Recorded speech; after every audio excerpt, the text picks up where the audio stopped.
In 2020, the JBL Quantum Cup brought you the best of the best in competitive gaming. Watch this year's top teams compete, play with the pros, win JBL products and cash payouts. JBL Quantum Cup. Watch, play, win.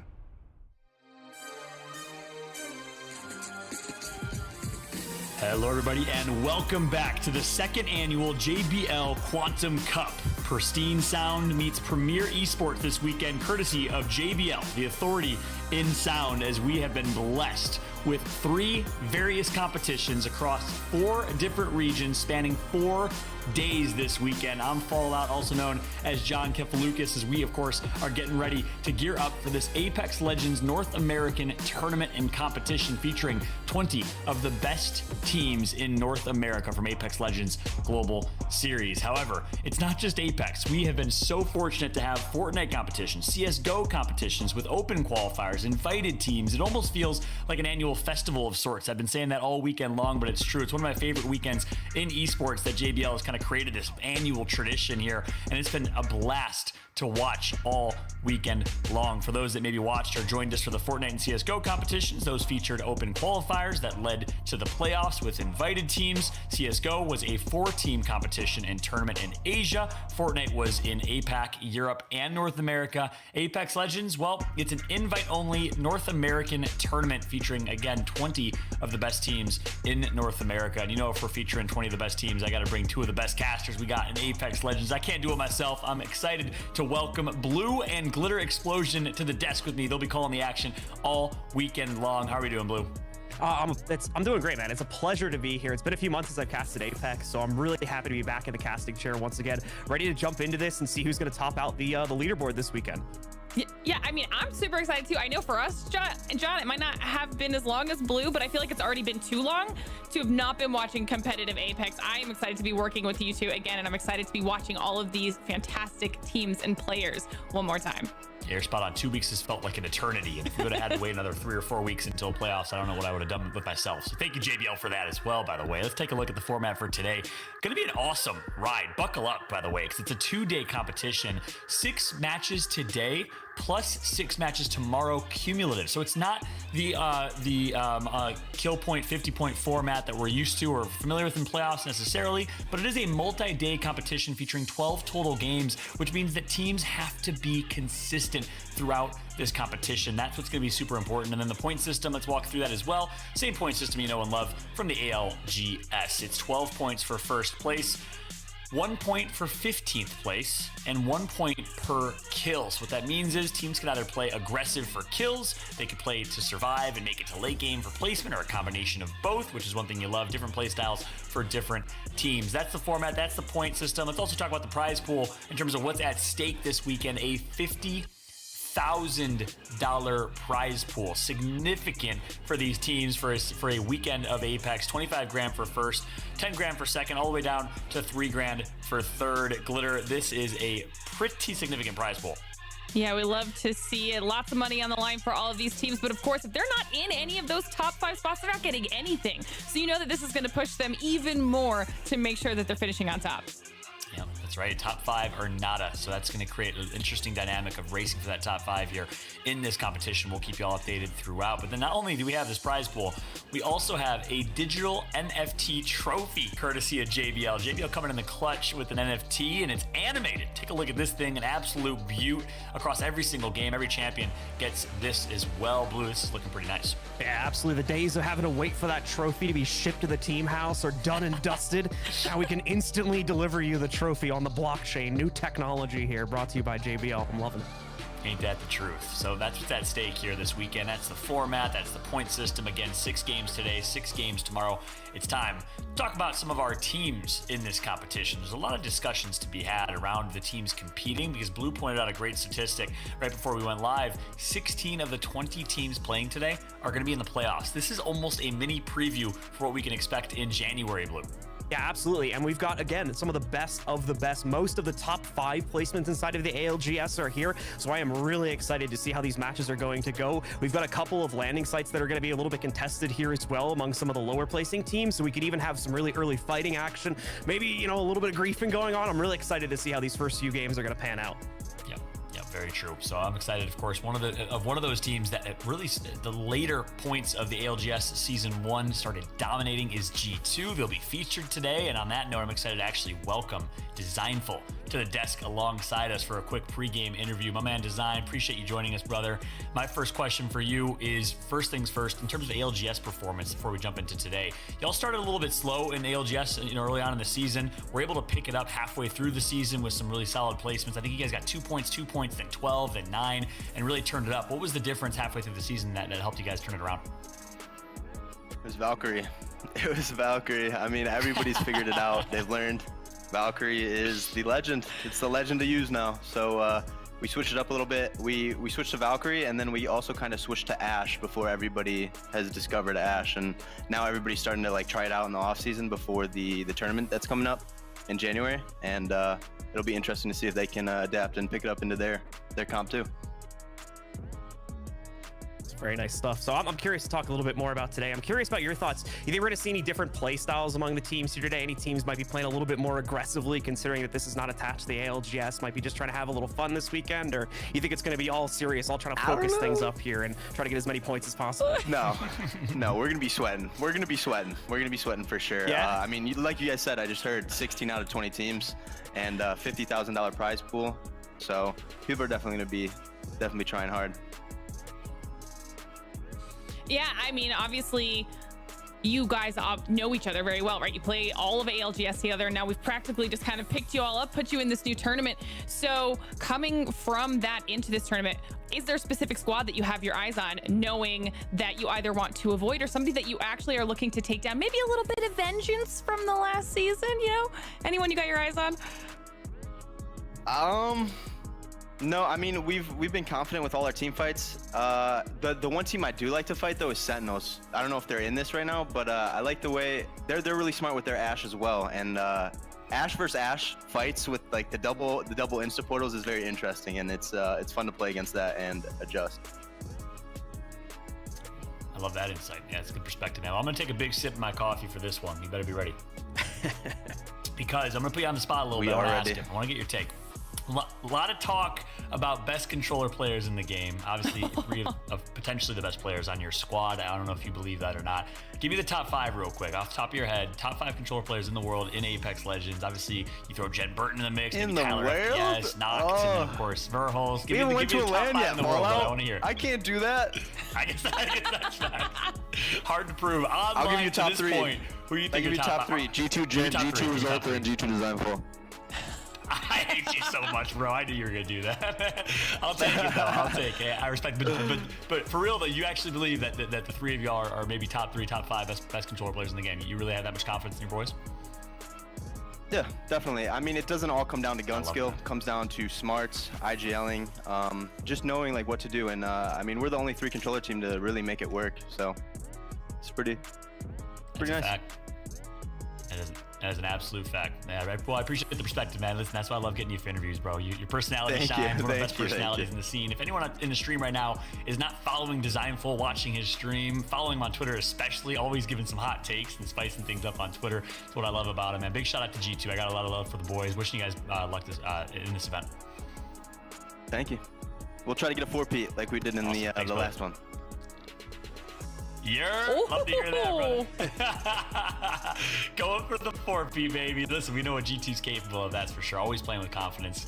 And I know they've been playing with Nick Merckx lately as well, so they have extra confidence coming to this competition. That man is not lacking any confidence, that's for sure. G2 always putting on a show, Glitter. I love it. I love that we get to see a little bit of the players' personalities, whether it's before or after these tournaments, because obviously we're always focusing on them as players and how good they are. We want their perspective. We want their professional analysis. We want to learn more about their comps, whatever we can get out of them. But I love when they also give us a little bit of personality to go along with it, because they all have very big personalities. Do not be fooled. I know we don't talk to them frequently, but they all have massive personalities.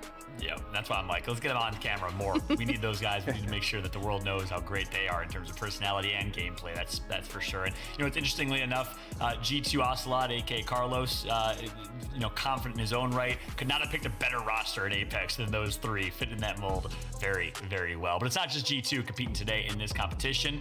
We got 19 other squads, and let me tell you, we got a bunch of killers, man. There's some very, very top teams competing in this one. Blue, talk me through a couple maybe wild cards or squads that are maybe dark horses on this page. Yeah, absolutely. Taking a look at it here, I think some of the interesting fights that we're going to be having develop here is between a few of our teams that we've seen kind of face off against each other in the ALGS matches. One that comes to mind for me is going to be Furia, who has some bad blood up against BBG here, so we could maybe see some early fights happening between them. I know we saw in an earlier round of the ALGS that they were going up against each other, oftentimes having those really early fights where Furia was normally the winner. So I think there's going to be some chances for BBG to maybe get some revenge. Other than that, once again, we've got a lot of the lower top 5, the top 10 teams inside of the ALGS here looking to prove themselves as well, and some other underdogs here, such as Absolute Monarchy. I already talked about Built by Gamers, and then we've got the Charlotte Phoenix and Ghost Gaming roster also showing up, trying to prove themselves as well.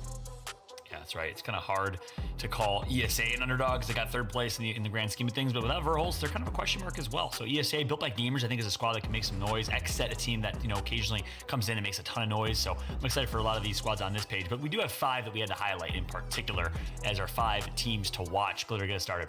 Yeah, I mean, we obviously have a lot of squads we're keeping our eyes on, but these 5 in particular are the ones that are jumping. Okay, first up, we have to talk about 100 Thieves. Obviously, Vayne, Onmu, and Scurry in the squad. And we did have some questions about them during the ALGS, but they had a very strong final week of games. And in that final week, they did even finish above NRG. So maybe they finally found their groove. We'll just have to wait and see. Then, of course, G2, we just got to chat with Designful, Resulta, and Gent. But they were 4th out of the ALGS, and they are a squad that did get a first place finish in one of those weeks under the belt, and they're not afraid to take a fight. So I definitely want to be keeping our eyes on them. And then, of course, NRG, first place out of NA. And in my opinion, Sweet's one of the best IGLs in the game. So this is a trio that not only ourselves, but other teams in the lobby are always going to be looking out for here, Blue. Rounding out the rest of our highlighted teams here, we've got TSM, who the big story for them is obviously the pickup of Verholst coming in from the Esports Arena roster. This seems to have ignited a lot of aggression for this team. And again, while we're still seeing, once again, this team try to look for those more consistent placements, those top 1 through 3 placements, they've got enough to remain inside of the top 5 here, but getting that gold medal has evaded them for a large extent of the ALGS. They're going to be looking to change that again here today with Verholst once again on the roster. And finally, to round it out, we've got Complexity, one of the smartest teams inside of the ALGS, in my opinion. Their capability in terms of the restraint, in terms of when they choose to take fights, has put them in a lot of really powerful positions and has allowed them to take games. But as we've seen, some results a little bit more hit or miss as of the most recent round of ALGS, where they started things out well, but then failed to carry it forward, with some better results being shown earlier on in the split. Yeah, that's right. Complexity and consistency are 2 words, the 2 C's that we always kind of talk about with this squad. Their highs are so high, their lows tend to be a little bit low. Excited to see what this Complexity roster can do, dropping north of World's Edge. As we, of course, are getting ready. Gameplay is just about around the corner here. We'll keep you all updated, but want to also mention, not only are these teams competing for something today, $50,000, so are you. You can watch and win by entering our JBL Quantum Cup sweepstakes. Type !Gleam in the chat for your chance to get hooked up and your setup or upgraded courtesy of JBL, the best in audio for esports and gaming. Make sure to enter that by pressing !Gleam and enter our sweepstakes for your chance to win. But gentlemen plus glitter, girl and boy here live with me. We're getting ready for this one. We got predictions coming up. I want to ask your thoughts and see who you think is going to take this competition today. Glitter, start with you. The whole thing or just this first game? Whole thing. Oh. Whole shebang. Oh, that's okay. All right. Listen, I know this might be, I might have been swayed by that interview, but after we got to chat with Designful, I might be leaning towards G2 now. He just felt so confident, like ready to take everybody on again. I like that. G2's your pick. Blue, how about you?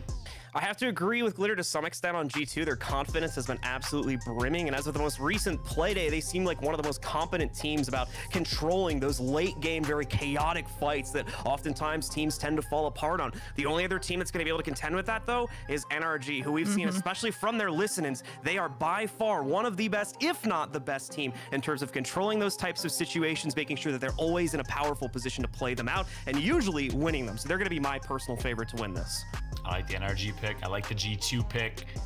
I'm going to roll with TSM as my pick here. I think they've had a couple weeks now, maybe a month plus to mold and mesh with Verhulst. I think it's a big competition for them as they, of course, have the playoffs around the corner. So they're going to be really gunning to prove that this is the right pickup in Verhulst. I really like what he brings to the team as a Valkyrie pickup on that squad, replaces Snipe down well. I got TSM taking it. Let us know in the chat your predictions. Want to know your thoughts and see who you think is going to take this one. It's not just us as analysts and commentators. We'd love to get any of your opinions as well. We're waiting for teams to load into lobby here. Gameplay is around the corner, but we've been talking a lot about some of these squads. We talked about those two different play styles, right? Fighters, survivalists. And I'd love to get your take here on which team, Blue, starting with you, which team is the best fighter team? And Glitter, I'm going to ask you the same thing, but flipped. Which team is the best kind of survivalist placement, early rotation heavy team? But Blue, who do you think is the best pound for pound fighting team in the ALGS? Overall, in the ALGS, I'd probably have to say Energy for the reasons that I was talking about before. Just their ability to kind of control the chaos is really unmatched versus some of the other teams that I was watching in preparation for this event. Another team that kind of gets an honorable mention in this department, though, for their ability to take early fights has got to be Esports Arena. They are one of the most aggressive teams in this aspect and one of the least afraid to jump on a team if a moment of opportunity presents itself. They're not too worried about potential third parties or other consequences that could come from taking that, and that oftentimes puts them very high up on the leaderboards. Sometimes leave them getting knocked out fairly early, though, so it is a bit risky, but I do respect the confidence that we see out of them, and they're definitely going to get an honorable mention in that category for me. Love it. Glitter, how about you on the flip side? Which team is, maybe one of the best kind of early rotations, placement heavy, survivalist type of squads? I know that we were questioning their consistency a little bit, but I think I'm going to be looking at Complexity for that this time around. It's just when Complexity's on, they are such a smart team when it comes to getting a solid position, when it comes to choosing the fights that they want to take, backing off if they need to, and they put themselves in these really strong positions because of those choices and tend to make it into late game if that's what they can do successfully. So I might be keeping my eyes on Complexity if that's the play style that we're looking for. Yeah, I also think we'd be remiss not to mention TSM in that category. One of the most early rotate kind of placement heavy teams ever since the very early on, days of competitive Apex. And that's one thing, in chatting with Verhulst, when you ask him, what's the difference between playing with TSM, playing with ESA? You covered ESA in the fighters category because you're spot on. They like to play edge. They like to fight. TSM, well, they're an opposite play style. So that's been a bit of an adjustment for Verhulst. I think he's adjusted well. If anyone can adjust, it is Verhulst on this team. Glitter, you've obviously had a chance to cast over Verhulst on ESA and kind of see his rising star type of performance. Talk to me about what Verhulst brings to this squad. Honestly, we've even had a chance when we were doing the ALGS, we got to listen to their comms and we could hear how he was kind of meshing with the group in that way. And it was one of those things where it felt seamless, right? We kind of, obviously that's a weird position, especially that late into the split, to have to shake up your roster and add somebody new in and not have a lot of time to do it. And when they did that very first week with Verhulst, he more than carried like his own weight in those team situations. I mean, he was confident, he was doing so much damage and was able to keep up with the very much loved but very aggressive and a little bit insane sometimes the play style and the comm style of Hal. Okay, we all know that he can be a lot to handle, and I feel like Verhulst really did do just that. Yeah, I think that's a perfect breakdown. I couldn't agree more. On the flip side, would love to get your take. We talked a little bit about Complexity at a high level. We've highlighted them and spoken to what makes them so great. But Blue, break down that roster for me. Those three, obviously Monsoon, Shiny, Reptar. What does Monsoon bring to the table? What's kind of their team dynamic? Yeah, absolutely the case. And once again, this team is going to be an interesting one to see played out here. You talk about Complexity, you said, right? Yep, correct. Yeah, so for Complexity, I think it's going to be really interesting to see. iShiny is actually someone that I know fairly well back from, interestingly enough, when I used to cast virtual reality esports. What? He came, yeah, not a lot of people may not know that, but he came from that department. And I may be like again, I might be misremembering this, but I'm pretty sure I vaguely knew him back when I used to play competitive Guild Wars 2 as well. I think I have heard that. Yeah, and he was a pro contenders Overwatch player. This guy does it all. Yeah. So he's someone who I've known for quite some time, and it's been very interesting to see his journey. But again, one of the most dedicated players that I have seen over the years due to his consistency of just continuing to move from game to game. And I think he's really come into his own here in Apex. So big personal fan of him. Going to be very curious to see how Complexity does today for the reasons of they are one of the smarter teams of this lineup, in my opinion. Yeah, that's right. I've been impressed with iShiny since the beginning. Obviously, his twin brother Muffins, big shout to them as like the McCarthy twins.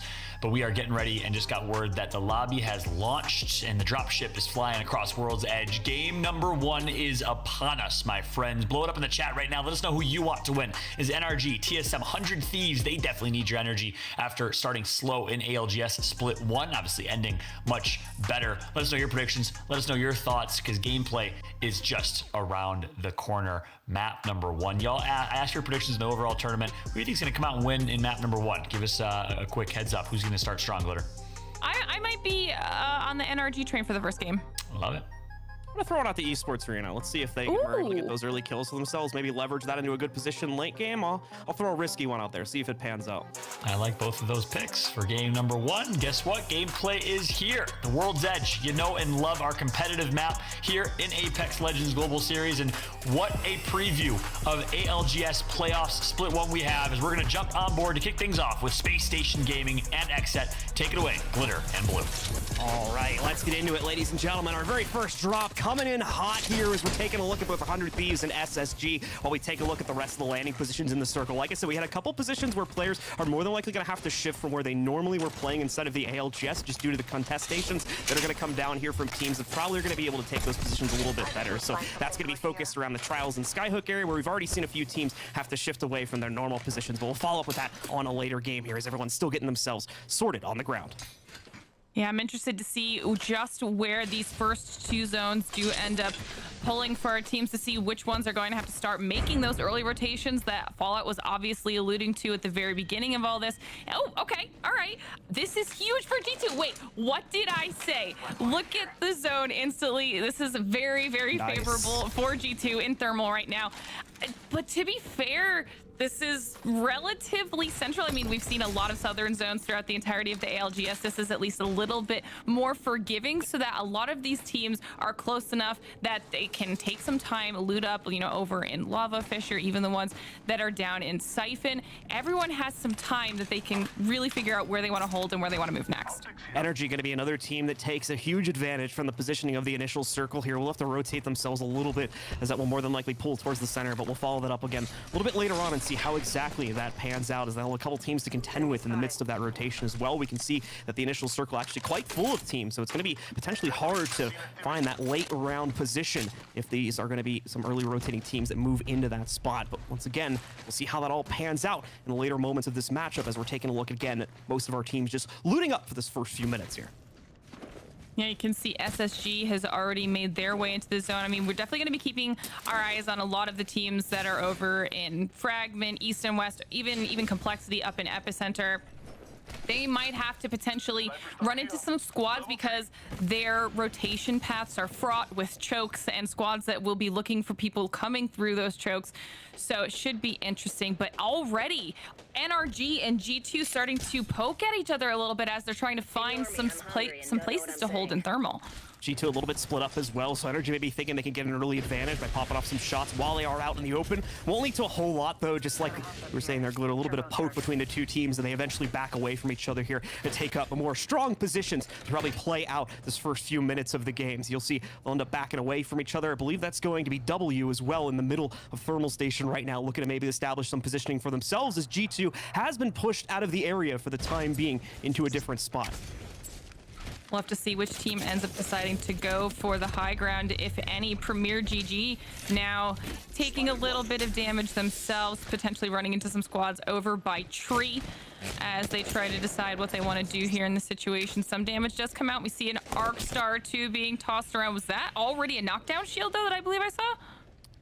I didn't catch it myself, so we'll have to see. And it looks like we do have at least one member of Renegades going down. Saucer getting himself knocked out here. Switch over to Gent as well to see if anything going on with him. But Bombardment's coming in over Rocker right now as we switch once again to the POV of Energy, who are once more still trying to maintain a forward positioning for themselves here, as they're taking some early heat, whether from G2 or another team in the area of Thermal Station. As you talked about, a lot of teams getting those early positionings on the inside of this first circle, but now going to need to try and find a way to leverage it here, as all the other teams are starting to rotate in, those that wanted to take these positions early anyway.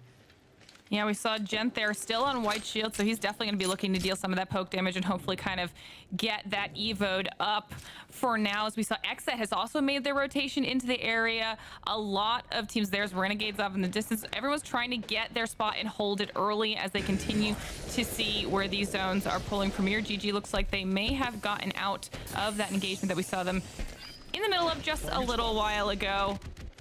And they are now also on that far southwest edge of thermals. You can see the zone on their mini map. And now we take a look back in with it here on our large map. Everyone is really setting up in that corner where all of those small buildings are towards the edge. And last time this happened in ALGS Blue, we saw the teams that won were the ones that hid right on the edge of the map where those small dips in the rocks allow you to hold. Right here where SSG is.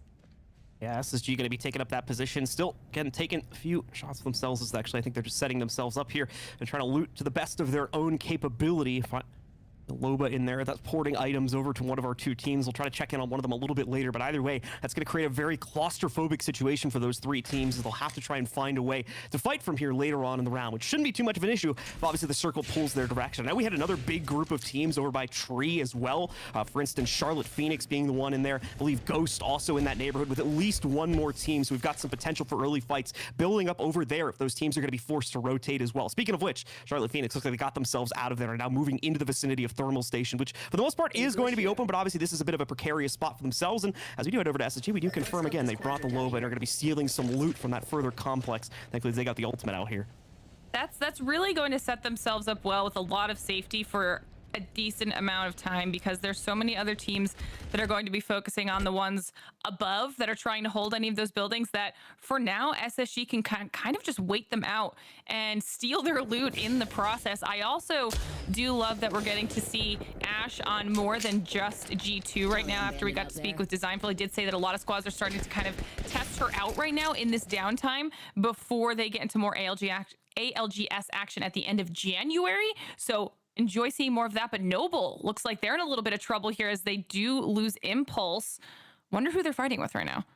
Looks like a couple teams actually using this as a bit of a test bed to maybe try out some different comps, as they're varying a little bit from what we were used to seeing, as they are going to try to get themselves back up. Though we've got defensive bombardments as well as quite a few other abilities coming out here from Valkyrie's teams further away, trying to pepper that damage in, and so far working out quite well, as I think Impulse possibly gets down for a second time. They're unsure if they were able to res him up, but either way, he's going to be brought back up one more time. The bubble also goes down to give them that extra room they need. Finally, they're able to rotate around this rock, get some security for themselves, and hopefully are going to be able to heal back up. I wonder if, anybody knows they're there. I would say a confident yes. Yeah, Noble continuing to take shots as another defensive bombardment is thrown at them here, and they'll try to maintain that position. Looks like they're going to be able to survive okay, but as you can see, at least one of them, I believe Lucas, still working with white shields, possibly two of them, in fact. So we're really going to have to try and find a way to pepper some shots in to get an upgrade onto that. And obviously, still looking to survive here as well, as one of them's going to take at least one shot from a triple take. I mean, they are pinched in a really rough spot right now. They've got teams on both sides. Then they know that they have snipers looking their way, and they have taken so many aerial assaults, whether it's from the Gibbies or from the Valks. I mean, they're going to be stuck in a really rough spot, as we can see that the zone is going to continue making that southwestern pull, and SSG has really set themselves up well here.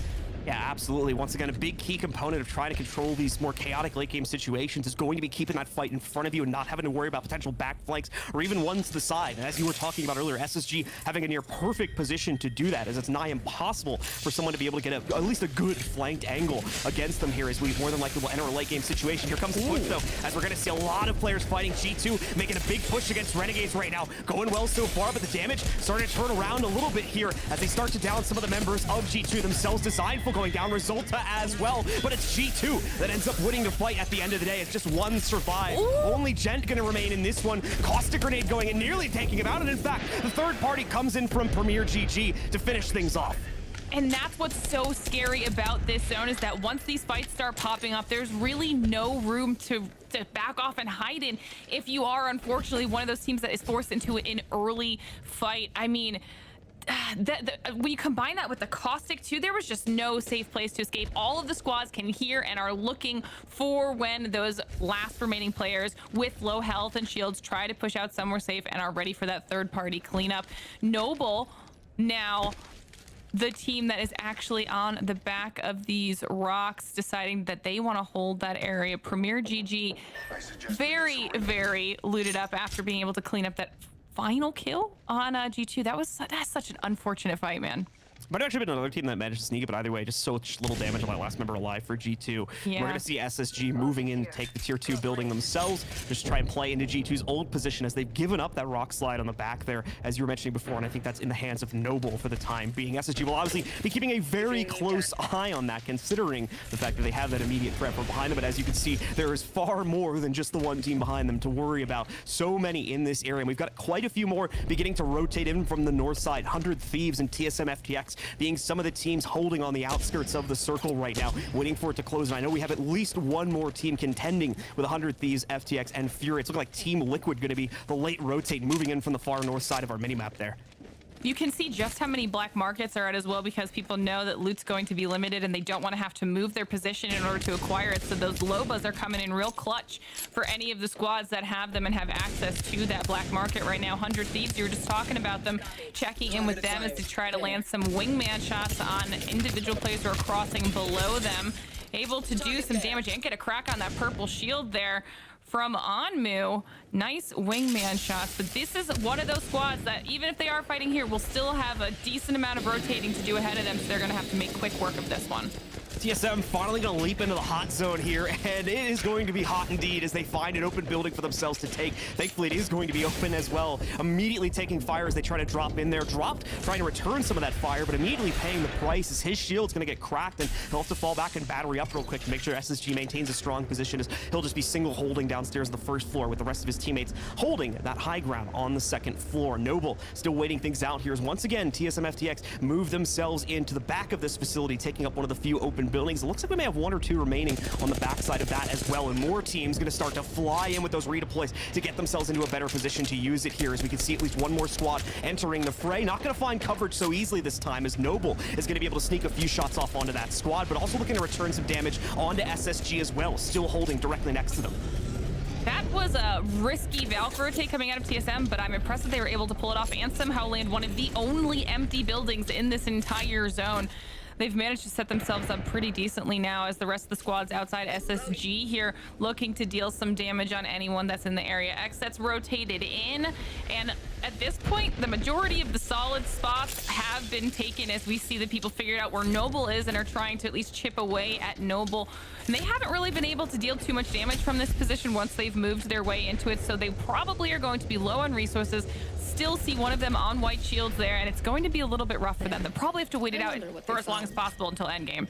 It's going to be looking like esports arena, hiding up on the hill for themselves, trying to maintain. In the meanwhile, Noble keeping close watch on that upper hill position to ensure no one is going to be able to sneak things off. This is a good move from Noble, too, to be in such a powerful position after they were cornered at the very spot that they're looking at right now about 5 minutes ago, as that first circle was closing in. Speaking of which, on to tier 3 here now as it begins to close in, and as you were saying, all the spots inside of here for the most part have been taken. We're going to see Kyle move in there, try to engage on a fight, but very quickly regrets that decision as he backs away. They're realizing that that spot has already been taken, and more importantly, the players inside the residents of that position are well aware of the play from Hall. No one going to dare to take that portal from the other side as well. SSG will continue to maintain strong positioning with both teams respecting each other. I think he was close to getting that kidnap. That was a little bit scary, but in the end, it didn't work out. You could see him there. He was looking for it to see if they were going to come through after him, but somehow SSG survives. Built by Gamers over by that rock now. SSG trying to look around and see if they can get damage down on any of the teams that are on them, but so far, everyone's playing pretty passively. After that really early fight that ended up taking out G2, everyone has kind of just backed off and been content to deal poke damage here, and they're forcing at least the use of the resources of a lot of these squads. But like I was saying before, with the amount of Lobas that we saw, the amount of black markets that were down in that area, I mean, they probably have been able to recoup a little bit, but at some point they will run out. And 100 Thieves now has made their way closer to the zone. They're right on the edge, but don't have a whole lot of cover to work with, so there will be a chance they have to fight their way through a lot of these teams. It's looking like Absolute Monarchy going to go in with the Valkyrie rotate, working their way into a position where they can fight, but unfortunately that spot has been taken, so they're going to be susceptible to any third party from the surrounding players. As you saw on our minimap, there's a lot of teams, all the remaining ones pretty much rotating into this far side of Thermal on the north end of it. So Absolute Monarchy taking a big risk here, getting some positioning to play with, but as you saw, one of their members going down. Sunwen going to have to try and regen at some point here if the moment of opportunity presents itself, but no med kit, only going to have those tiny little syringes to use to get himself back to full HP. Rocker also taking some heat here for energy as they look to poke out and do some damage again, but once more, pay the price for it as it's an incredibly tense situation for every single team inside of the circle right now. They have been holding that position for quite some time, and I really thought they were going to move off of it, but I think by the time that they might have had a chance, I think Knights is above them. I think we saw Ghost now top center up high. So a lot of these available spots have been taken up by the remaining squads that had to take a little bit longer to get into the zone, the ones that had those northern and northeastern drop spots. Checking in with Built by Gamers now, though. Also trying to do whatever they can poke-wise, knowing that eventually they're going to have to start moving, and that was a lot of damage that just got taken by them. Yeah, Sync gonna have to once again waste a lot of resources getting himself back to full HP from that. See as well the crypto drone out here trying to get some advanced scouting done. Was once again that circle gonna be closing in very, very soon, and teams are gonna have to plan their rotates as things will begin to close in on these more secure positions towards the north side of Thermal here very, very soon, and it's gonna make it very difficult to keep yourself alive. There's a lot of open territory in that rotate, working your way down to the smaller village on the west side of this complex. As you're seeing though, all the teams that chose to maintain that spot still gonna be pretty confident about themselves being in this position here, but we have so many teams in such a small area here. It's all going to come to blows sooner rather than later. I think in the next minute, we're going to see that kill feed light up a lot more than it has been up until this point. I don't think I'm ready for the amount of chaos that is about to occur, and we see our first, probably of many Valk rotates coming in from Premier GG there as they try to scout and find a better location to land.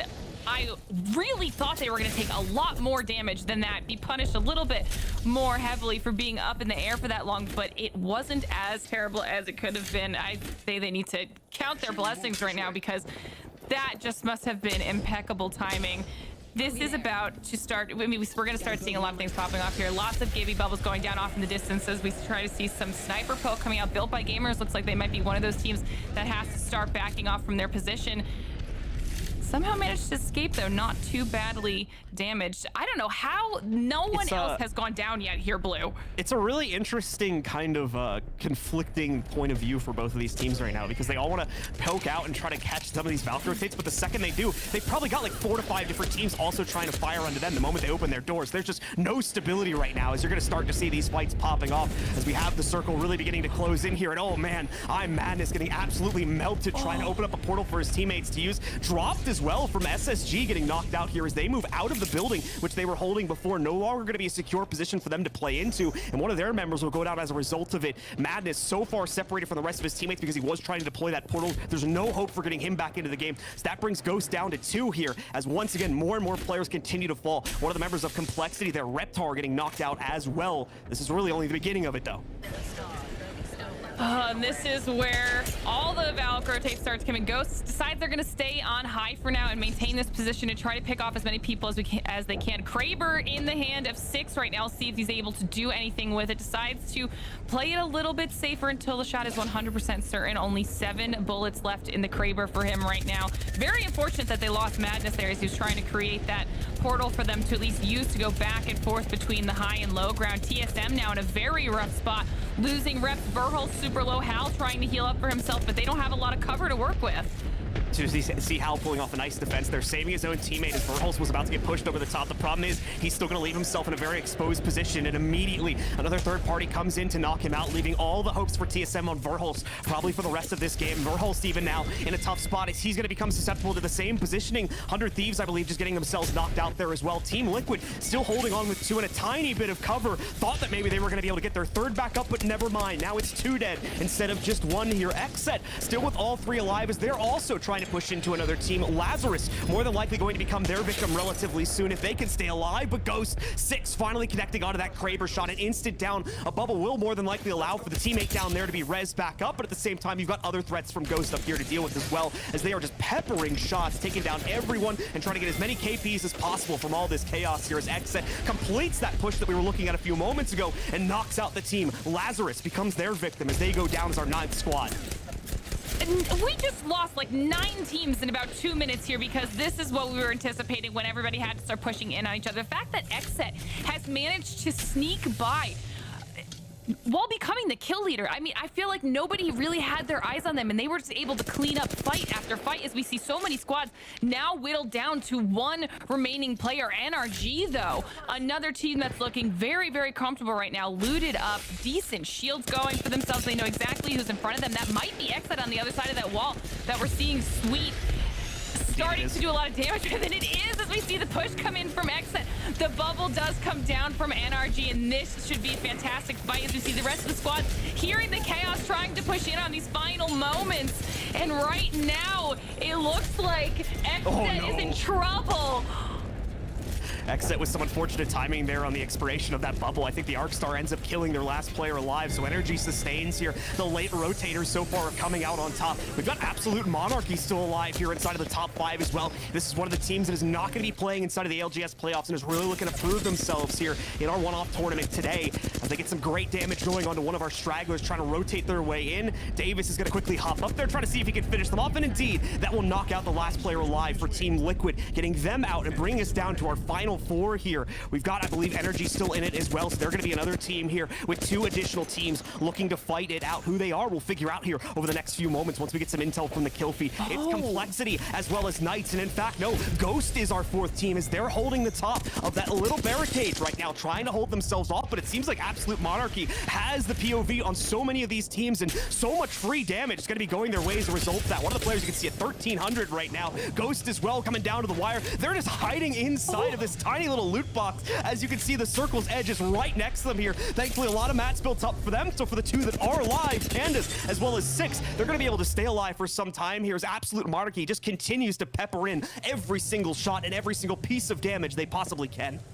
This is very unfortunate for Ghost. I mean, they were that team on high. They have to try and make a push here, but they're working with limited verticality. The rest of the squad being directly below them. They do drop down, and they are able to clean up 1, hopefully giving them a little bit of loot, but Absolute Monarchy just has this position that won't be stopped. I mean, they have eyes on every single people, and as the zone closes in, not only will it be helping Absolute Monarchy, but they're going to be able to pepper so much damage down on those individual players, making the final push, and Ghost goes down. It's all Absolute Monarchy for the rest of this game here. They just have to clean up these last remaining kills, and Absolute Monarchy takes the first game. Absolute Monarchy bringing the control over the absolute chaos of those final few circles. They're going to take a much-needed win here to start off our JBL Quantum Cup, as they will more than likely be leading in first place. Now, a massive amount of points going their way, and as we saw, among those final 4 teams, had pretty much free reign to knock out the 3 remainders as well. They're such a powerful position to use, as every single other team was just hugging the edge of the circle, and unfortunately, hugging all the other remaining teams as well, not really giving anyone else a chance to try and come out of that fight alive.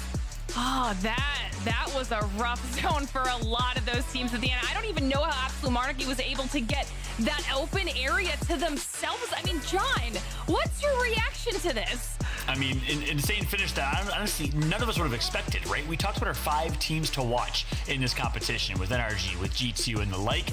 Our 5 teams remaining, our top 5 teams in that game had featured none of the top teams to watch. I don't think anyone would have predicted that start to the game. It was Absolute Monarchy, Ghost, Knights, Xset, and I believe Team Liquid was that 5th team. So great start and great showing for Absolute Monarchy right there, Blue. Yeah, absolutely the case. And once again, becoming the advantageous team there because I think of the decision to late rotate, if I was catching them correctly on the minimap, that seemed to be the most successful teams. All the ones that tried to take up those early positions on the west end of Thermal, they were some of the first to get knocked out when things got crazy there, just because, again, they were under so much pressure. We had such a claustrophobic area of the map where no one could even open a door without nearly getting their shields cracked almost instantaneously. So for that reason, a lot of those teams were restricted early on, weren't really able to build up a whole lot of loot. Some teams that hung around the the edge moved in late here. They were much more well equipped. They seemed to have much better intel about where they could possibly insert themselves into a fight. And as a result of that, we saw them. Teams like Energy and eventually Absolute Monarchy topping it out as we came down to the final few circles. Yeah, we saw right there, Renegades and G2 fighting. Unfortunately, neither team survived, and a lot of teams predicted that this zone was going to pull very, very southwest towards this low-key non-POI village. It ended up pulling a little bit further east than expected here. And of course, you see the Loba circle on screen, but the zone did pull further east. So a lot of those teams that really went all in there, TSM being one of them, ended up getting taken out. A difficult rotation for them, and ultimately, Verhulst was the last alive and got eliminated. But Ghost Gaming was in God spot. I'm so surprised that G2 didn't take that position. Usually in Southwest zones, they like to do that, Glitter, to take that God spot over in Thermal Station, and as a result, Ghost was able to make it to the top 3. You literally read my mind. The entire time I was trying to figure out why they didn't stay there when they had the opportunity to take it, because I mean, that decision to rotate to the low ground and try to hold a different building really, really backfired on them. So maybe they were just testing something new out, but in the end, hugely benefited Ghost, even with the loss of Madness significantly earlier than I think Ghost would have liked when he tried to go for that Wraith portal. Still got Ghost very far in the game.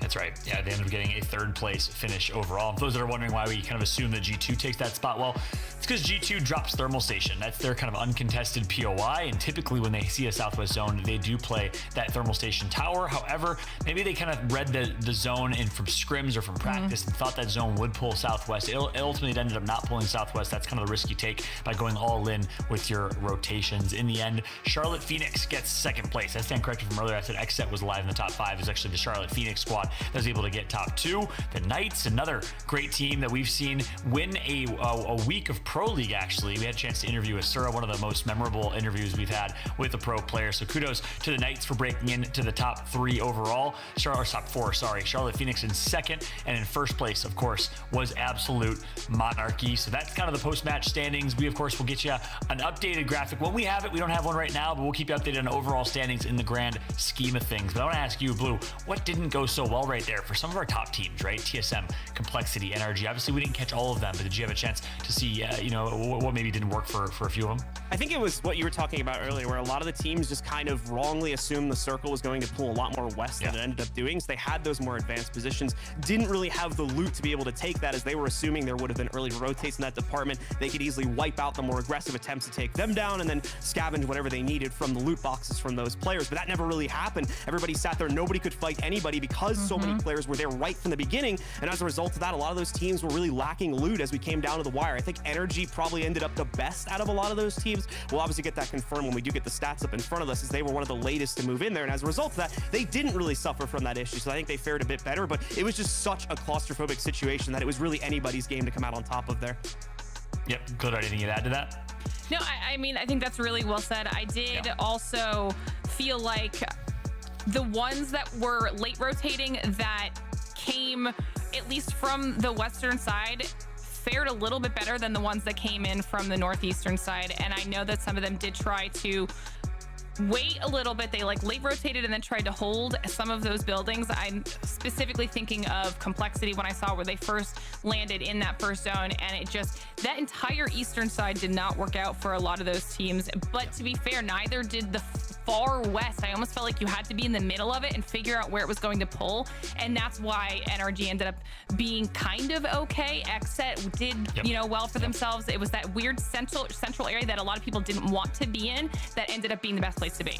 Yeah, I think that's also why we didn't have a chance to catch it on stream, I don't think, but it's why teams like Complexity that rotated from the very northeast side of the map or northern side of the map didn't necessarily fare well. One rotation I thought was interesting here was TSM's rotations. They actually late rotated a little bit. They dropped Fragment East. Everyone kind of knows that's their central spot. They went all the way over into Landslide, worked west, and to your point, worked a little bit westward, and then got caught right above Furia, who drops to the northwest side of the map over towards Countdown. And rather than fighting that 3v3 on edge against Furia, they decided to use a Valk ult to hit a rotation and kind of got a free building in one of the better POIs and better locations. So I don't know if that was intel that they had or if they got a little bit blessed on that rotation, or maybe rolling the dice, but that was the same building that G2 and Renegades died in, and of course no one ended up actually taking or occupying that real estate. So if a clean rotation from TSM, but ultimately they kind of fell victim to the other teams that were also in that area. I think Space Station was one of them. We know Noble was another, that G2 RNG that I think incorrectly predicted that ring and then ended up having a really brutal rotation through, where teams like Knights that were just sitting on high ground could just pepper them as they were rotating, and ultimately they got taken out as a result. Blue. Yeah, it seems like patience was really the key here to try and win this one out, just because it was going to be such a crazy situation there. TSM kind of rotating in a little bit too early, I would say. But a lot of teams, and TSM was the only one that did this, like you were saying there, going for the Valkyrie rotate, kind of just coin flipping it at the end of the day, hoping that there would be an open building. They were lucky that it was, but unlucky that, again, the circle would end up pulling away from that. That wasn't the only example we had of that. I think XSET was one of the teams that ended up moving in there late. They kind of won the side of that coin flip, getting themselves a better position to play from, and ultimately able to turn that around to win at least like 1 or 2 3v3 fights. I was actually a little surprised they didn't end up in a better position, but I think they got a little unlucky at the end of their last fight. We had an arc star on the outside of a bubble, and I think it expired just as it was blown up, which took out their last player there. If that had gone differently, I think they probably could have ended up winning that fight and maybe pushed a little bit later into the game. Yep. Well, here we go. Here's the standings in the grand scheme of things. NRG gets 6th place, but with 11 kills, picks up 14 points. That's a huge game for NRG. Absolute monarchy, though. Michael Jordan with 23 points right there, cleaning up the lobby with the first place 11 kill finish. So kudos to them. Well played from them. The Charlotte Phoenix tied with NRG with a 2nd place finish, 5 kills. So pretty top heavy in terms of kills here, Glitter.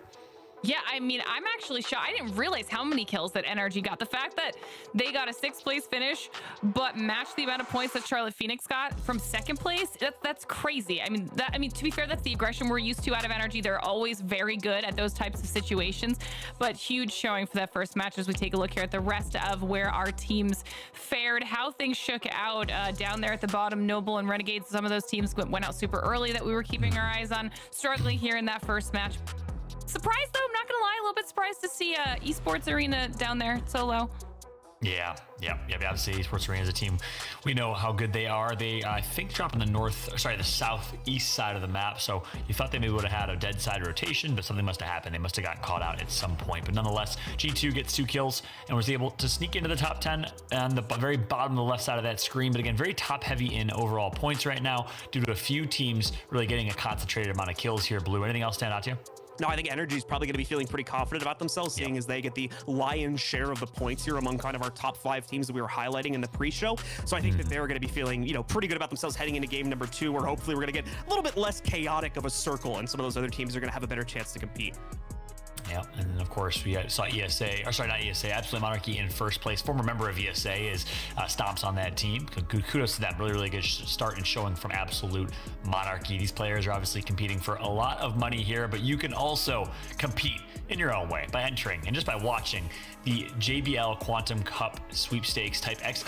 Gleam in the chat for your chance to get hooked up by JBL Quantum and JBL North America. Thank you so much again, of course, to JBL for putting on this absolute treat of an event and also taking care of everyone watching at home. Game 2 is around the corner. We'll keep you updated as when that game lobby is ready and loaded and ready to roll. Sounds like it's just seconds or moments away. I'm going to do a quick little prediction segment, cheeky little prediction segment here. Who do you think's going to take game 2? I know it's a tough one to call, but Glitter, if you had to guess. Ooh, I want it to be completely different than what happened last time. So I'm actually going to I want SSG to win this one. I like that. SSG taking it. How about you, Blue? I think I'm gonna go with the old reliable here. My pick for the overall tournament. I'm gonna fall on NRG. I think they had a really good start there to game number 1, so hopefully gonna carry that one through into game number 2 here. I like that one as well. I'm going to go with G2. Bad game 1. They get taken out early. They learn from their mistakes, and they come back with a vengeance, is my take here. G2 obviously is a team that I think plays really well on edge. Obviously, now they have Valk. They can play edge with rotates, so expect G2 to take some fights here. But guess what? Gameplay is here. Match number 2 is upon us, as we have NRG, Team Liquid, TSM, 100 Thieves, XSET, and the like. 16 out of 20 teams from the North American playoffs coming up in January for ALGS in this lobby. Let's go ahead and jump into gameplay as we have Blue and Glitter to call. All right, here we go. Our second drop in the World's Edge here as we see if our top teams can once again get themselves some more points on the board this time as the underdogs primarily dominate inside of game number 1. We'll be seeing our circles in just a moment. As you can see, it's actually going to pull over there towards Thermal Station once again. So we'll be seeing quite a few players work their way over there as G2 drops their way down into that once again and is going to take all the loot from that zone as they will have pretty much that entire far southwest quadrant of the map open for them this time. The real question is, will they assume it does that very far southwest pull, or are they a little bit, you know, They're gonna like set cut a from hole the in the decision? God spot this time, right? Yeah. Do they try to go for it because now they were upset they didn't do it last time? So here's the problem with the God spot is going to be the fact that, again, I feel like it kind of paints a huge target on their back if they are the first one to take it, and that's going to put a lot of focus on them as we get down to a more claustrophobic position. So I think they're going to try to go for a little more of a low-key position this time. Don't know if we'll see them rotate all the way into that far southwest village, because that ultimately was a mistake for not only them, but for a lot of other teams like SSG and Noble as well, as they were far too ingrained in that spot when they were forced to rotate out of it. So we'll see if G2 kind of takes more of a middle ground approach here and leaves it open for interpretation as the circle begins to reveal itself a bit more. Yeah, it'll be interesting to see what changes we notice out of the squads based off of this last game and them obviously not wanting to repeat some of those same mistakes. Specifically, you know, looking at Renegades and G2 not wanting to go out as early as they did last time, and now they kind of have a chance to redeem themselves here in this zone built by gamers. Now on board with them potentially dealing a little bit of damage here. They've got some decent loot for themselves as well. And they were one of those squads that was kind of in a rough spot. I almost felt like the entire time, like they were constantly trying to find somewhere safe to be in that zone. And they did manage to hold out for a lot longer than I thought they would. Yeah, they became, unfortunately, one of the first victims of that crazy rotate where everybody had to try and squeeze in an area that maybe like 5 or 10 teams can maintain. And we had like 18 trying to rotate into that position. So just a little bit too little space for the number of players we still had left alive. And they unfortunately became one of the early victims as a result of that. But as you said, still held on for a pretty impressive amount of time in that area with all of that kind of considered for themselves. We'll see if they can maybe find a bit more room to work with, as we are going to have ultimately a very similar circle, which means a very similar rotation path for BBG, and they'll know how to avoid teams that they unfortunately ran into on the last round. Yeah, they see some people making some rotations off in the distance. A lot of teams already pushed their way into that second zone that you guys can see on your screen, which is the smaller green circle compared to the large white circle, in case you guys are new here. Lots of squads, though, that are in those northern positions, taking their time with their loot, knowing that this is probably going to be yet another messy zone. SSG, though, in a different spot this time around. Still early, still holding somewhere early, but in a different position, trying something else out here as they see a couple squads flying in from above who are now also trying to hold one of these buildings and hope that it goes better than it did last time. It's going to be a little bit of a hot spot for them, considering once again that we see quite a few teams that are rotating from this position, especially the ones that are going to end up rotating from the far northwest side. They're more than likely going to swing by SSG. But again, this is that kind of middle ground approach I think that we were talking about with G2 and where they would potentially end up at, whether they wanted to play into the God spot, go for the southwest village, or try to play a little bit more north in the event the circle pulled that way this time. So SSG is going to interpret that for themselves instead here, as now also Energy will rotate into the area here, and we can see them getting at least a couple shots off there with the longbow, most notably owned by Nathan at this point, as he's going to try to knock out 1 or 2 players' shields if he's given the opportunity to. Yeah, Energy's put themselves in a very different position than they did early game last time as well. Seeing if this angle, if this spot ends up treating them a little bit better than the last one did. Not already really. These it's not, though. It's not great.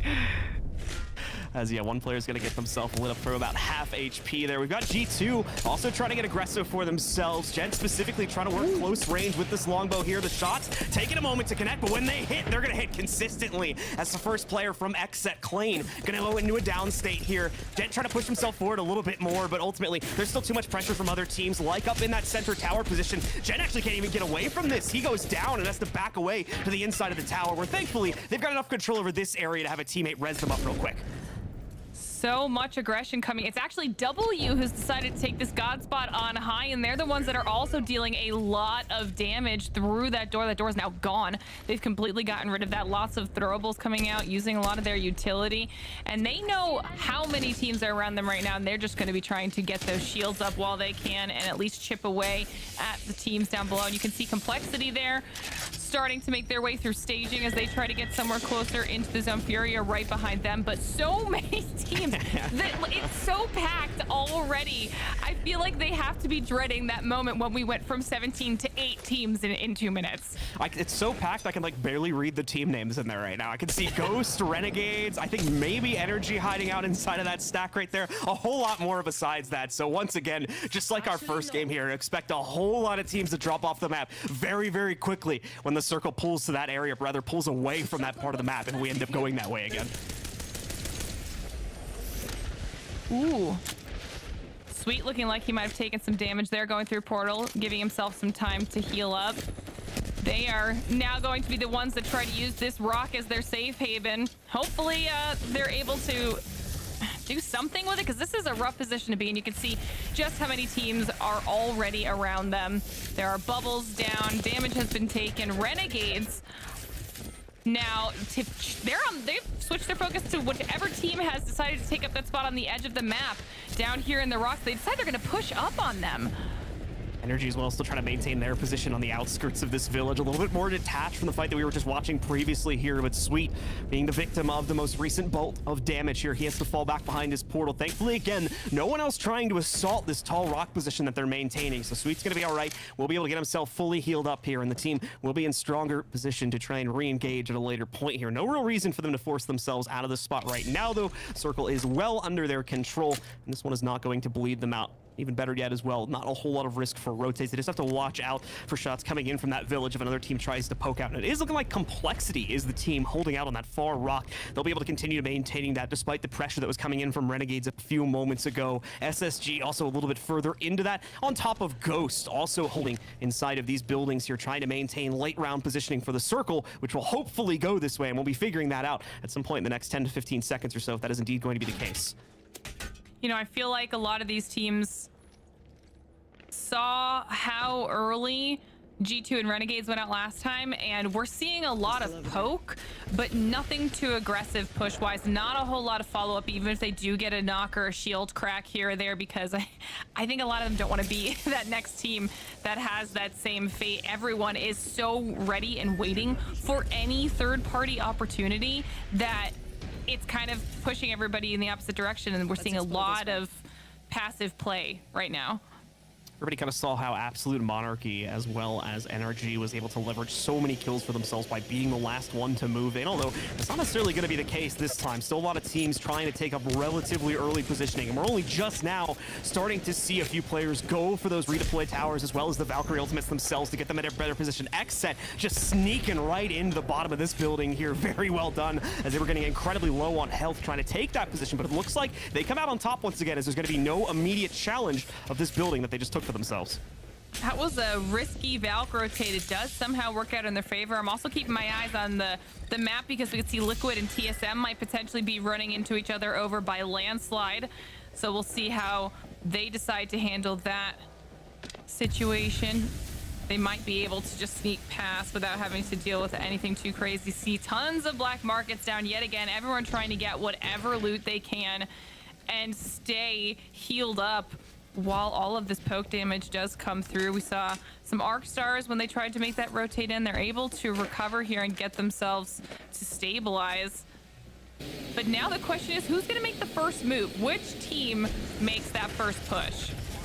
Comes Absolute Monarchy, the previous champions from game number 1, moving in here and taking up a small alcove by the rocks here. Looking like as well, they find this position relatively scot-free. It's not going to be attached to this main bulk of fighting that's going on over by Thermal Station. They land a little bit north of, or rather northwest of the tree position here, but still, they'll be in a good spot now to rotate themselves a bit closer, and this circle still plays into the position they currently maintain. They're not going to be the only ones rotating with their Valk ultimate either. We've got Esports Arena also in the air right now, going for a much more direct confrontation, landing near that village that's become the point of contention for so many teams. Actually, they're going to call an audible at the last second and head over to Thermal Station themselves, which is going to put them in the sights of Premier and possibly a few other teams. They'll very quickly have to scramble for new positioning, as you're going to see them start to take immediate damage from that Premier roster.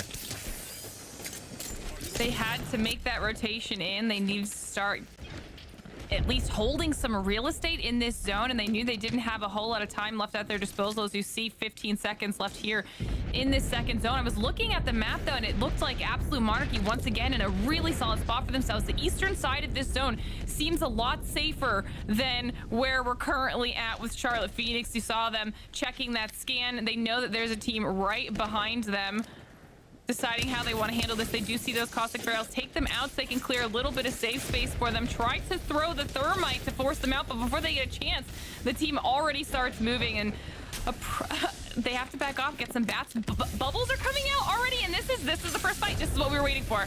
Such a tense engagement between these two teams. Charlotte Phoenix trying to use everything they have to fend off, I believe it's Esports Arena on the other side of this fight right now. And indeed it is. They're going to move in, begin the play. We'll see Charlotte Phoenix holding on well so far. Complexity also stealing a player out of this one, as well as a prize going to be able to take one out. But for the most part, it's Charlotte Phoenix that hold on with no problem whatsoever. They're fending off that team, knocking out quite a bit of Esports Arena for themselves here. Still one of their members alive up on top. But again, Charlotte Phoenix well aware of that, as they're going to try to trap Duplex in, make sure he's not going to be able to go anywhere anytime soon as they finish up the fight.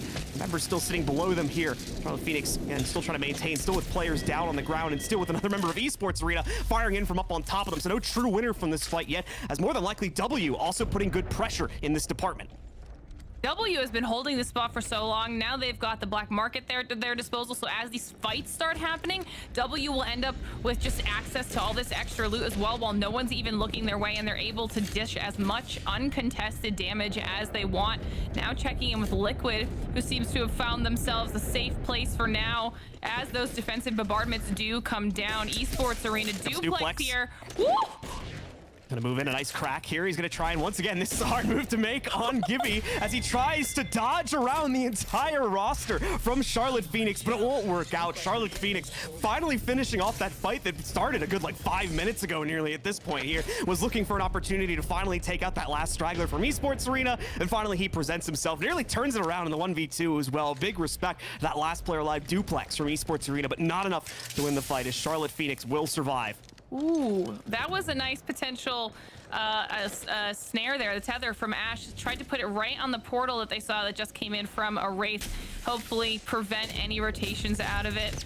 And then they'll know if somebody does end up hitting it, maybe be able to peek and deal some damage. But this zone is just getting more and more toxic as it shrinks down. All of our squads now having rotated in some way, shape, or form. Lazarus, one player remaining here. We've got G7 trying to hold on. At this point, he's just going to have to rat it out if he wants to be able to get some points for his team, as we see some other names popping up in the kill feed. BBG starting to do some damage and take some in return. This is where all of these teams are going to start being caught in really rough spots as Absolute Monarchy goes for the Valk rotate. It's going to be another risky one for them, but they've already made it work out for themselves once in the previous game. We're just now starting to see teams getting knocked out as well, with Charlotte Phoenix being finished off after trying to recover from their fight versus Esports Arena. Unfortunate turn of events for Esports Arena, as I believe they are the first full team to get knocked out as well. Explains why we were trying to see that fight get extended so long. And now Furia jumping into another one, catching the rotate from Absolute Monarchy and taking them out as well, but just barely surviving it as one of their members goes down onto the ground. Zera currently playing the Ash, needing to get quickly back up, as more than likely we can have other players trying to assault them fairly soon. But thankfully, all that pressure is coming in from long range right now, so we're not going to have to worry about anyone immediately jumping up on top of them. They'll have the room they need to back up, get into a little rock crevasse here, and keep themselves alive to fully heal back up. And that was definitely a tough rotation there for Absolute Monarchy. Furia did take a lot of damage for it, but nobody willing to push out as far as they are on that edge.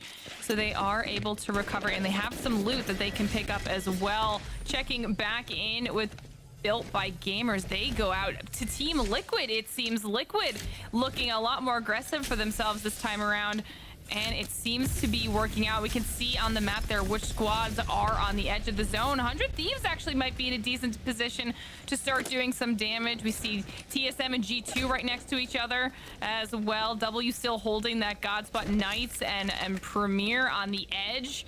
On the eastern side of the zone, it's going to be all those teams again that are in the southwest where they should be a little bit concerned. Next circle coming in here relatively soon, so we'll see once more if they're going to be able to continue maintaining those spots or if they'll be forced out. So far, this game playing in almost to the opposite nature of how our first game went, where the teams that took up position earlier are usually coming out on top of the fights right now because there's not a whole lot. It's not as claustrophobic. Teams have been able to separate themselves after seeing the results from the first game. Another fight going off here as Premier and Knights are locked into a battle with each other. Premier having a huge advantage on this high ground. The guys on Knights just say to heck with it. They're going to rotate back out, jump underneath of this zip line where they're going to try to keep better positioning. One of them will. Now two of them will be lost in the process as Premier is hot on their tail, trying to knock them out and get those 3 KPs, and they're indeed going to be able to confirm them, as I think there might be actually W moving in to sneak those frags away. They were still maintaining that God spot as of a few moments ago and should have had good POV to get some damage onto these guys instead of allowing Premier to take the KPs. That was a huge fight for Premier. There were only those 2 teams on the eastern edge of the zone. They cleared Knights out, not only creating a lot of safe space for themselves, but giving them a little bit more loot, knowing that they do have to continue their push. The zone has pulled off of the eastern edge of these final moments, so they're going to have a long road ahead of them, especially when you can see W has them in their sights. Liquid now dealing some damage onto Premier. Was that Premier? Yeah, I think that was Premier. They're in a lot of trouble. So many third parties just knocking these teams out. Yeah, they might be able to win one successful fight here and sneak a kill point or 2. That's assuming one doesn't get ninja'd from them. But seconds later, as you can see here, they're immediately being jumped on, as has become the example for already quite a few of our teams that took some of the early fights and almost immediately were traded back out from a third party. Team Liquid here trying to return some of that damage. That's once again going to be the Premier roster that becomes the victim of it, as another one of their members goes into a down state. But thankfully, again, they're keeping their distance from these fights. They don't have anybody directly on top of them, so they're going to be okay to get a player up. But in the process, they lost their straggler that was extended out from the other 2 here, and that one's going to go straight down. No chance to revive them and get them back into the game anytime soon. You're going to have to rely on a beacon to try and do that, and we're getting very close to the end here, so beacons are going to be few and far between at this point. I am surprised that nobody followed up on that damage and allowed them to get that res. I thought they might be in a little bit more trouble than they are, so they make it away just barely any help at all. You see that Hill does go down, and they're not able to make their way out here. NRG somehow, though, has made this rock spot look way, way better than any of our teams in the previous game did. They have just been holding it the entire game and have been dealing damage from it successfully without facing a whole lot of punishment. I think a lot less rotates coming in from the tree position this time as well, so it's taking a lot of the pressure off of Energy's current position and allowing them to pepper in a whole load of damage. Renegades just maintaining a successful defense of their position in the meanwhile here, and there's going to be more players trying to jump out over the next few moments here, so Renegade's job not done just as of yet, as they're going to have to maintain at least one more squad pushing against them. Still keeping strong positioning, though, by waiting out here. The teams that chose to wait in the village this time are going to finally be rewarded after things turned bad on the last round. This time, it's working out a heck of a lot better, as the large majority of them are already nearly inside of the top 10 here, looking for the big placement points as more and more teams continue to be knocked out. TSM has recently, I think, took out 100 Thieves, which was one of those teams rotating in late from the north side. They're also the lone straggler moving in from the north end of this side as well, so they're going to be in a very powerful position due to that knock they got against 100 Thieves. We can see NRG is going to have to start moving off of their rock eventually as well. They're one of the last remaining squads on that eastern edge with Liquid off in the distance. TSM, I believe, has started to clear out those teams that I called out earlier. 100 Thieves now down at the hands of TSM. G2 no longer in here. The team that starts at Thermal Station Drop has now gone down yet again. Complexity, though, somehow the team that lands in Epicenter has rotated as far southwest as possible, and they're holding that edge, as you can see with Furia there as well. Hold themselves on kind of the drop cliff edge, and as you mentioned, Furia also taking up arguably the more powerful of those 2 positions that are available just north of where Complexity's holding. So those 2 are going to become a big point of focus as the final circles begin to close in. You can see it bleeding off the side a little bit, so they will be able to maintain those spots, even as our most recent one is going to close in. Some really powerful stuff for these guys to potentially play into. Can't say the same from some of our other stragglers from the north and south end. You can see TSM trying to close the gap a little bit and encircle what is going to be these final few moments of the game for themselves, but also taking a lot of heat as the Q comes out from one of the other team's Valkyries. Now they're fighting engaged right now as Energy pushing in and successfully taking out Ghost position on the inside of this building, shutting the door nice and tight afterwards as well to make sure there's not going to be any follow-ups. There won't be. There's going to be a whole other fight across the street. This is just free damage right now for Rocker, as we're going to see more kills come in here. Sweet, able to get the down onto Madness as well. This is insane positioning, an insane push that just came out of NRG. They have themselves right on the edge of the zone. They cleared out squad in the process, and now they have just free sight lines on so many of these other fights that are going on with so much backup loot inside of this building in the process. And so they are sitting very pretty right now, as it looks like Space Station is the team in the crosshairs of NRG right now, as both squads take a second to back off and bat up. Hopefully they can reset a little bit, but SSG knows that they are in a little bit of trouble here.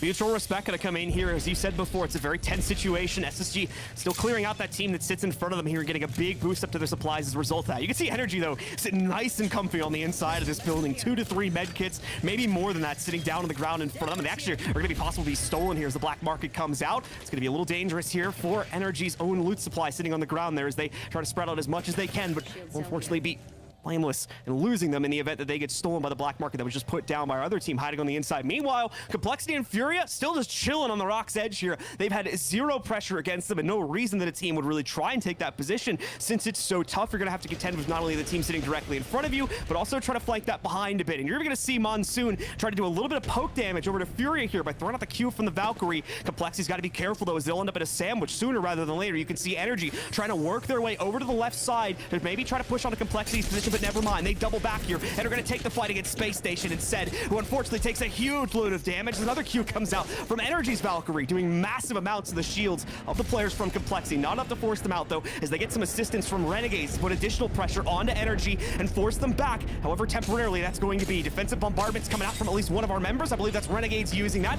A crack comes out for them as well, as they're able to get some great damage once more over onto the Space Station roster, who's wiping out Energy as we speak here. They're just barely going to be able to survive it, though, as Frex goes down. Dropped has a sliver of HP remaining behind his shield. He's going to use that shield to get his teammates back into the fight, though, as now Furia maybe spells blood in the water. They're finally going to move out from this position, leap onto Complexity, and the true fight will begin to control the edge of the rocks here. Complexity as well doesn't even know it's coming. They're going to get shredded. 2 of them already down, and Eye Shiny not far behind. Furia gets all 3 KPs from that, and now it's come down to our final 4 here. Complexity as well, losing those players to Furia. They're now going to be free to move out from the rocks and punish these positions, as Xset and Space Station also trying to fight for placement here in the final seconds of the game. Sorcerer, the only one left alive for Renegades, is now they're getting pushed, I believe, by either Furia or Xset here. Sorcerer just trying to bleed as many KPs as he can. He's keeping himself alive, but Xset cleans it up, and that's another squad going down here. Xset gonna quickly bring it down to 2 as well, as they finish off Furia, and they'll clean up the last squad as well. Xset takes game number 2.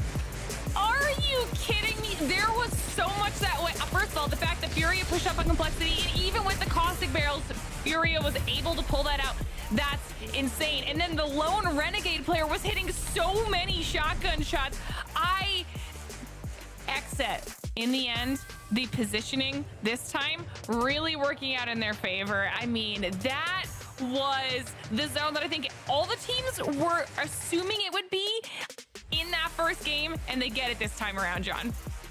Crazy game. Kudos to Xset too. I mean, those are back-to-back solid performances from them. I know they got 6th or 7th in game 1 and a few KP, and first place finish, quite a few KP at the end of that game as well. So kudos to Xset. But a couple things I'd love to kind of break down. Obviously, that late game was insanity. You know, we'll talk about the late game first, and we'll double back to the early game and mid game a little bit. But in that late game, what we saw right there was a few teams, when there were 7 teams left, fighting each other, and it was almost fights within fights within fights, fightception going on, as you saw Space Station Gaming absolutely fly at NRG and take them out. Furia did the same exact thing to Complexity and Blue. It just seemed like they were trying to take their surprise 3v3 fights and catch the other teams off guard.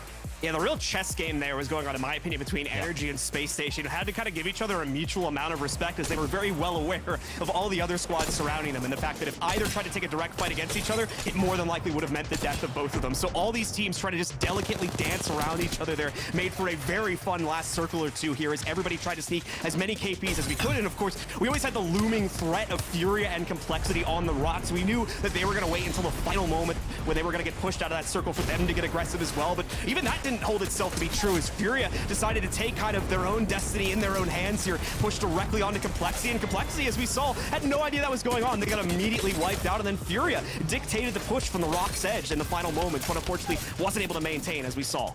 That's right, yeah. In this early game here, we also saw a little bit of cannibalism, right? In the form of ESA gets griefed by CLT in a 3v3 fight. Then BBG comes and takes out CLT. Then Team Liquid comes and takes out BBG. It was like the Russian dolls, but Apex edition there is what we saw. And then ultimately, Team Liquid did a really good job in early game, taking their third-party fights, it seemed like, Blair.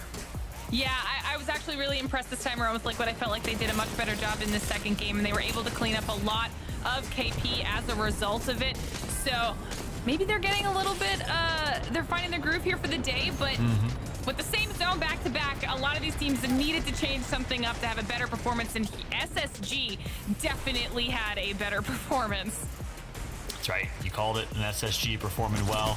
This is the point where they pushed NRG, ended up in the top 3 or top 4 left in this game, but ultimately it was XSET that was the last team standing, and as a result, a 20-point bomb of a game. But you called it, Glitter. You called it well. It's almost like you're future-proof as you pick Space Station to get 19 points, 10-kill game, leading the category in kills, Glitter.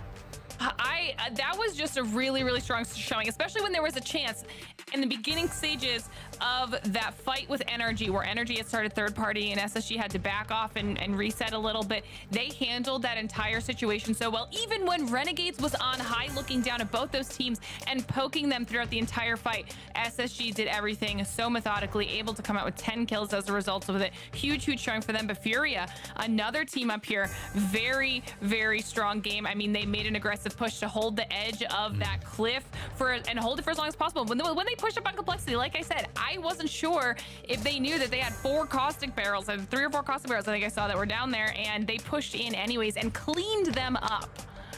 Yeah, that's right. Solid game from Furia. We know Tech is happy right now.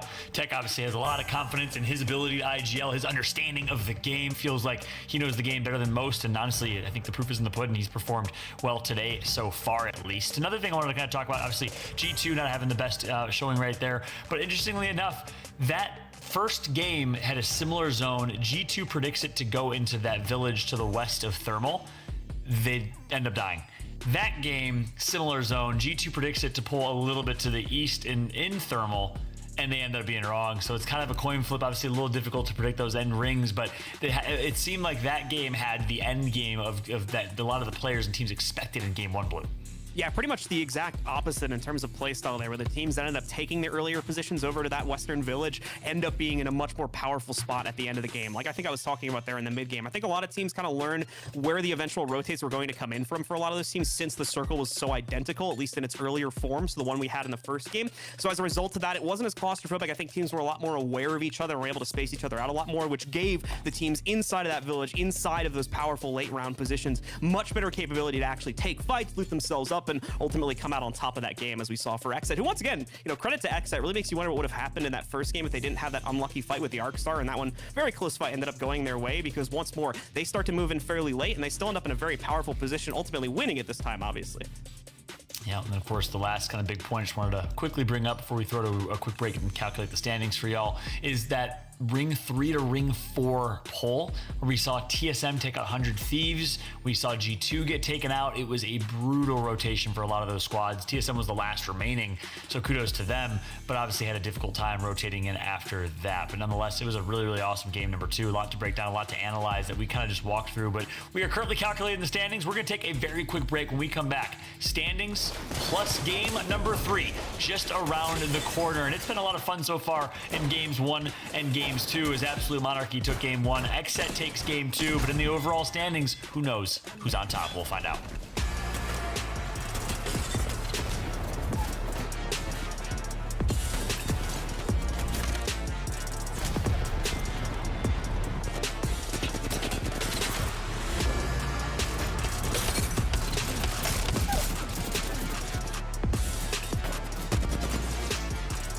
JBL presents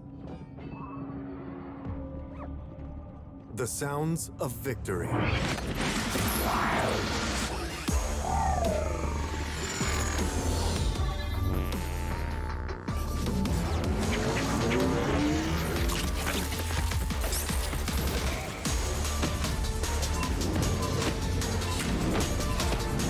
JBL Quantum Gaming headsets. Brooke, before you put those on, we have an idea.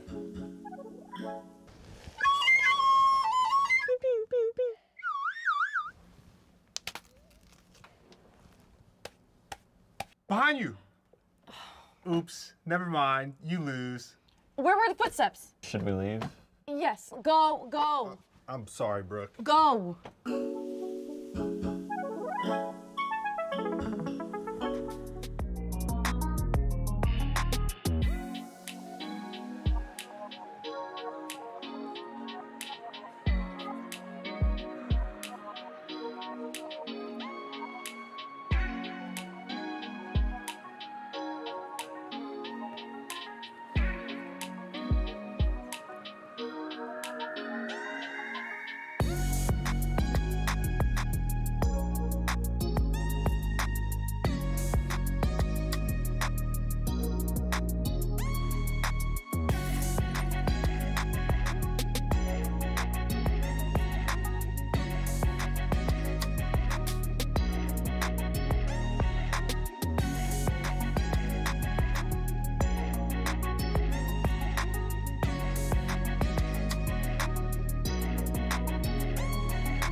In 2020, the JBL Quantum Cup brought you the best of the best in competitive gaming. Watch this year's top teams compete, play with the pros, win JBL products and cash payouts. JBL Quantum Cup. Watch, play, win. Welcome back, Apex family, to the JBL Quantum Cup North American Apex Legends competition, as we're taking a nice little scenic view from my hometown, Chicago, right now, one of our many North American cities on display today. Beautiful lakefront. Summertime shy. Nothing beats it, Glitter, let me tell you. I know. I'm vibing. I know you're a Connecticut girl. You're a New York, Connecticut girl, but, you know. Yeah. We got some other cities in there too, though, but I love all of them. I love that our players are from all over the place, and I'm in a good mood after those first two games because that was some really, really good Apex. Absolutely. Yeah, two great games to break down, to cast. I'm sure y'all are definitely vibing and enjoying it. I'm enjoying watching every second of the way, being able to analyze it and break it down after the fact as well. But two teams that maybe we wouldn't have predicted. I mean, obviously to win games 1 and 2, but that just goes to show kind of the current status of Apex. I mean, I don't know if you could say there's like an S tier team above everyone else like there used to be with TSM. It seems like there's just a bunch of maybe A, B, and C tier teams, but they're really closely stacked here, Blue. Yeah, and even aside from those teams too, like you were talking about there, it's kind of like the story of the underdog so far in games 1 and 2. Xset, the team that we haven't always seen kind of top things out there, finding themselves some really good consistency, in my opinion, in the first 2 games. And then Absolute Monarchy sneaking in the win on the first one. An unfortunate turn of events as they try to pull off a very similar strategy in game 2, and that time it doesn't go nearly as well, as they unfortunately go quite literally from heroes winning the game to zeros and topping that one out with 0 points themselves. But hopefully a rebound is in the future for them and some of our other teams that we haven't had a chance to see yet as well, like Esports Arena, who unfortunately has been struggling here, has yet to place themselves on the board as well. Yeah, it's true. Esports Arena in 3rd place in the LGS. Overall standings, not looking too hot in the current standings, but they still got 4 games to bounce back. Let's go ahead. And speaking of standings, take a look at our current placements. Xset on top in 1st place with 30 points, but look how tight this is, Glitter. Absolute Monarchy right behind them with 23, Space Station 21, NRG 20, Charlotte Phoenix 17. I mean, all the way down to Premier and TSM with 11 and 8 points. Knights can be thrown in there. At this point, Glitter, any of these teams, even to Esports Arena, can win this tournament because it's not like one team is just running away with it. 1,000,000%. I mean, we've seen it happen before. One really solid game can completely shake up our standings, and we're only 2 games in. We've got 2 days of this, so there's still a lot of time for these teams to catch back up to what we've got going on right now for our standings. Yeah, that's a great point. Obviously, 2 days with the competition. If you're just joining us, that's an important thing to note. Today, we're playing 6 games. Tomorrow, we'll run it again with another 6 games, cumulative points overall. So, yeah, certainly a lot of Apex to be played, and that's what I love about this format, is really anything can happen. I think we're going to see a huge shakeup after game number 3, Blue. Yeah, absolutely the case here. And not even only after game number 3, right? We've got a whole day's worth of gap between games 6 and 7. So that's going to be a lot of time for teams to go back, maybe look at the VODs here if they're really trying to push for the W on day number 2, maybe adjust their play style after seeing the way that some of the other teams are playing and look for something different to do on our 2nd day of matches, our 2nd 6th set of games there to try and change up their own fate and maybe even push the top of the leaderboard and surprise us. That's right. So we just got word game 3 is loading. Character selection is live. As we head into that, want to make sure people know. I mean, Xset, we say, yeah, not the team that we expected to win game 2, but they've done it before. They've won a ALGS competition, 6-game tournament or format. That was week 2 of the Apex Legends Global Series in Split 1. Xset really looked strong to start the ALGS Pro League, and since then have been a little bit more quiet, but we know that what they're capable of. We know that this team is certainly capable of doing great things, Glitter. Yeah, and that's what's so scary about this entire lobby is that I think we can point at every single team and be like, oh, well, they did really well this week in ALGS. They did really good. You know, like there's so many teams where they've had a week where they came out in 1st place or 2nd place, and they've shown that they're capable of those huge performances. So, you know, I mean, we should have expected that level of insanity here because that's the teams we grabbed, right? We should have known better. Indeed. That's what we expect from the rest of these 4 games today, 6 games tomorrow. But guess what? Game number 3 is here. Let's go ahead and jump right into it as the map is loading. Gameplay has actually started, and I'm throwing it over to our casters, Blue and Glitter.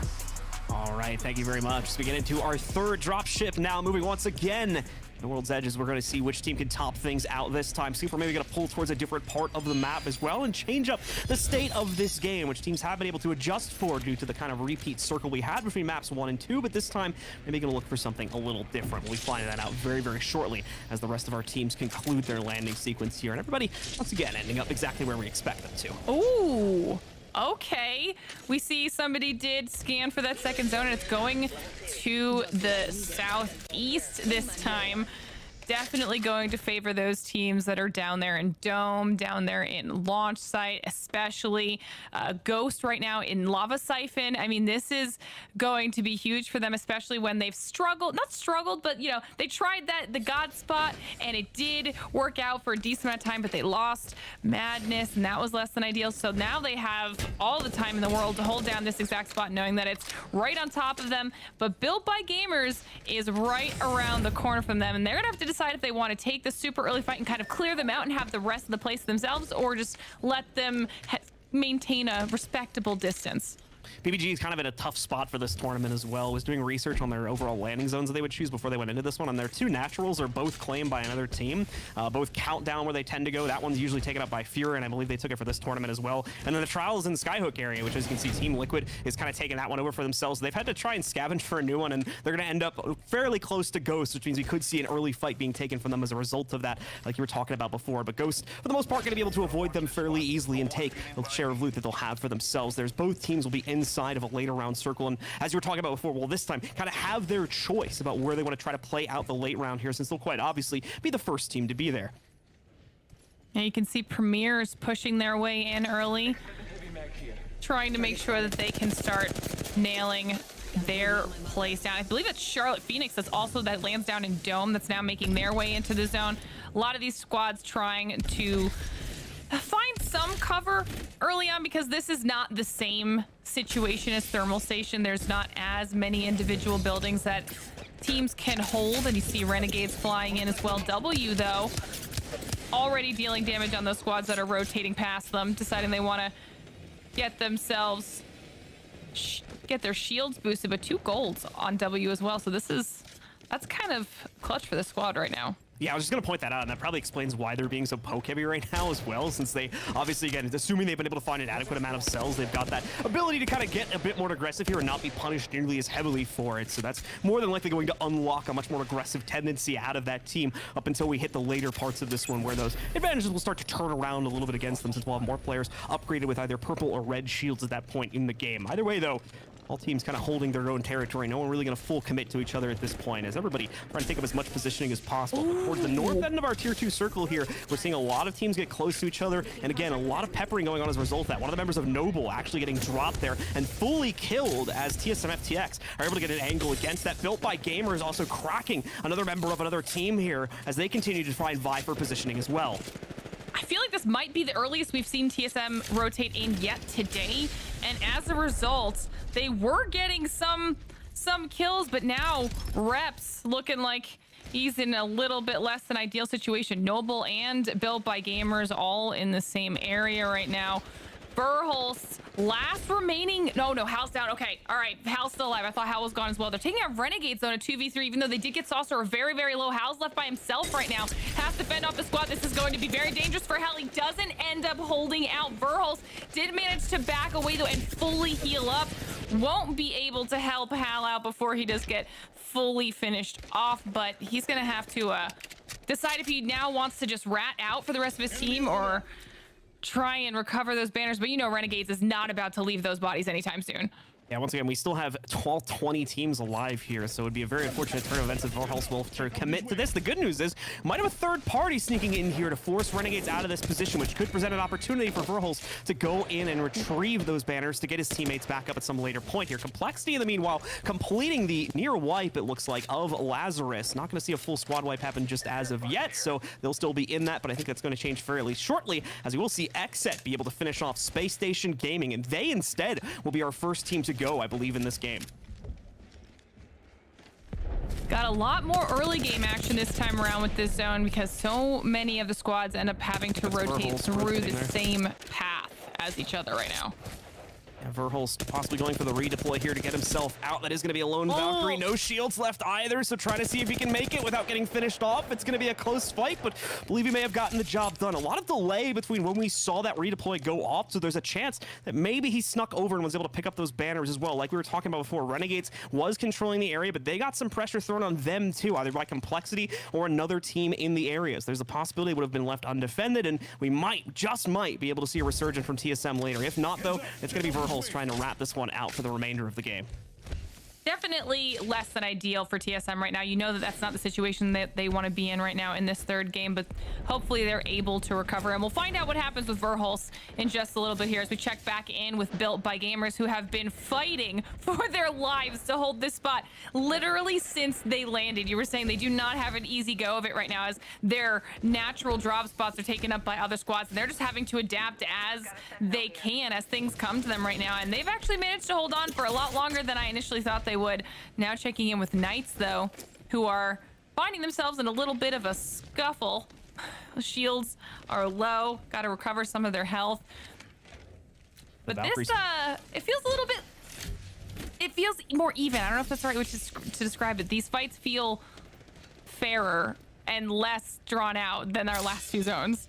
I feel like it's a little bit more evenly weighted just because there's not this mad rush to try to get into superior positioning like we were seeing back when our circle was over on the kind of southwest end of things by Thermal Station. You mentioned it. There's a lot less cover to play for here, so I think there's going to be a lot more late rotating teams, a lot more teams kind of hovering on the edge of the upcoming circle, even the one that's currently closing, to try and delay that possible push for as long as possible to avoid those extra fights. Liquid as well, moving into position here now as we're going to see them just getting off of a recent Valkyrie deploy to get themselves a little bit closer towards the circle as they enter a zone near the tree. Liquid here has been able to pick up their performance throughout the day, so we'll see how this rotate ends up panning out for them as we see 100 Thieves taking some charge rifle shots there, looking down on Noble. Noble was another one of the squads that did have their sights on those death boxes where TSM were. They were checking in, making sure that nobody was down there earlier, so I'm still wondering what Verhulst was able to do. But Absolute Monarchy, one of our strongest teams so far today. Huge finish for them back in game number 1, pushed them very far into the leaderboards, and despite getting 0 points in the second game, still I believe second or third in the overall placement so far here of our first 2 games. So a massive boost for them. Obviously going to be looking to improve on that game 2 performance, and that's a good lead up to that one. Speaking of some good things, Onmu with some great shots coming out from the 30-30. They're immediately cracking one of the offenders, trying to push a bit closer to them, and more importantly making them think twice about making that push in the first place here, as 100 Thieves is not only contending with that team, but another one fairly close to them here at the current facility. Ghost Gaming on the outskirts here, also getting some nice shots peppered in, and a crack as well against one of the players currently holding on the inside of the facility. A few more would knock them out, but fortunately the range is probably going to be a little bit too much here as Madness continues to find those very well-placed shots there on the Hemlock. Definitely making himself as annoying as possible while leveling up his Evo shield. Ghost has just been able to really hold this from the beginning, and no one has pushed too aggressively on their spot. But the downside is that since they haven't left and they don't have that Lobo, which we saw was a huge benefit in our first 2 games for those teams that did stay in thermal for quite a long time, they will eventually have to do some sort of fight or go for loot outside of their area. And with how many teams have now made their way in, it will get dangerous. Energy continuing to watch out here as more and more teams will close in on their position inside of this facility here. May even get that Valkyrie rocket assault working its way in, as Neffen looks to try and swing his way back around here. Maybe to re-engage once more. More pressure is going to work its way out from the inside of the facility. I believe that's G2 starting to put that pressure on Energy, and more importantly, making them think twice about trying to take that fight to their western edge here, as they'll be forced away even from the main door to try to assault against G2 here. We're going to see that Q come out from the Ash to force them away from that, nearly staring them in the process, but no, just forcing Energy further and further back and possibly out of this zone entirely, as the team they were contending with to their left side earlier is now directly pushing against them due to the pressure from G2, taking the heat off this other team. Yeah, that's the problem with taking a fight when there's so many other squads around. The second they hear those shots, the second they hear any of those grenades going off, they're going to try and look for that third party, as NRG is able to at least fend the squads off for now. G2 trying to peek a little bit, see if they can maybe get a tether from the Ash. But NRG, I think, is not going to be dissuaded. They're going to hold this spot and make sure nobody pushes them for quite some time. They handle situations like this very, very well. G2 realizing as well that things might be getting a little bit too tense with that third team contending inside of this fight. So they're going to focus on maintaining the interior position they have over everything else. We'll switch away from that fight since it seems to be calming down for the foreseeable future. And over to the Knights, who are currently in the middle of a Valkyrie deploy, getting themselves actually a little bit closer to the ring as they're really surfing on the outside of it here, over towards the dome for themselves as they try to work themselves a bit closer to safer harbors here. They're still trying to obviously get a bit of loot for themselves as well, it appears. Yeah, I was trying to keep my eyes on them because I saw them. They made a really wide rotate. They were in Lava City for a little while, trying to decide what they wanted to do there. Now they've decided to just keep going wide all the way through Dome. You can see on the mini map on their screen where that zone is. It's just right above them on the southern edge of the zone. So this should be, as long as they can make their way in undetected. We did see a couple tracers coming through there, so there is the possibility the squad knows where they are, but they might be okay and are back on board with NRG, though, who looks like they've made the push in on G2 and taken that from them. Nice turnaround from NRG, considering the relatively disadvantageous position they were sitting in just a few moments ago. Able to spin that back around and actually successfully take out G2. That's huge bonus points going over to NRG now, as they're also going to take a massive position for themselves. We see G2 actually not fully out of the fight just yet. Jet still in this one as he's going to try to rocket to safety. We already saw Verholz trying to do this earlier. He made it out alive, but Jet not so much, as Zera is going to be able to finish him off, and that should wipe G2 off the board in 18th place. Furia ends up being that squad that is able to pick up a couple of those KP for themselves after NRG had pushed G2 out of their position. Furia is the squad that's been very, very aggressive today as well, and it's worked out so far.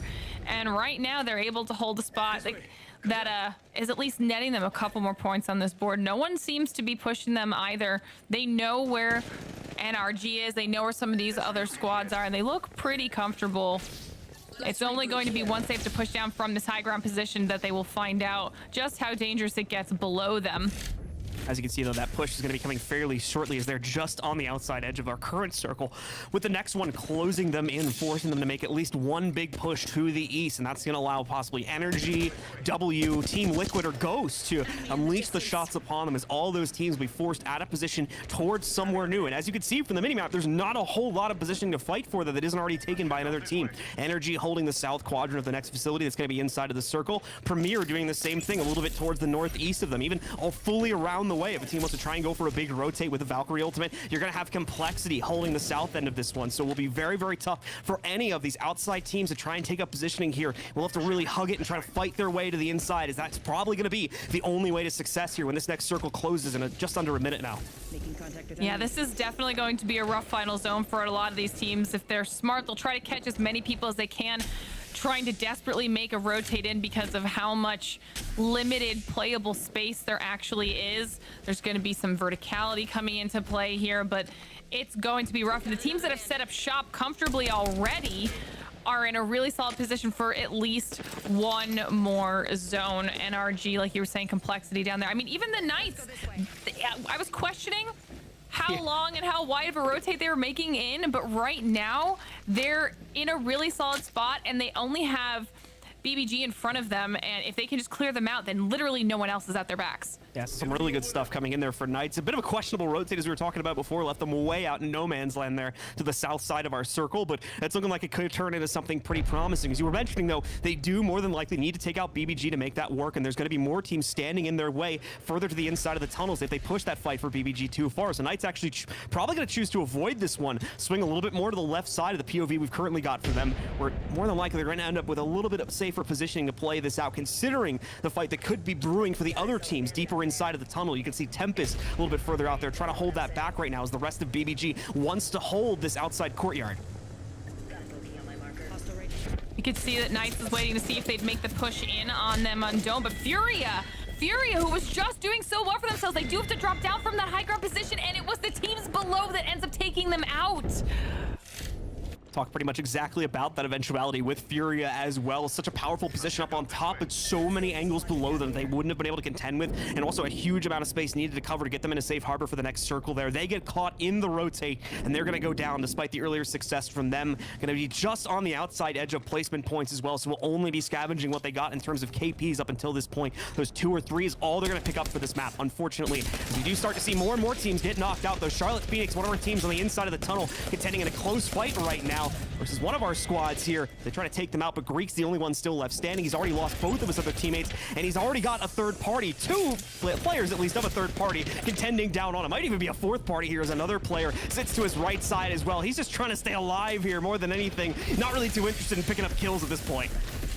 Oh, it's actually Esports Arena who's trying to finish off this squad right now, and they do end up being able to do so. Are they going up against Liquid at the other end of the tunnel, though? It's not going to be as simple as that. Just one player from the third party, because now they have to try and wipe out the entire squad, and these rotations through these choke points are some of the worst that you have to make. Team Liquid here really trying to engage the fight versus Esports Arena, but Esports Arena still holding things back. I believe they're also down a player right now, if I'm reading the POVs correctly. Once we get over to them, we'll confirm that. But Team Liquid still doesn't want to take this outright fight, doesn't want to be forced to push into this, so they may end up backing away from this one. They're actually holding back the rotate coming in at the moment here from Esports Arena. And I can confirm it, Esports Arena down a player. You've also got the 3-man team still alive from BBG, stopping a potential rotate from Esports Arena out the south exit of their tunnel, so they don't really have a choice. They're forced to go for this. However, look at our minimap right now. Look who's creeping up on Team Liquid Xset. If they want to commit to this play, they can really surprise Team Liquid and open up this can of worms to potentially give them a whole nother squad wipe, and as well take out Esports Arena possibly as well, with the circle very quickly closing in on them right now. There's so much going on. We can see NRG is gatekeeping Ghost as Ghost tries to push in, and NRG is actually doing a really good job of keeping them up. But Monsoon, the solo rat, might be able to third-party some points here on the edge of the zone as well, as so many of these teams have to quickly make the decision. Like you were saying, BBG is gatekeeping the side of this choke point that Liquid and Esports Arena have still been fighting in this entire time. And as we see the Caustic Barrel start to come out of flanker, this could go very, very poorly for the remaining players inside of the tunnel, as the rest of these teams just try to make their way into the zone safely. Xset just barely holding up, but Renegades trying to make sure that no one else makes their way in. This is such a messy end zone. There's just not a lot of space for these teams to fight for. Pretty much, again, a direct opposite to some of our previous games here. Xset moving in the meanwhile, wiping out the big fight that had gone on between Energy and another squad. Their Ghost, I believe, being the ones to take out Energy, but very quickly being taken out themselves by Xset. And now Xset may very well become the victim of a third party here, but BBG in a different position on the map, also taking just as much heat, as they're now going to get knocked out by the Knights, who also push back in here. Team Liquid has made it out of the tunnel in the meantime, surviving the fight versus not only BBG, but more than likely knocking out Esports Arena in the process as well. Down to our final 6 here as Premier GG also still in the fight with all red shields and nearly everyone at full HP here. They're looking very, very strong as they're holding the far western edge of the remaining circle here, with a few teams lurking above and below them, so not necessarily in a powerful position as of yet, but really no one in that spot. Because what Glitter was talking about a few moments ago, there's so little cover to play with that no one can really be in the winning position just yet. I was so worried for Team Liquid for staying in that fight in the tunnel for so long. I was worried that they were going to be punished for it as they came out, but somehow between BBG and Knights fighting, I mean, Liquid makes their way out. Knights have just held the solid spot the entire time, and the rat Monsoon's still alive. I wasn't sure if he made it out. He's still able to sneak his way into the zone.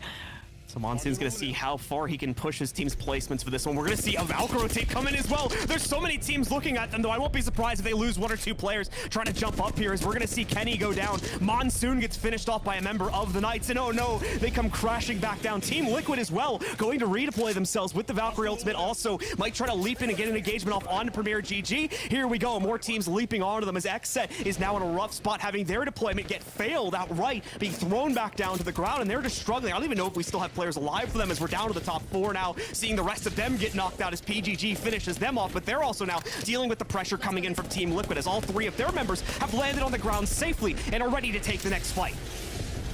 It's all going to come down to who can hold their barrel, the bubble the longest, who has their defense and bombardments at their disposal. Liquid is in a really, really rough spot right now as we see them trying to get a couple more bats off and keep themselves alive right on the end of the zone. Knights have been holding the spot right above Liquid for so long, and they finally decide to make the push and see if they can clean this squad up as Renegades are down below. We've got Premier off on the eastern side, and everyone's just waiting for the moment when they want a third party. Well, they allow Knights to continue this fight with Liquid completely uncontested.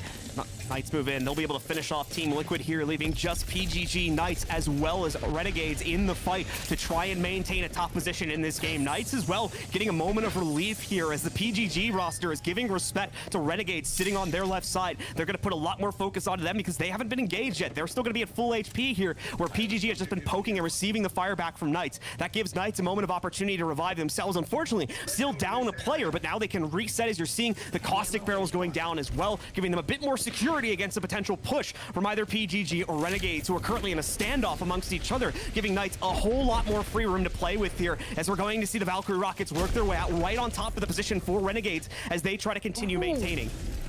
It forces the Renegades bubble, and this is when things could start to get a little bit scary. They go for the Valk ult, hoping to maybe escape with their lives for now. Maybe Knights and Premier will shift their focus, but don't. Renegades take a lot of damage for it. Shields are cracked as the Valk Rockets come in as well, and Knights are able to start cleaning up on those Renegades players. Knights still in a fabulous position for themselves, but Premier, all red shields, looking very, very healthy in their position. The circle looks like it is pulling slightly towards Knight's position, but regardless, they are going to have to move out anyways. It is fairly centered in terms of where it's closing out. PGG knows this, so they're going to get aggressive. They're going to push right in. They know they've got this down to a 2v3. Going long range is not the way to win this here, as a member of the Knights still down on the ground, and it's going to make for a very easy win for Premier GG as they shut it down in a 3v2 after holding off the other squad. That was an incredibly clean game out of Premier. I feel like we didn't even get to see them until they were already in late game, already fully red shields on all three players, and in a solid position for the remainder of it. I mean, they snuck their way in and did it so well. They were able to make sure they had focus on both of the last two remaining teams. They didn't push an advantage until they had it. I mean, John, yet again, another new team with the win for the third game. And Glitter, you took the words right out of my mouth, because that was the first point I was going to make. I mean, the first three games, three teams that many would not have considered to kind of be in that A tier, maybe expected to start so strong today. Xset, Absolute Monarchy, and now Premier GG joins them in that list with a first place finish. It's going to show how many teams can compete at the top level in Apex and how many teams at any point can really go off. But like you said, a really, really clean game right there from Premier, Glitter. I mean, that was a rough end zone too. I mean, you've got, you have all the lava in play. You don't have a lot of cover. You've got some rocks, some loot bins, a couple, shipping containers here and there, but generally that one's hard to play around, and it was very, very well done by Premier.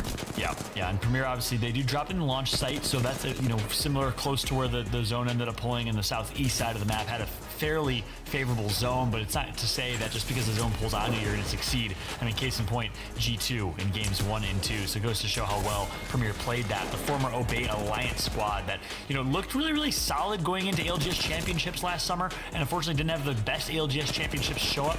And of course, this time around, looking really, really solid in the JBL Quantum Cup, as we saw early game, a lot of early game fights, mid-game fights here, Blue.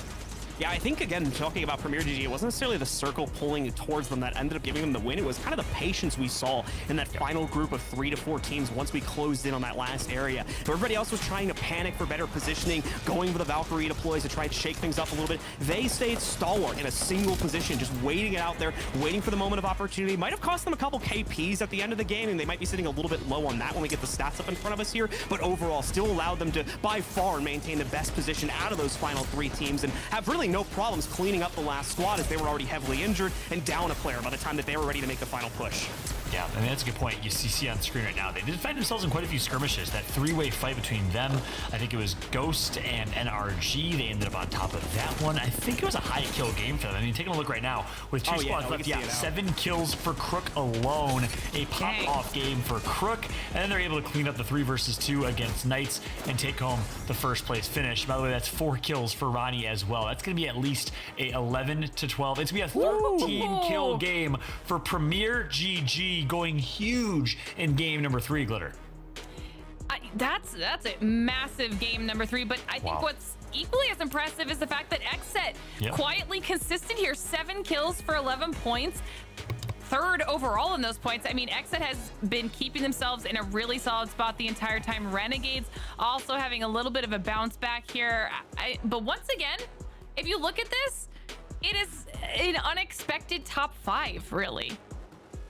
Yeah, unexpected indeed. Team Liquid rounding out the 5th place spot. In the game results here, at least, they had a solid game as well. But you hit the nail on the head. Xset, I think, has been the most consistent. As you take a look at the second page here, BBG got 7th place, but didn't really get a whole lot of kill points, so didn't get a whole lot of points as a result. And then, of course, we saw Space Station, G2, 100 Thieves, TSM. A lot of them got taken out very, very early. So, again, a lot of the teams that we would have thought maybe would pop off, not the best game number 3, not the best start here today, Blue. But that's what's awesome about this competition. We really belabored the point or hit on the point before that game, but we still have a full day tomorrow. We still got 3 games left today. Yeah, I think it's really interesting that you bring up BBG there on the bottom end of that one, because BBG is trying to play this very similarly to the way we're seeing Xset play it right now. Big difference is, once again, Xset is winning so many of these kind of earlier skirmishes where they're having to fight for their 1st or 2nd circle positioning there. They're coming out on top of that, giving them so many extra KPs and not really making them forced to play for such high placement either, as we're seeing leading the charge by about 5 points due to having these anywhere from like 5th to 10th place finishes, but almost every single time getting 5+ kills, keeping them very, very competitive here on the scoreboard. Yeah, as we take a look at the overall standings, Xset starting to run away with it a little bit based on their consistency. If they can keep that up, that surely will happen. On top, Klain, Kenny, and Clarify with 41 points. Premier GG right behind them with the pop-off game number 3. NRG quietly performing consistently well, mostly in the kills category, Lauren.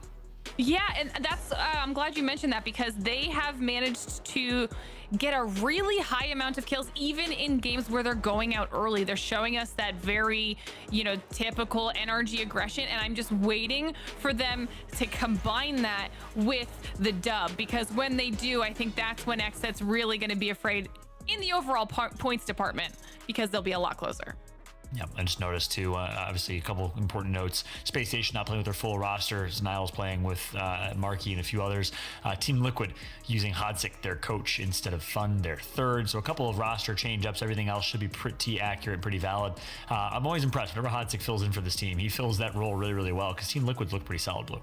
Yeah, absolutely the case here. Team Liquid, again, a team that's kind of been struggling a little bit inside of the ALGS. Still managed to make the playoffs, don't get me wrong there, but the 17th positions are just barely inside of the top 20 teams needed to get them to that point. But still, just like Xset, just like a lot of the other teams, they're one of the ones that's kind of been chasing the outside of the circle here, taking a big risk in doing so, because a lot of our circles either have had positioning the teams are going to want to take very early on, or just there isn't a whole lot of it in the late game. So they're always taking a big risk and moving in late, being one of the last teams to enter, that there may not really be room for them by the time they arrive there. But despite that fact, as we've been seeing, always keeping up the competition, always winning at least 1 or 2 fights here to keep them very high on overall placements. That's right. Yeah, Team Liquid performing well. We'll see where they stand in the overall kill leaderboard, because guess what? We got ourselves some kill stats. Who's performing today? Crook on top by quite a bit. PGG's Crook playing so incredibly well. Xset Klain right after that because of Xset's performance. But then, yeah, as expected, NRG sweet with 9 kills. Nathan, the young fragger, right behind him as well. And then, of course, we got Aprizi of Complexity also playing for the Charlotte Phoenix today with 6 kills. Zara Tricky. We got Hill, we got Flanker, Davis Wave, and then Kenny from Xset kind of rounding out our top 10 here. Anything stand out or jump out at you, Glitter? What I'm loving is the consistency in our top squads all having 2 players out of their 3 up here in our top kill leaderboard, because that's impressive. Really just irons the point home about how well these teams have been doing, despite some issues with the placements overall. Still being able to keep up the kills this consistently over 3 different games here really irons home why these 2 teams are safely inside of our top 5 right now. Yeah, that's a good point, right? Premier, NRG, and XSET all featuring 2 players on this list here, all performing well. And not only that, but let's take a look at the overall kill performance and team performance. NRG, despite not getting great placements, look at the damage that they are putting out, Blue. Yeah, some crazy stuff there. So the only team inside of quintuple digits for themselves so far. Other teams fairly close behind them, as we were talking about before. XSET and Premier being the most to stand out, but Space Station and Team Liquid also holding on very close in that department. Unfortunately, they've had a few runs that have been cut fairly short in their opinion due to missed rotates or just fights that end up going their way. But I think in the overall department of kind of this consistency area, if they were holding up a bit more in those fights, then obviously, again, we would see them being very, very competitive with those other 3 teams currently topping out that team performance leaderboard.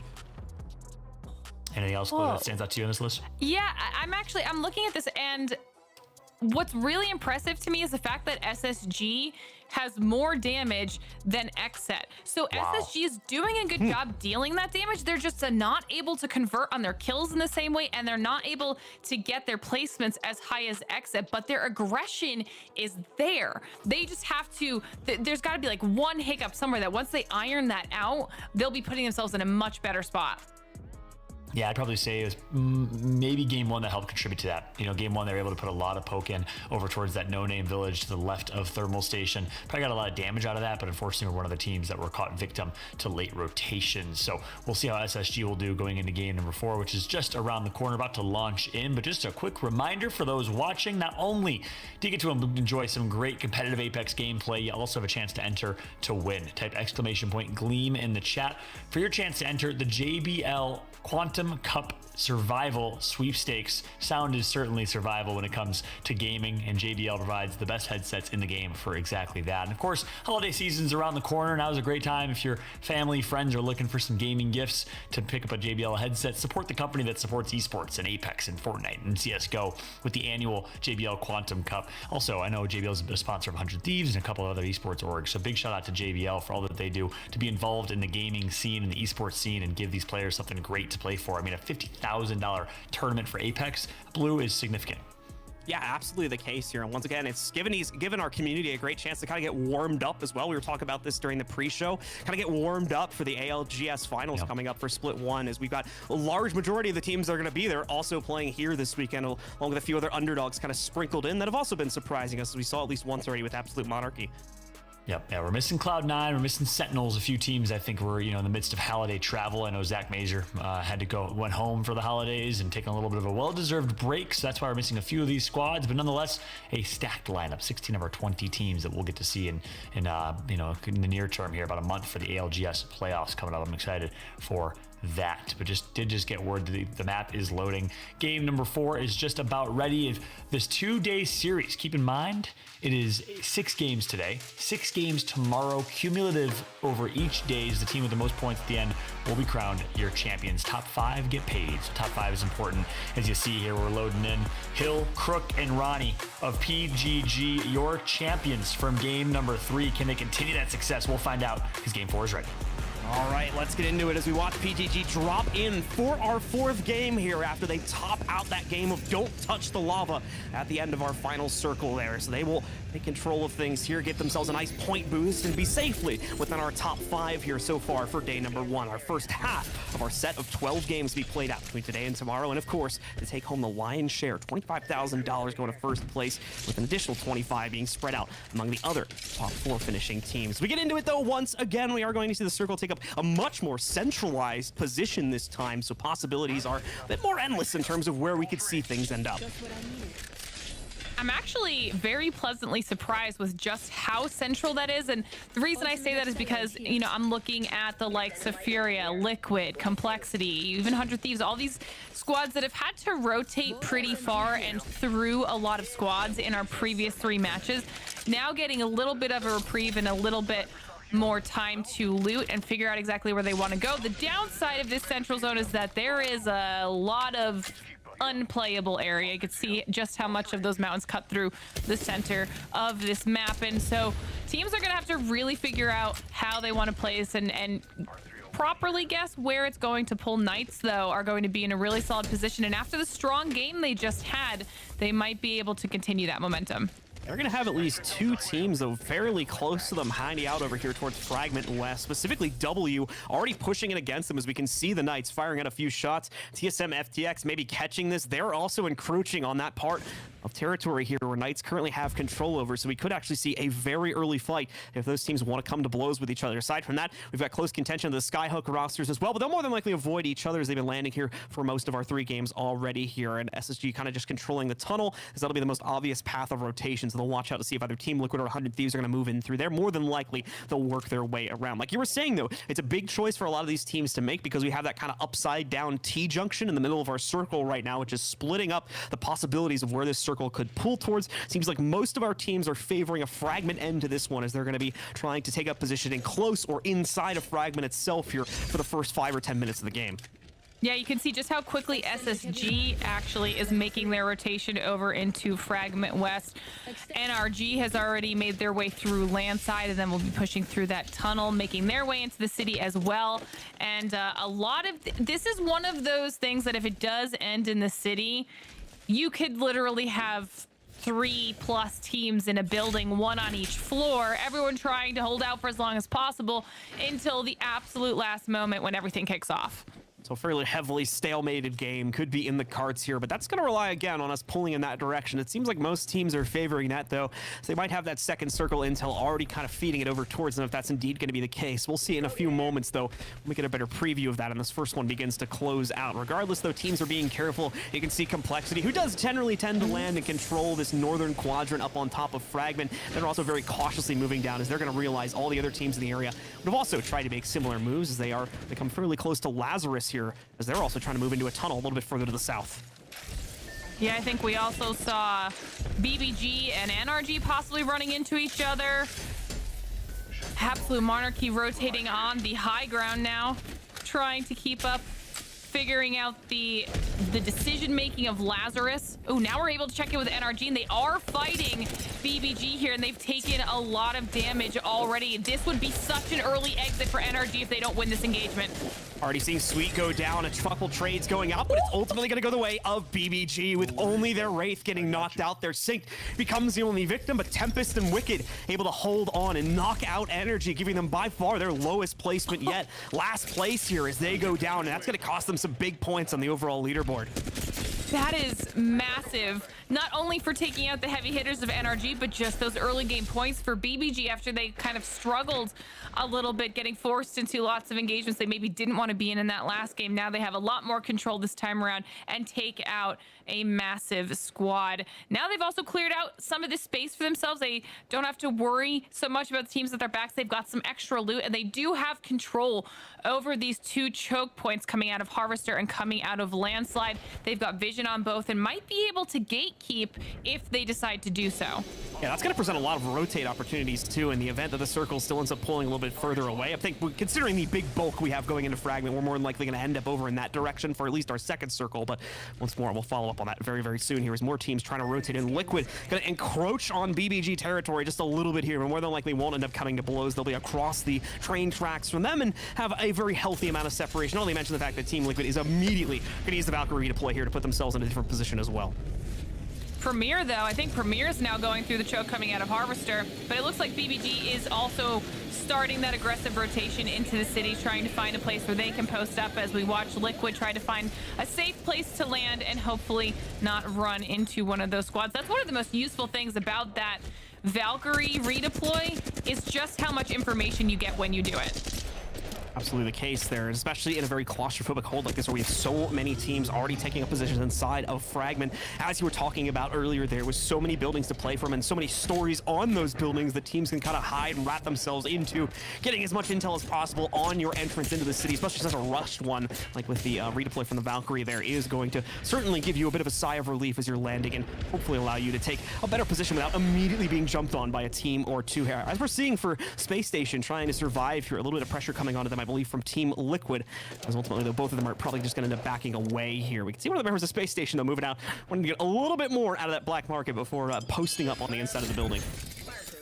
Yeah, I mean, between the Caustic on one side and the Loba on the other, there is just a lot of potential use in these Legends right now. I mean, Caustic's going to really help the squads that do have a Caustic be able to post up safely in these buildings, because a lot of people won't want to have to take a fight inside his gas if they don't absolutely have to. And then Loba, with how close all these buildings are and how close all these teams will be, and inevitably their death boxes, being able to just constantly have a supply of loot at your fingertips is huge for these teams.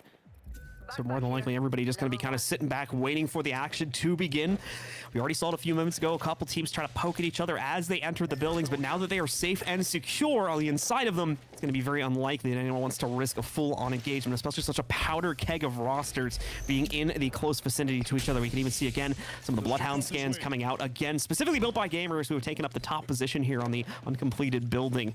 They're not going to be the only one holding it. One team position below them. They'll have to constantly keep an eye on those ropes to make sure no push comes out against them from that roster, in addition to all the other teams that are going to try to pelt a couple sniper shots at them from a distance, as they'll be poking out every once in a while in this slightly more exposed position up on the roof. Yeah, and you can see that zone shift does come through, and all of the teams that are holding buildings in the city right now are very, very happy with that. Looking at G2, though, G2 is making a very late rotate through staging, probably going to follow the path of Furia as Furia finally makes their way into the zone. And this might end up paying off for G2 with how many teams are going to be forced to start fighting each other. If they keep themselves a safe enough distance to be able to third party some of those fights, might end up translating into some massive points. But Charlotte, Phoenix, and Built by Gamers trying to do a lot of poke here in the city, and I feel like Blue, we might have to get comfortable, because I think this is what's going to be going on for the next 5-10 minutes. Yeah, at least until we get another circle or two closed in. Even G2 is not really going to be forced, I think, to take any fights from the outside to try and maintain positioning. That little tiny village to the right of the train yard outside the tunnel there is still open, and I'm pretty sure inside, the majority of it at least, inside of the circle, so they can more than likely rotate over there if they spot it as being open, and that'll be an area where G2 can kind of just camp out and not be forced to take any engagement until the circle closes onto them. So they'll be staying safe, as once more every single team, except for our first one, Energy, probably feeling a little bit bad about the earlier events for them, as they've gone out, and now every single other team is just going to be locked in a 19-team stalemate here while we wait for our third circle, more than likely, to close in. Checking in on the POV of Lazarus. Squad that went out very early in our last game. They could definitely use a bit of a recovery here. But ever since that one engagement with BBG and NRG, NRG being that first squad to go out, nobody else wants to push the issue too aggressively if they don't absolutely have to right now. And you can see on both of these views right now just how close all of these teams are. They're literally stacked on top of each other, right next to each other in buildings that are a few feet away. I mean, at this point, it's just going to be completely dependent on if an individual player gets caught out while they're peeking, or if a team decides to push out into a new position and everyone ends up focusing on them. Right now, though, I feel like the teams that are on the outside, that northeastern edge that's closer to epicenter, they have a really good viewpoint. And we've seen Complexity play this before during ALGS. If they can leverage this height and these angles to their advantage, they could end up with a lot of points on the board. Alright, so we've got Esports Arena going for a hot insertion into the center of Fragment. Might be going right for the bridge landing as well, but as we see them look for any sort of open positioning, they're honestly just not going to find it here. So they try to steal some away from BBG as they're going to land on the lower levels of their building instead. You said it earlier, we were going to have teams camp in the same building, and we immediately get that as Esports Arena is forced to rotate in here and take up a lower level. Going to have to try and find a way to either get the engagement going or just outright avoid BBG here when the circle forces them into that fight. I'm glad we did instantly see them climb up to the next level, though, because the one that they were on below obviously has that very open center portion of the floor that can really cause some problems for fights. So they cleared out the floor above them to make sure they didn't have to worry about anybody looking down at them, and they should be able to hold this for a little bit. It's gonna get rough. You can see the green on the mini map, so they know that for now they're safe, and unless they have to, they're not about to go up those zip lines and try to poke people down. You see the barrels that I was talking about earlier being able to help them hold that position, and no one's going to want to go past them and potentially set those off and deal with any sort of DOT. So right now, it's just a waiting game. A waiting game for the first mistake out of any of these teams. Not to mention the fact that the Charlotte Phoenix does not have a caustic of their own to counteract that, as they're running a much more aggressive composition with the Bloodhound as well as the Ash supporting their usual Gibby pick. So having to wait that one out a little bit more for a much better moment of opportunity later in this game where their abilities and their overall kit is going to be found to be much more useful there. Oh my god. Okay, well, so everybody in Fragment East is going to have to do a little bit of a shift if they're super far east. Everyone on the north that did have that high ground is now going to be forced into finding a building position that's already been taken up by all of these other squads. However, the one team that isn't being punished too badly is G2. They can still kind of hang around the edge if they want to and wait to see what the rest of these teams do, but already Complexity, knowing they need to make the move, aggressively goes for the Valk rotate and tries to find a safe place to land. Complexity seemingly was just waiting for this circle to close in here as they've been hanging out on the edge of Epicenter for so long. They're immediately going to leap into a fight too as they think this building is open for the taking. Clearly not the case, and they're paying the price for that in heavy terms now. All these caustic barrels going off, already seeing one of them go down, two without shields. Now it's just iShiny. He's going to try to sneak off of batteries. Both of his teammates get eliminated, and iShiny just has to try and rat it out now. He'll recover the banner of Reptar and is going to try to run over towards the top of the building where he might be able to get a teammate back in play, but he's got to keep himself alive first as he goes down to just a sliver of HP, and thankfully I believe a third party jumping on that other squad. They're keeping Team Liquid off of their tail as iShiny is going to be able to just barely escape and possibly get over towards that beacon to get his teammates back in the game. I cannot believe that he made it out of there. I think I saw his name pop up in the kill feed, which might not be the best for Shiny, but that was an insane almost clutch coming out of that squad. Rough rotation for Complexity though, now on board with the X set, seeing how they're doing, and I also see Ghost fighting Absolute Monarchy in the kill feed, and this rotation is going to be one of the most deadly ones.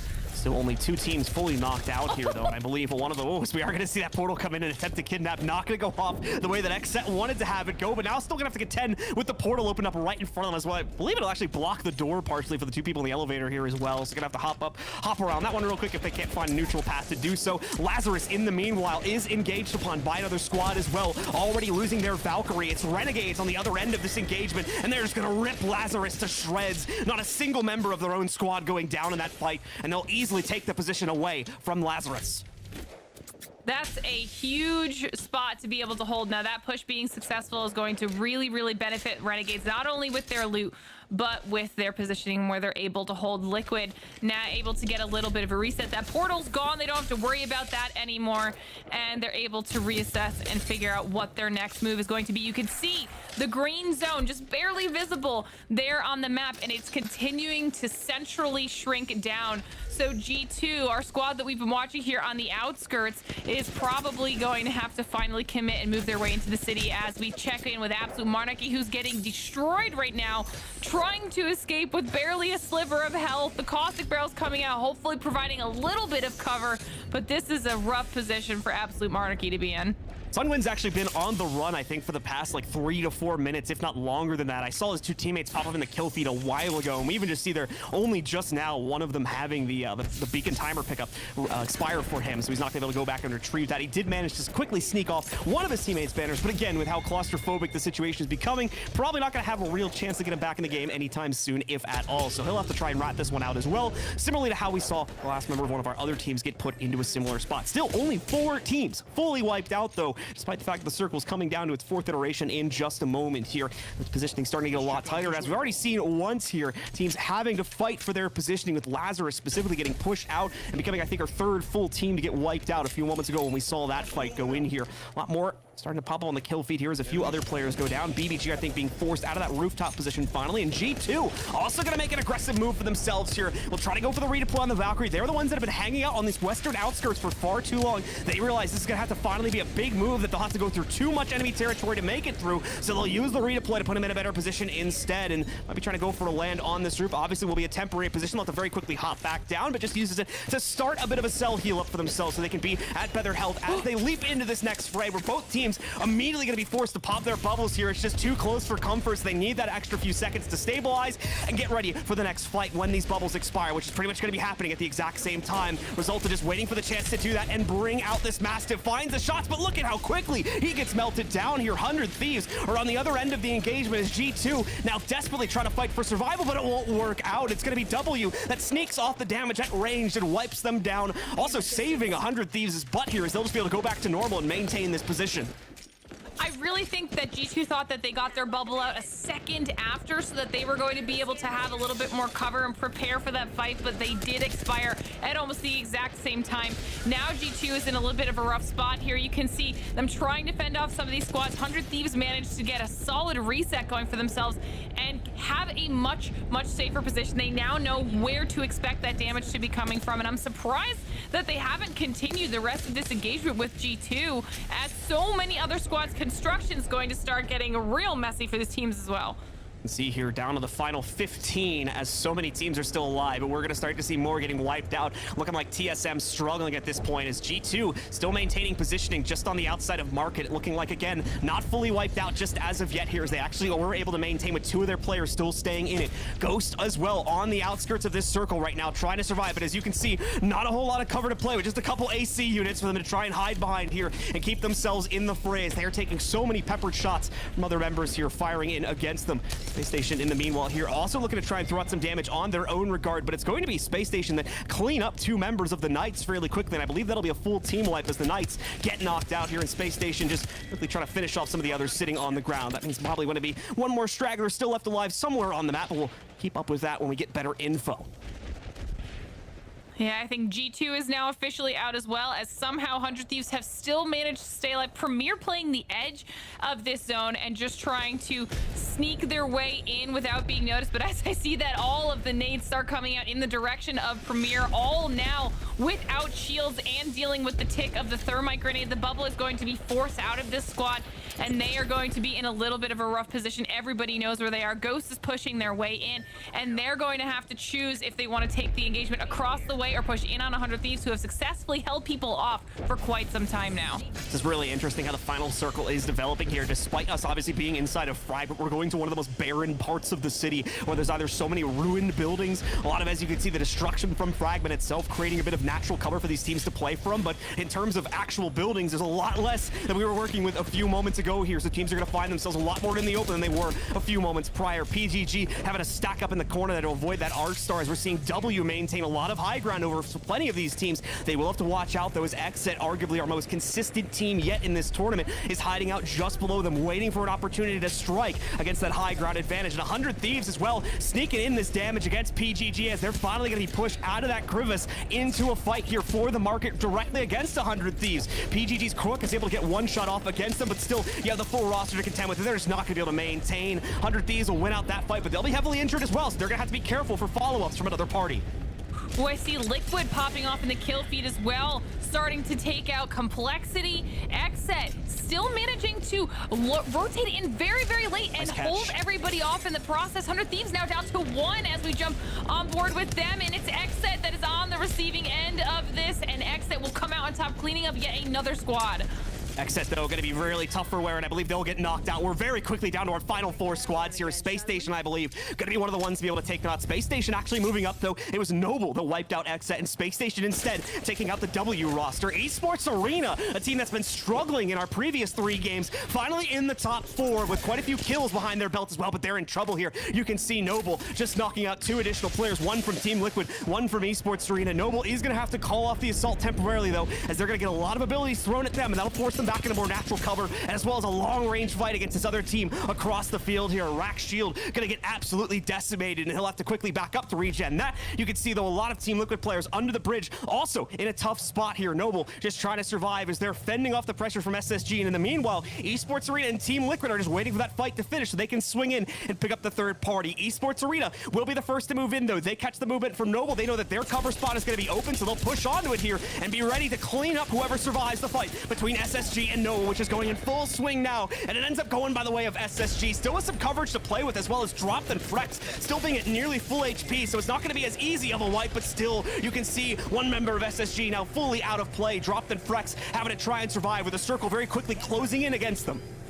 Esports Arena did a really solid play there. They did a 2-1 split. They left Knocked above Team Liquid so that Team Liquid couldn't try and third party or pull any sneaky moves, while they were able to deal some additional damage down on that fight between Noble and SSG, and it paid off for them, keeping Liquid completely shut down in that scenario, although it doesn't really do any damage. But now Esports Arena has the height advantage on SSG, and they do force a bubble out of that duo now, having them in their sights, just waiting for it to break, knowing they're going to be forced to push forward, and Esports Arena instantly shreds them the second they make a peek. But they do have a little bit of cover behind these cars. I don't know how much is going to benefit them as the circle continues to shrink down on these teams, and I think it's just going to come down to Liquid and Esports Arena who is going to be able to win this one out.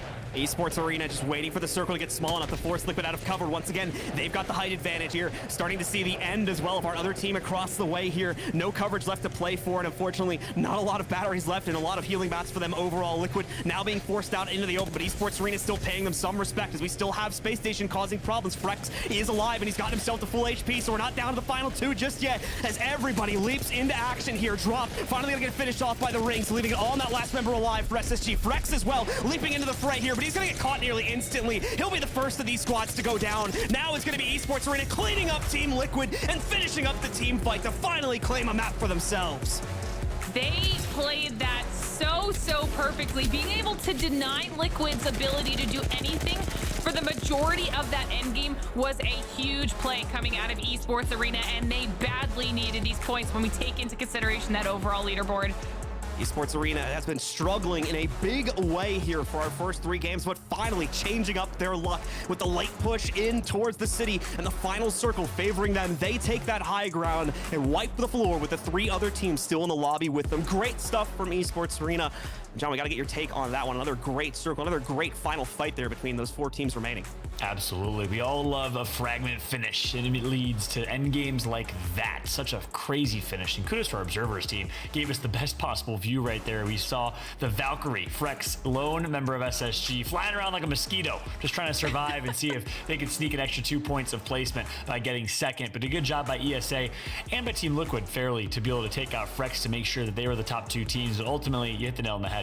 Esports Arena saying, hey, we can still do it. We don't need Verholz. We got knocked. One of the best controller players in the game, Glitter. Yeah, I mean, and they needed it, right? I said it a couple times, but they have been at the bottom of our leaderboard. They really needed some sort of a comeback, and not only did they get it, but they did it aggressively. I mean, this is what we were looking for out of Esports Arena because we know they're capable of it, and I think people had some questions whether or not the change to their roster was going to affect their gameplay, but when they play like this, the answer is going to be a no. I mean, Knocked obviously doing very well for this squad, and this was I'm still stuck on just how smart they were at the end game, John. That was so well played, the way that they were able to deny any sort of aggression from some teams while allowing themselves to also put damage out on the ones that were already fighting. It was so well done. Yeah, and I love how you broke that down actually while you were live casting, you know, saying, hey, look, two members of ESA were able to push, get that one extra kill point while that fight was happening cross map with Space Station, while one of them was able to make sure that Team Liquid didn't pull anything sneaky and flank. Everything from that small decision, that small moment to the end game was really perfectly played by ESA here, Blue.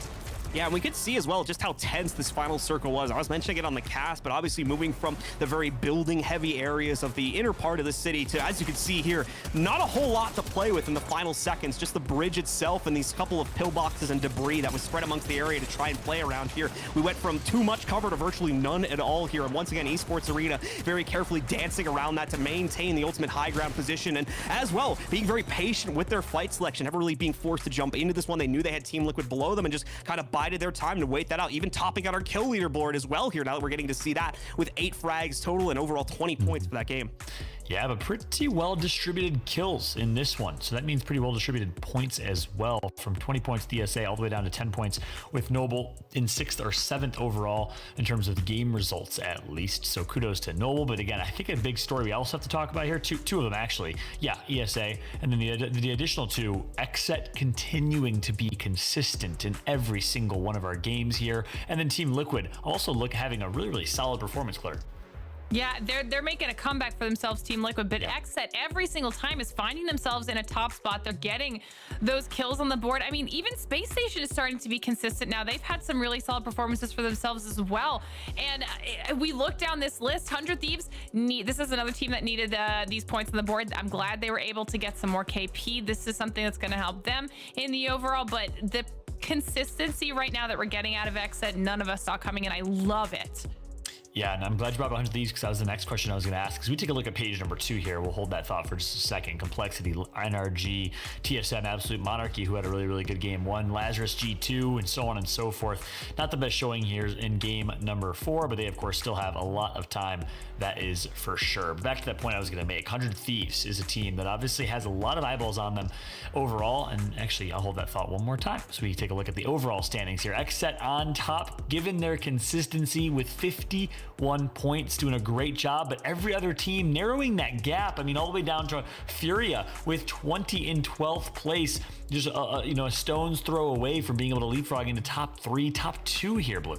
Yeah, it's going to be really interesting to see how these teams try to adjust for day 2 as we're getting close to the end of our first day of matches here. Xset obviously proving themselves to be the most consistent. We kind of talked that point to death. Energy cost themselves some big points in that game due to the risky earlier fight they took in that map versus BBG. As we see, that's going to cost them a little bit, but obviously still holding on with these other 3 teams here, most notably Liquid and Space Station that we talked about, finding that consistency once again. While they were struggling a little bit in terms of being able to do that every single match, they're back at it now. Both of them got some great points in that most recent game, and they're right back in it because of that inside of our top 4. Yep, and then now finally, we'll go back to that point I was going to make. 100 Thieves, 18th place overall, and they're a big storyline coming into this tournament, right? Because they did not necessarily have the split one that they would have liked to have had after winning ALGS Championship, surprising the world back then under the Kangarna squad. A Kangarna roster gets picked up by 100 Thieves. Skyrocket high expectations for them. Didn't necessarily live up to those expectations in the split and picked it up at the end of the split, but obviously this is a good opportunity for them to kind of prove that they are the same 100 Thieves squad that won the championships. But something didn't go so well from that game. Looked like they had a chance. What happened there, Lauren? Yeah, I honestly, I'm not really sure. I think we saw them holding that low ground, and they were doing a really good job for a while, fending teams off of them to the point where Premier was almost afraid to push up on them. And we saw them trying to decide, do we focus on the teams that are coming in from Fragment East, or do we try to push through 100 Thieves and, see what happens? I think it was just at that point an unlucky situation, because to be fair to 100 Thieves, up until that Premier push, they really did fend. I mean, they were able to keep G2 off of them. They were able to, I think Noble might have helped a little bit there, but they were able to handle a lot of chaos up until those final moments. And obviously these zones in Fragment are a little bit rough, but generally we're not getting that performance that we saw out of them in that last week of ALGS like you were talking about, and that's what we were hoping to see. So maybe they'll be able to pick it up tomorrow. Yeah, obviously a lot of games left, a lot of time left, that's for sure. They're one of those teams that it takes a lot of skill. It's really difficult to make it to like top 8, top 9, but despite that effort, you don't get rewarded with a whole lot of points unless you finish top 3, top 4, and you get some kills at the end as well. So breaking that barrier into that top 3 finish is a difficult thing to do. We'll see if they can do it in games 5 and 6, which are right around the corner here. We're going to take a very quick break, give ourselves a chance to breathe here a little bit, but when we come back, we got 2 games left on the day. Who will be at the top of the leaderboards after our first day of 6 matches? Who will be left to go big in day number 2? We'll find out when we come back with game number 5 after this.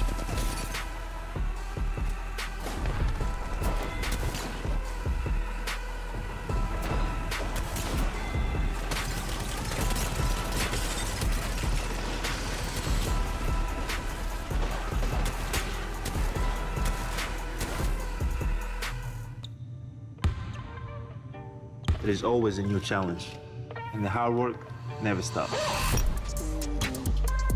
Strive to be the best. Make the most of your opportunities. And enjoy it.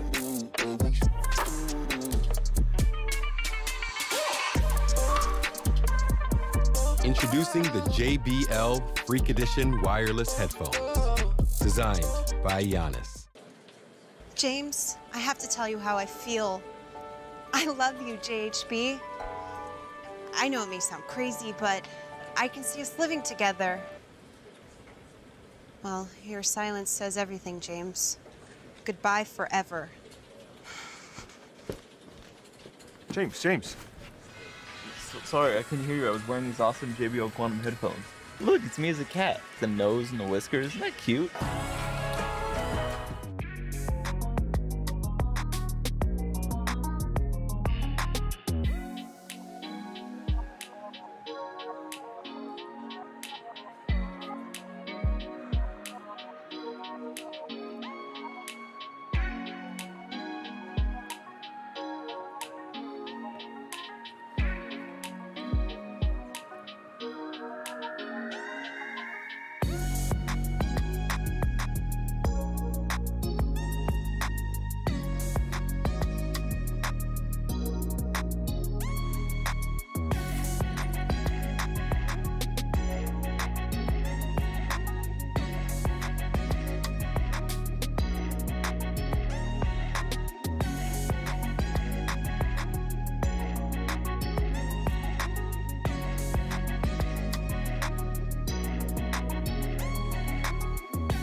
In 2020, the JBL Quantum Cup brought you the best of the best in competitive gaming. Watch this year's top teams compete, play with the pros, win JBL products and cash payouts. JBL Quantum Cup. Watch, play, win.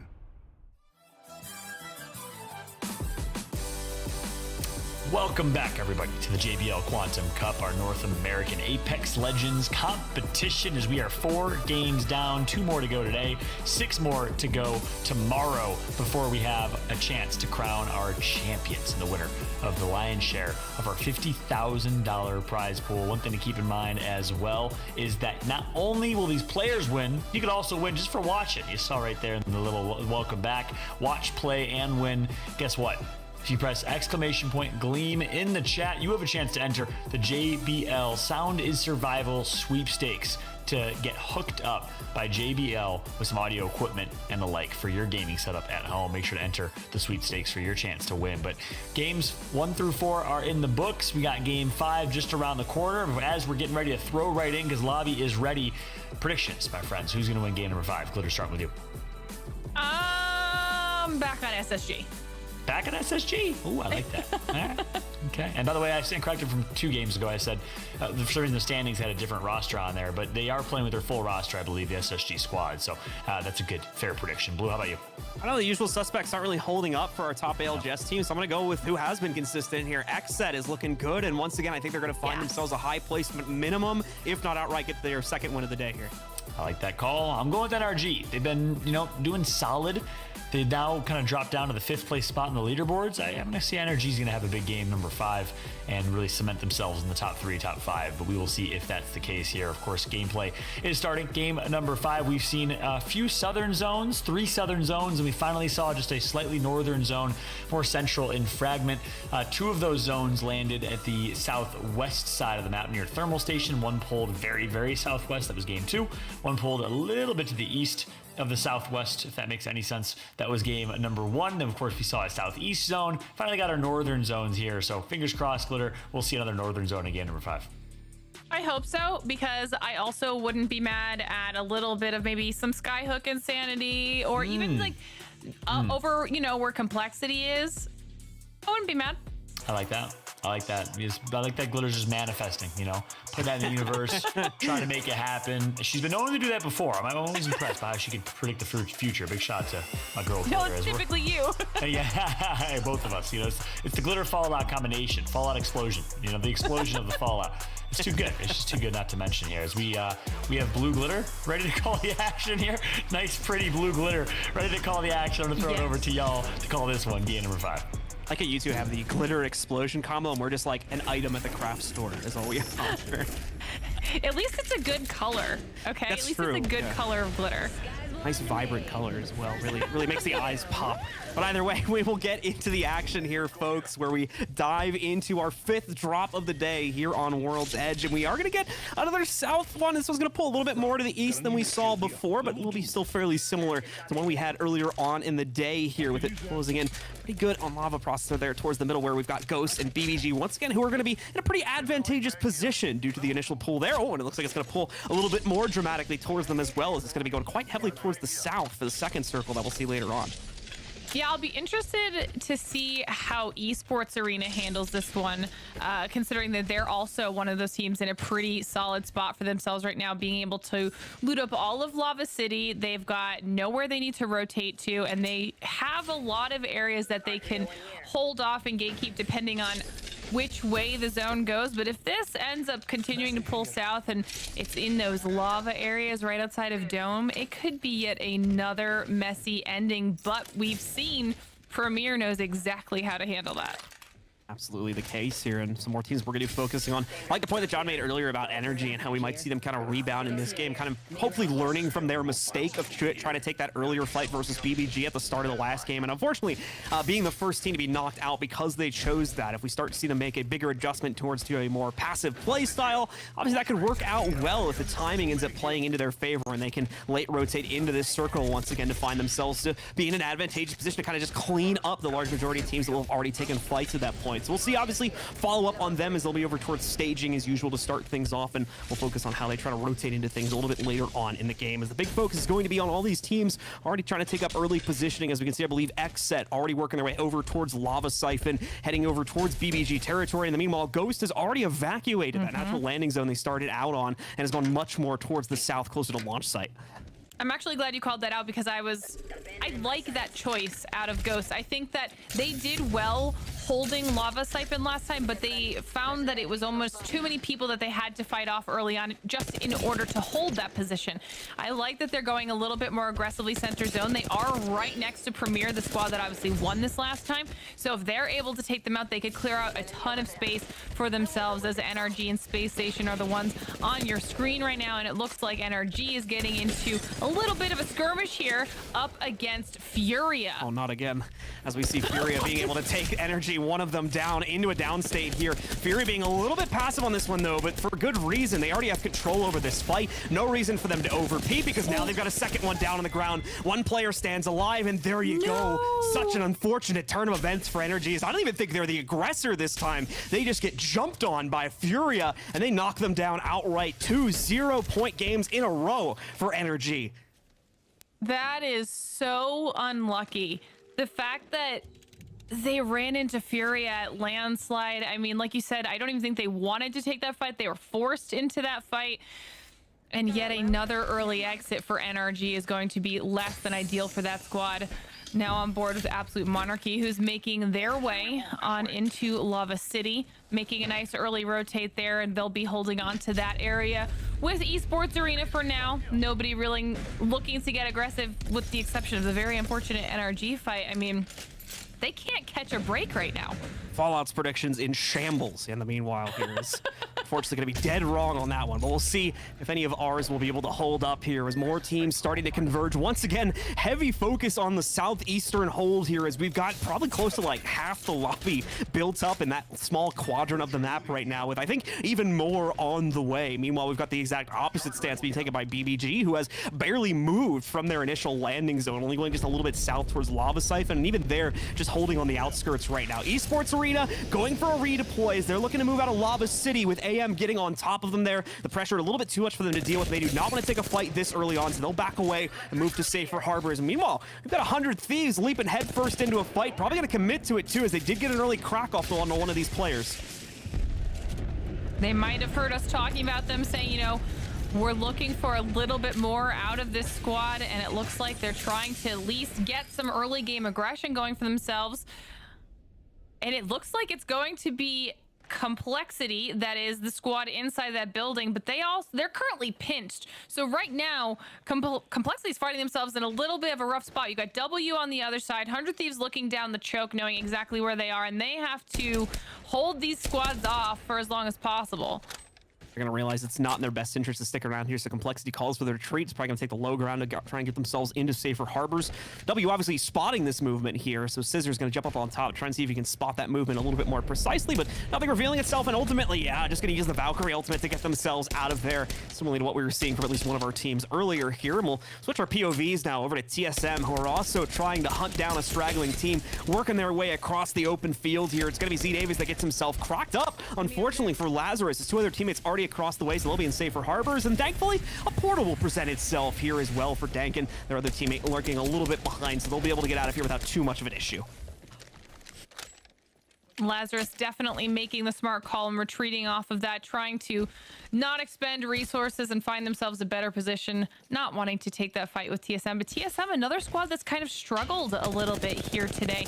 Not necessarily the performance that we were looking for out of them as well, so we'll have to see if they're able to turn things around. But Complexity looking like they're in a rough spot. Reptar already knocked, and I think it's at the hands of Exet, who's looking down on them. This will be the second team now to try and jump on Complexity. This is after they already repositioned once as well. So an unfortunate turn of events, and one that Reptar will not be able to escape this time around. He'll be fully killed out by one of the members of Exet. Free KP going their direction here as they bring that roster down to just 2. Obviously very early on, so a possibility they can get that banner back, or rather they will have more than likely gotten that banner back, but more the possibility that they can maybe actually res that player at some later point in the match here.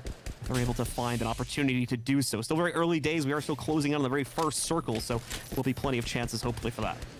You know, I was wondering if Exet was going to go for any of your early game engagements, but I assumed it was going to be up against Premier just due to both of those squads' positions. I didn't think that they were going to be able to catch up Complexity on a rotate. As you can see there on the map, it looks like Complexity is deciding to back off and go for a little bit safer rotation, potentially try to go the wide way through Lava City. They're going to have to reassess here. But Charlotte, Phoenix, we saw them for a second. Now we're on board with G2s trying to get a little bit more zone information for themselves. And we saw them play the outside of the zone in this last match, and it did go well for them up until a certain point. They're playing the edge again right now and trying to get themselves a solid position.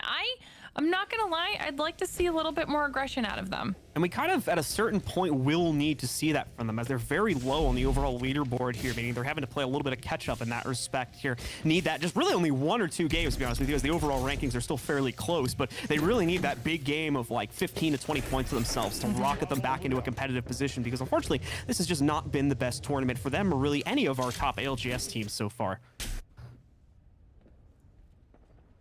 Listen, BRs are a fickle mistress, okay? And this is the type of thing that can always happen, especially when we have this level of skill and competitive players in a lobby. You never know how these games are going to turn out. Checking back in with Ghost Gaming. They found themselves a cozy little position. here on the outside of the zone. Esports Arena, like we watched them do, they made that rotate in, they redeployed into Dome, hoping that at least the zone would be in their favor, but they will eventually have to push out of here as it has pulled closer to the launch site portion of things. They have really brought it back, though. Yeah, you can see Esports Arena picking this out as they want to be very careful more than anything on this next transition here. It's a lot of open territory they'll have to try and traverse past, and as you've already seen a couple of times, they've become the unfortunate victim during those rotates more often than not. So that's the main error they are trying to avoid, and a few other teams also are looking to watch out for. A big theme of this tournament so far has been the teams that have been able to post up kind of in these neutral positions, not necessarily inside of the safety of the circle, but a little bit outside of it, but still having overwatch on a large majority of the teams that are trying to rotate towards a deeper position inside of it. And as a result of that, those teams holding the mid ground have been able to scavenge quite a few KPs by catching those teams in the middle of a play. Did you okay, so Complexity did go for that wide rotate, but they went for it because they actually are able to get Reptar back up. They're now a 3-man squad. Reptar's going to be looting up as much as he can scavenge that's left over from Lava City, but having their third teammate back up is going to be huge for Complexity. They'll be able to at least help him when it comes to the utility and those heals, get him as looted up as possible, and get themselves in a much safer position. They probably won't be rotating that way through that choke anytime soon, but nice to see them getting a little bit of a reset for themselves, because they are another squad that we did call out as the team we wanted to keep our eyes on, but had some slight concerns when it came to their consistency. So we'll have to see if they're able to fix that. Yeah, and specifically in this game, as we already talked about, too, a really unfortunate chain of events, kind of getting jumped on by 2 separate squads and forced to reposition twice. As a result of that, we saw, I believe it was Xset, able to get that 1 KP off onto Reptar, preventing him from grouping up with the team until just now, where they, as you said, were able to revive and bring him back into the fold. We're back with Furia now, actually one of the few cryptos we still have in play at this point here. Oh no. As they're going to try and once again use that advanced intel, and they're also in this top tower position that I think it was either them or another team played into before, but suffered the ultimate price when they had to move out of this one further to the east because of all the teams below them. So we'll see if things will go better this time. Hopefully they've worked on their timing.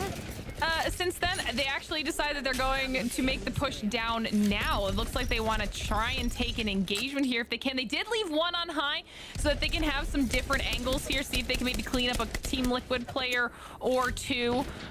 But this definitely went a little bit south for them. I think they just stayed up there a tad too long and got caught out in all of the rest of the squads that had to make that late rotate as well, and they weren't able to really hold their own. But now TSM checking what's coming down from above.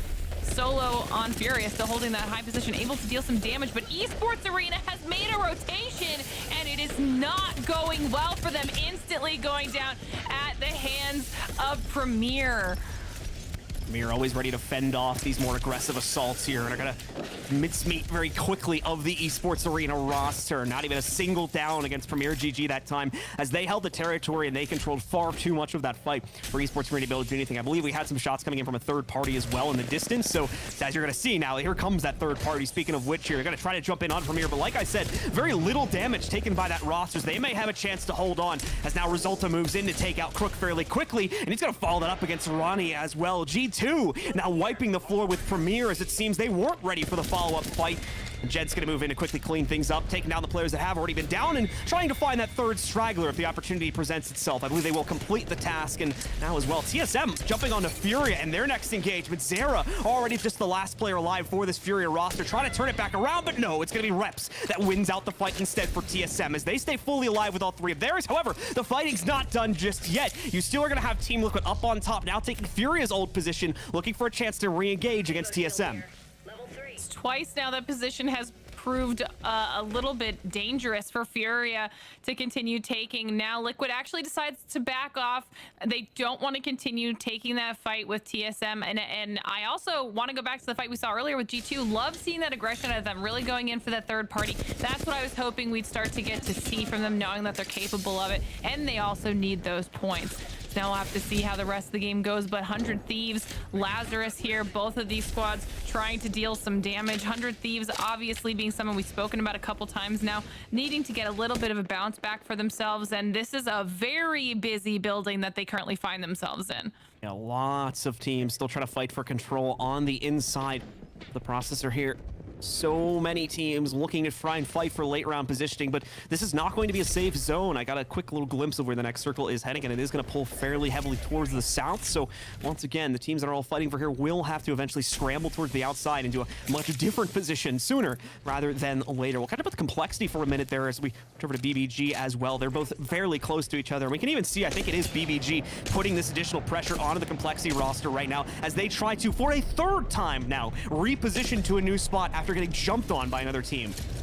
They cannot catch a break in this game right now. They know that there are so many teams on the low ground going to be in their path as they continue this redeploy, and we'll have to see how that pans out for them. Hopefully they don't fall into the clutches of yet another squad. Absolute monarchy, though.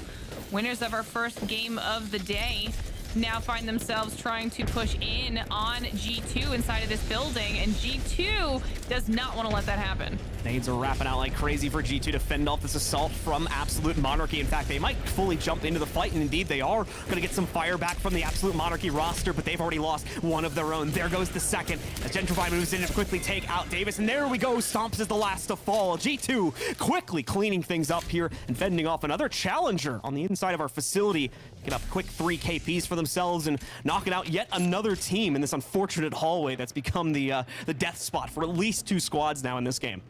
So much loot at G2's fingertips right now as well, so that's going to be huge for them moving into late game. But all these squads still holding on to this building. Nobody wants to leave Lava Siphon yet, unless they absolutely have to, knowing that the second one does head out, everyone is going to be keeping their eyes on them. I believe it's Lazarus that's up on the roof in the building that should have some sights on anybody that decides to head out, and you can see BBG is off in the distance, also keeping their eyes on that building, waiting to see if they can pick anybody off on that rotation. It's going to be a dangerous position for all of those squads in Lava Siphon, and someone's going to have to commit. Maybe we'll see a Valk rotate come out as they hope to reposition themselves and put themselves somewhere safer, but the amount of black markets that are on the map right there is insane. Lots of Loba being played here today because we have a lot of very claustrophobic circles. I was wondering when we were finally going to see this squad on our left move here. W holding a very precarious position out in the open and finally getting some shots thrown out against them, which will force them to reposition. Not sure exactly who it was that puts the pressure on them, but either way, W now going to be put into a much less optimal position as they were looking to try and catch all those players that were going to move out of Siphon soon here with the circle starting to close in at about 10 seconds, but now unfortunately are not really going to have that opportunity. And other squads will be able to keep an eye on that. You can see already quite a few having moved out here. Lazarus, one of the last remaining ones, going to try to go up on top for reposition, and they won't be the only ones here. Knights as well up on top of the Siphon facility, trying to block off the jump ups there with the caustic barrels, and so far being pretty good in that respect. But here comes the circle, here comes the bubble as well, as the defensive bombardment will land on the ground at the same time. That was a very useful defensive bombardment, completely forcing Knights into a position where they couldn't even move while taking damage from the incoming zone. I mean, that was a very, very good timing. Knights really in a lot of trouble now. 100 Thieves have already made their way down on the low ground, but Vayne takes so much damage, he ends up going down as well. Lazarus looking like the only healthy squad so far that's made their push out of this building after we saw so many teams trying to hold it for so long.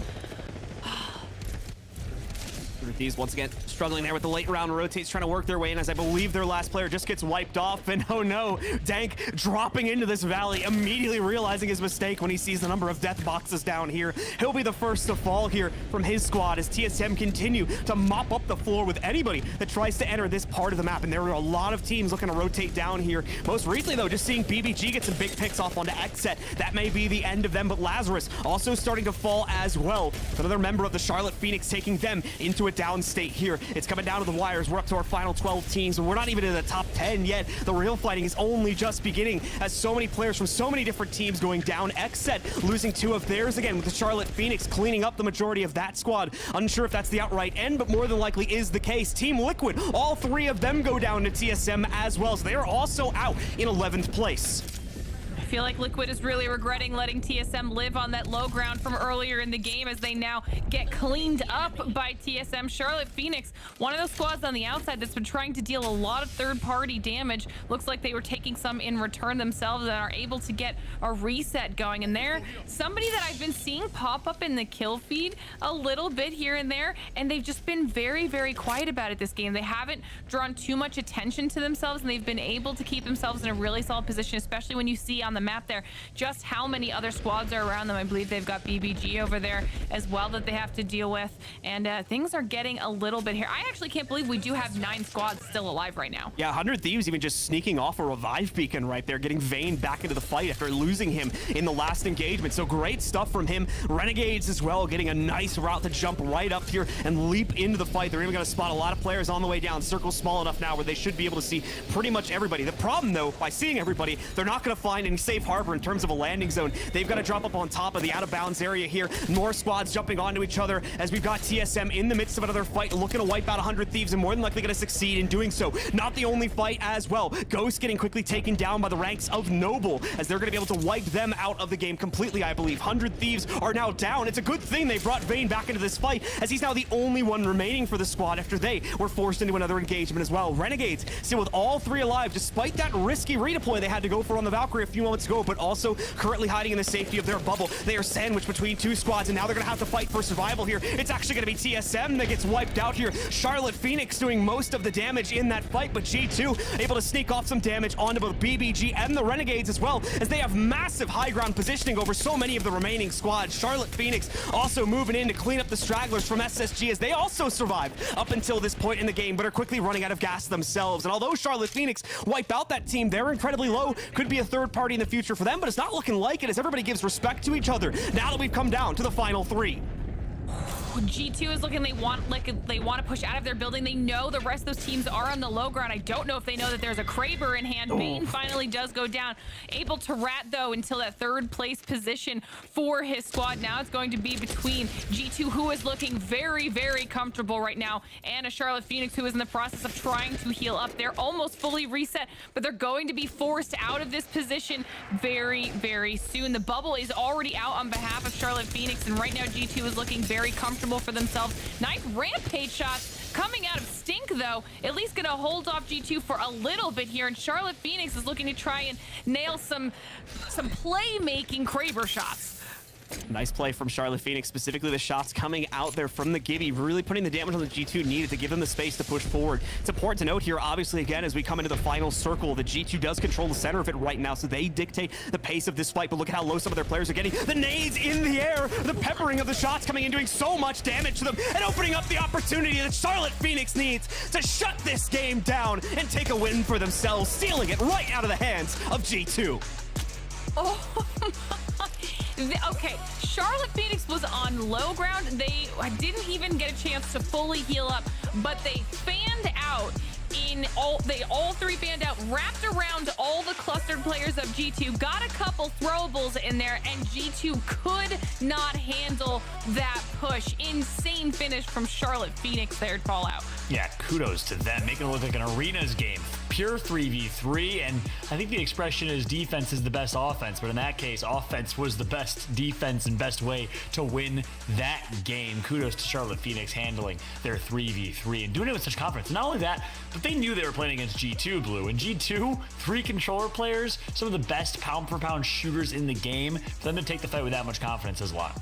And you could see them kind of giving G2 the respect they needed in the initial outset of that fight, too. Obviously, Charlotte was still trying to kind of reset their HP, get them back up. They have their Gibby at full HP, so he pushes out, gets himself to an unexpected position, and is able to crack one of the members of G2. That's the turnaround point for that fight. That gives them the room they need to not only fully boost themselves back up, obviously their Gibby takes SP for that, so he's out of the fight, but now you've got 2 full HP players pushing against a fairly even fight, as it's the same thing for G2. That's how they're able to reset, get themselves towards the middle, and better yet, they catch the fact that G2 is in open territory as far as above them is concerned, so they're able to get kind of like those grape shots thrown in from up on top, get so much damage onto the team so that they can finally get the engagement they needed, and more importantly, already have the health advantage inside of the gunfight to not have to worry about being bested by the controllers. Yeah, and you called it when you were live as well, saying, hey, the ring's gonna pull towards G2, so they just have to chill. I mean, Charlotte Phoenix recognized that as well. A lot of teams would have played passive there, maybe a little pensive, saying, hey, let's just wait for the zone to close and just work this in slowly, and that's exactly what G2 would have wanted. So instead they say, no, eventually we're gonna have to do this. Let's just do it right here, right now. They pushed G2 on high ground and win it, but G2 up until that point had to battle. Early rotation certainly helped them.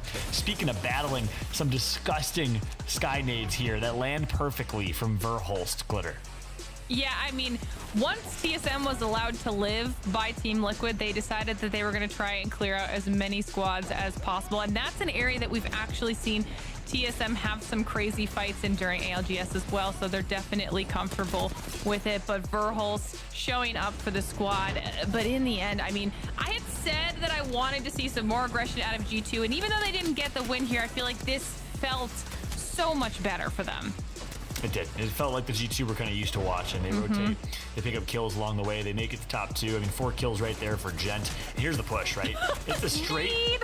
I love that we get to watch that back. It's a straight 1v1 on one side, 2v2 on the other side, and Charlotte just kind of catches G2 with their pants down. I don't think G2 expected a CLT to push that aggressively. I love the call right there from CLT, my Greek brethren, Mr. Greek himself, the controller player alongside Stink and Aprizi. I think all 3 controller players, all very, very aggressive, and they tie in points actually 24 apiece, Blue.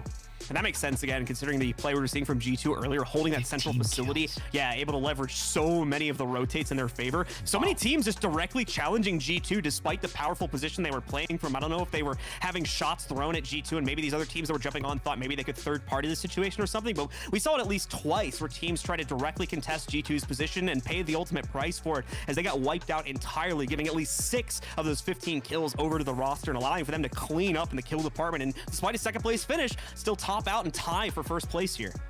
That's right. TSM gets 3rd in overall placements, at least based on points from game number 5. 11 points for them, 8 kills. But that's kind of also in that category of TSM of getting close to getting a really, really high point game, but not breaking into the top 4, which is really where the most of the points are. Unfortunately, TSM got taken out in, I think it was 7th or 8th place as we take a look at the second page here, Glitter.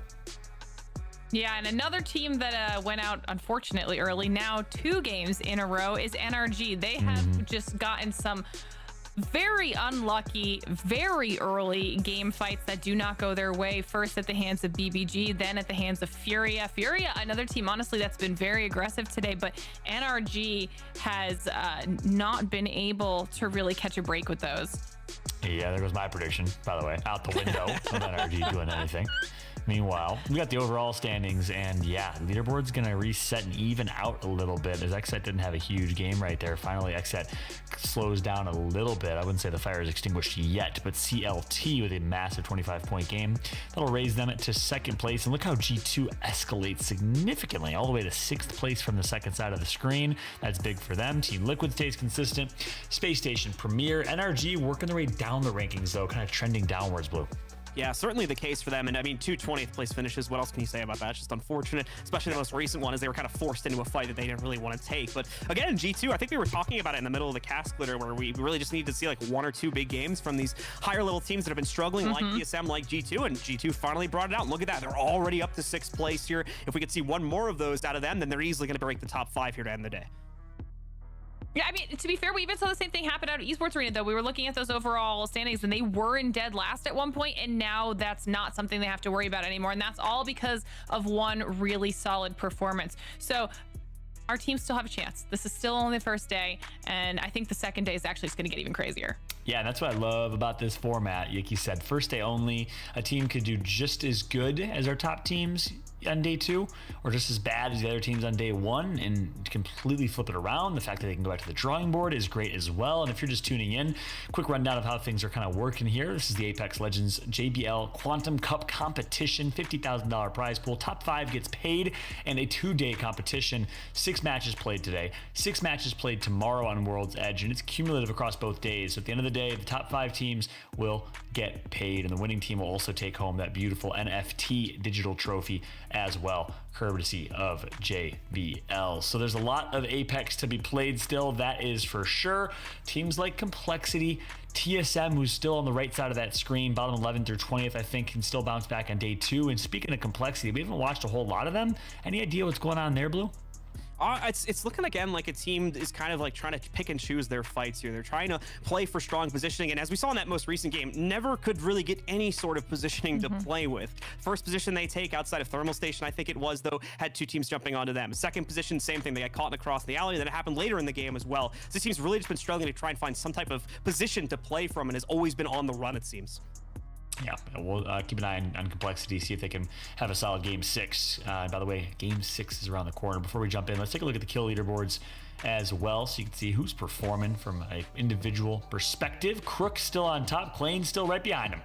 with 14 kills for Clane, 16 for Crook, playing so well today. PGG's very own Aprizi doing a great job with 10. Clarify, it's really XSET all day. 3 members of XSET on the main screen. They're the only team besides CLT that has a top or a multiple performer. That's how good XSET's doing, Glitter. The fact that we now have the entire squad up here is crazy. Love seeing that Sweet's able to still hold on to that spot, even though they've had an unlucky past 2 games. But at the very bottom, Verhulst has snuck his way in there in 10th position after this last performance from TSM. And I love that it's Verhulst out of anyone that has made their way up here. Mr. Evan Verhulst himself breaking into the top 10, making a name for himself and proving why he deserved that 3rd spot on the God Squad TSM. Maybe not the God Squad today, though, unless they can have a big game 6. They had a solid game number 5, just didn't get the placement that they wanted. We will see what they can do, because game number 6, our last game of the day, is here. Ladies and gentlemen in the chat, we want your predictions. Blow it up in the chat. Who do you want to play well in game 6? Who do you want to do well? Who do you think is going to do well? Let us know your thoughts as we jump in to game number 6. Players are dropping in here, and it is time. Throwing it over to you, Blue and Glitter.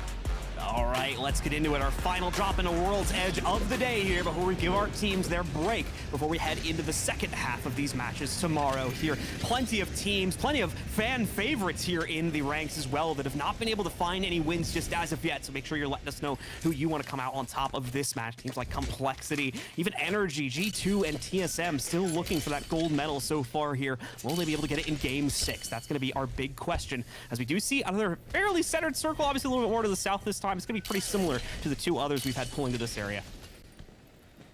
At least there's a little bit of give there. At least the first zone is a little bit northeast, so that teams like Absolute Monarchy over and Overlook, they've got a little bit of cushion as far as their rotation goes. But Noble going to be in a fantastic spot once again. Ghost and BBG in a solid spot, and I feel like what we've actually seen all day, Blue, is the teams that are getting these zone pulls early on, and we saw this happen to G2 in the first few games, it's a lot harder for them to hold on to it into the late game. It makes sense when you consider, again, a lot of these teams are trying to pick off for these earlier fights, trying to go for like long-range chip damage to upgrade their shield. It's kind of, kind of putting a target on their back in a lot of situations there, and I think making a lot of teams focus on them for when the rotates do go in, because they're making their positions a little bit more obvious than some of the other teams who are just going for a quick Valk rotate and just kind of sitting there waiting to analyze the situation a bit more compared to the teams that have been there the entire game and have much better awareness of that. So we need to try and see if our teams that start off in there can kind of walk a bit of a finer line, maybe, to not draw as much aggro to them. But either way, we're taking a look at Space Station here as they're moving all over the place, looting things up on the outskirts of these unnamed areas to try and get themselves in good shape before they push to the circle. And BBG, in the meanwhile, might have actually found someone to fight against here, as we're going to see Tempest at least throw out his Q real quick for the Rocket Barrage. Yeah, Space Station, obviously our 3rd place teams. They've been doing well for themselves so far, but now we've got eyes on Ghost Gaming, we've got eyes on XSET, and XSET has just continued to perform every single game, and I would like to see that type of consistency out of some more of our squads.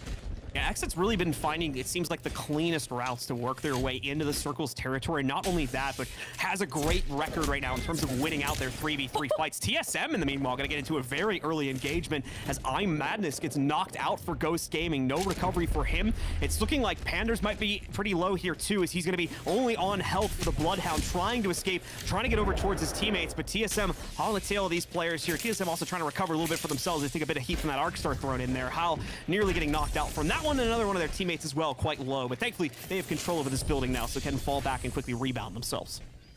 That was rough, getting caught out like that for Ghost. They're gonna have to figure out how they want to handle the rest of this game now. See so many squads that have already once again made their way towards where they think the zone's going to pull. Lava Siphon's gonna be a little bit of a scary area, as Built by Gamers are now fighting Noble. It's gonna be... Wait, okay, TSM and Ghost, Built by Gamers and Noble, 2 different fights are going on right now. Ghost is now down to 1. TSM is giving us that aggression we've been looking for all day, while Built by Gamers are actually being given some time to get a little bit of a reset, but not enough time, as they do get pushed by W, who end up taking out the rest of their team.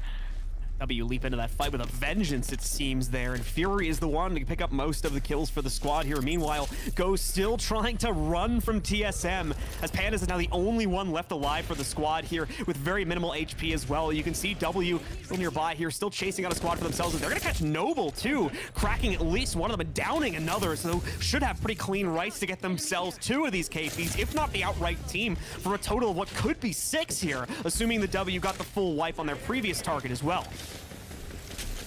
This is a lot of early game action that we have yet to see out of our previous 5 matches. Feels like a lot of these teams want to go out with a vengeance here, at least make sure there's some action in the final match if they're forced into an early game fight, because we lost a full squad, but we've lost a lot of individual players on quite a few other squads here, and a lot of them are going to be in trouble. Absolutely the case here. Last game of the day, last chance to pick up those points, so some teams might be hungry to try and prove themselves on the leaderboard here to put them in better position for the second half of games tomorrow here. TSM certainly one of those, as they've wiped out at least one full squad for themselves, and W might be the one challenging them on the other side of the engagement at the moment here, but they as well have been hot on the tails of so many teams trying to pick up these kills, easily the 2 most aggressive ones, and they are indeed directly across from each other with 100 Thieves lurking on the outskirts of this for a potential third party. Absolute Monarchy catching rotates of some players a little bit closer to the tree area as well, but not really going to be able to catch any serious damage. Once again, just trying to chip in for as much damage as possible. No shield upgrades to be seen, but they can bleed some mats out of their opponents. NRG was popping up in the kill feed as well. They were able to find that last remaining player for Ghost. Ghost now being our second team taken out here in this final match.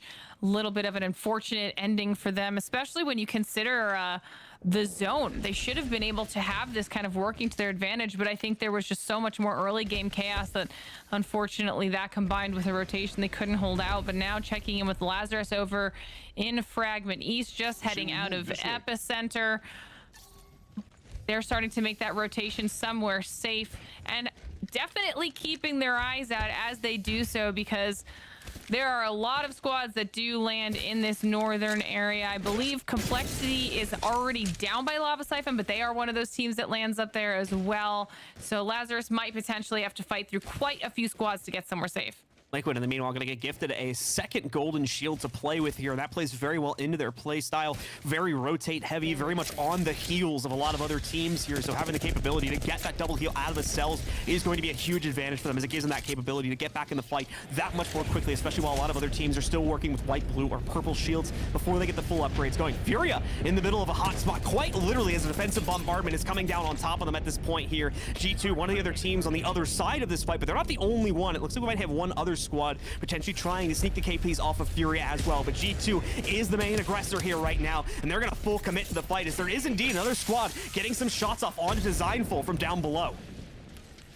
Those were some really solid nades that also came out of the squad. G2 decides they're going to continue this push as Furia is forced to back off. Very, very low and in a rough position for Furia. I mean, G2's obviously just going to continue chasing this down. The knocks come out, the full kills come out. G2 continuing their aggression from this last game, and Furia now down to only 1 player. Helps with Zera, unfortunately, not even with a chance to recover the banners at this point, and not looking like they're really going to get it anytime soon either. The circle has already closed in on them, so we'd have to run back out to be able to do that. To be fair, the circle stops just short of him, so maybe there's a chance, but G2 more than likely going to stick around for long enough to make that thought pretty much impossible for Zera. So Fury are going to have to try and rat this one out as far into the placements as they possibly can. We already saw for 100 Thieves, they were able to pull off a 3rd place finish by doing that just in the last game, but obviously, again, much different circumstances, and they were brought down their final player a lot later on in the match as well, so it will be a fairly tough task. As we take a look at Lazarus now, specifically, we've got Dank throwing out some nice shots here from the charge rifle to power up his own shields, and of course, bleed some more cells, maybe some batteries as well out of his opponents across the way. Also getting some nice damage onto his shield, going from blue to purple there, so that's always nice to have your poke damage pay off. Absolute Monarchy all of a sudden in a really rough spot up against Renegades, it looks like. Not going the way of Absolute Monarchy right now, but Team Liquid, I was looking at the map when we had that going, and it's looking like Liquid, G2, and I think Knights were the only teams that were still outside of the zone, taking their time rotating their way in, while everybody else has kind of hunkered down and is just waiting this battle out. You can see Premier here just staring off into the distance. Ronnie went to get a snack or something, I think, while for the circle like close in, because he's just chilling on that pre-fire angle right now here. In the meanwhile, Crook is a little bit busier here as he's going to exchange some shots from another member that has a longbow, it looks like, as well here. He'll take at least one of those shots and quickly back away from the window to get those cells back off and get him up to full HP. It seems like the other team, though, is favoring the aggression towards it. Oh, and PGG is going to love this. So much pressure going on to the Renegades roster just to their right side. Now they're going to get some thrown at them, too. It looks like from Xset. Kenny throwing out his Q onto the team hiding on the inside here. So Premier doesn't have full safety. They're just peppering these longbow shots as of yet, but certainly going to be able to get some damage and might be able to sneak a few KPs out of the fight if either of these teams in the buildings across the way end up fully jumping onto each other. We did see Absolute Monarchy there for a second. It looks like Stomps was the only one that is down. So you've got Davis and Sung still alive, trying to hold out in that building, still in the crosshairs of RNG, trying to do as much damage as they can. Renegades really trying to clean up these squads that are around them, because if they all end up having to move, it is going to be a less than ideal situation. All these caustic barrels are going to be very useful for holding their position for now, as we see Xset starting to try to do some poke damage. And they've honestly been quite comfortable here. They haven't had to do a whole lot since very early on. Take a look once again at the potential upcoming fights we could have between our teams here. A lot of them enclosing very, very close to each other here. And keep in mind, again, only in our second circle. This is a very different game from the ones that we've had previously. Already 2 squads knocked out, and there could very well be a few more going down relatively soon due to the close proximity of so many of these players. Esports Arena fighting off, I believe, against 2 different squads right now, as they're going to take shots from either side of this pit here. Who exactly is the one jumping onto them? Well, we're waiting to see that as we switch over to TSM's POV for a sec as well. They're just as cool as a cucumber right now. You've got Verholz hiding out in the vents up on top, just waiting for someone to try and challenge this building here if they should be so brave. But Liquid also finally moving into the hot spot themselves here. They're hot on the heels of at least one team for themselves. I believe Knights are going to be on the other end of this engagement, as Liquid are going to take quite a few nade beats of damage here as well, forcing them to hold back and also forcing them to throw out the caustic nade, as the push is going to come in from Knights to try and fully eliminate them. We'll see how the zone control with the caustic works out, as a spray coming in between both parties. Knights so far losing just one of their own. The trade's coming out the other direction, and it is going to result in the outright death of the Knights as Liquid defends their position. They had an insanely clutch arc star stick there in the middle of that I think is what turned the tides in favor of Liquid in that fight. But now G2 hunting down Lazarus in this choke point right outside of Harvester. They've already got 2 down. They're just trying to find the last and final player of this team. You know G2 is not going to let them live, so that is not looking so great for Lazarus. Noble, though, out here getting some loot on all of those death boxes of the Knights players, and apparently they came in for the third party, because now Liquid is in a rough spot. Now Liquid here only down to just flanker, and yes, Nocturnal could still be brought back up, but it's not looking likely here as he tries to back away from the fight a little bit closer to flank. Okay, maybe I spoke too soon. He might have a chance to get brought back in. Flanker has to move very quickly if it's going to be in the cards, though, as Nocturnal is running out of time. But yes, they will bring him back, so Liquid will be able to maintain with at least 2 of their roster.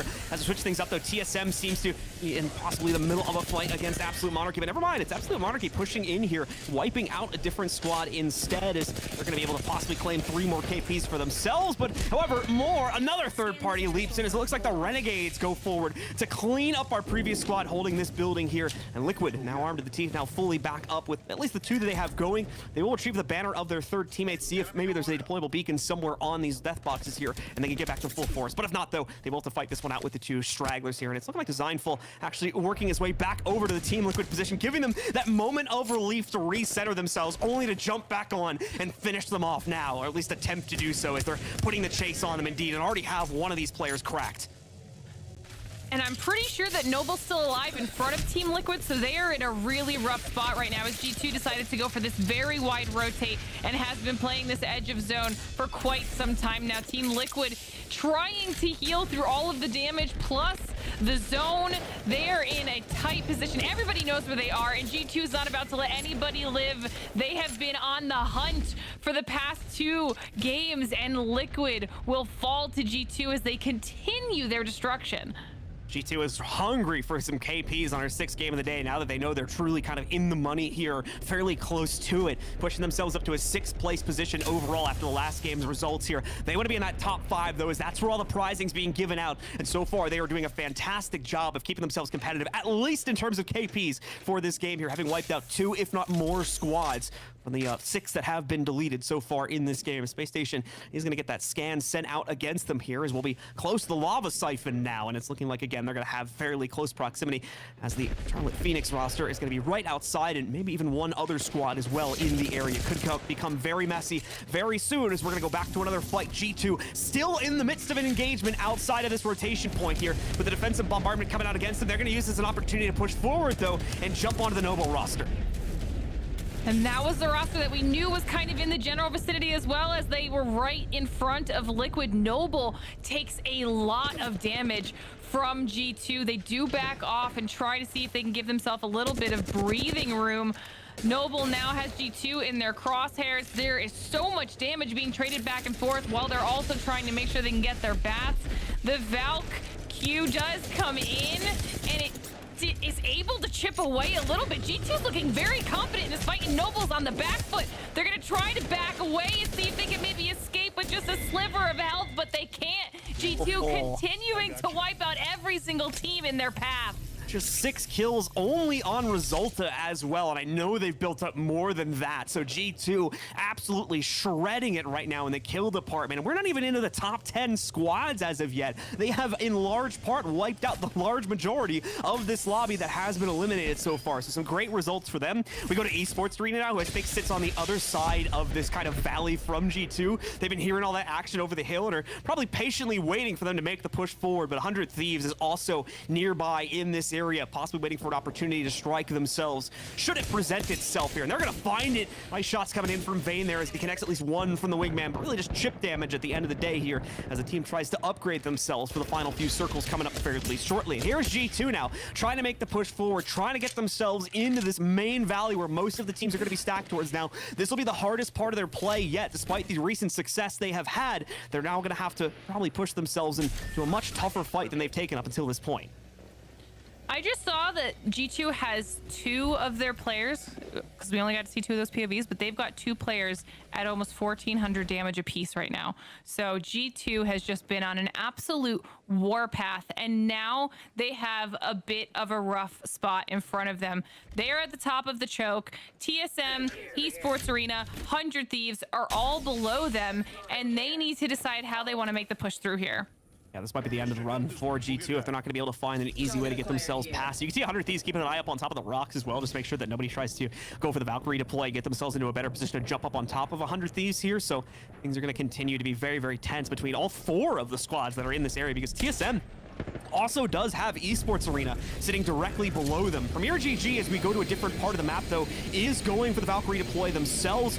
Might actually end up jumping into this very awkward situation between TSM, 100 Thieves, Esports Arena, and now G2. But here comes that push. G2 is going to move in. 100 Thieves, or rather Esports Arena, is going to be the first one to try and jump onto them. But now 100 Thieves has to defend their own home territory, doing it quite well here so far. Xset also jumping into an engagement versus Renegades in a different part of the map, but G2 holding themselves alive. They take a lot of heat. They do drop one member of the 100 Thieves roster while still keeping all 3 of theirs up and running. Now it's over to the corner for a quick reset here. They're not going to have all the luxuries in the world to get themselves back to full strength. Defensive bombardment coming in, dealing a lot of damage to them. And in the meanwhile, while this distraction has been going on, we are going to see on the inside 100 Thieves working on getting that other player back up. G2 has been engaged upon by another team, either Esports Arena or TSM, depending on who's still in the area. 100 Thieves now back at full strength. They're also potentially going to be able to jump back onto G2 yet again. So the time is running out for G2, or really any of these teams, to get themselves the heck out of here.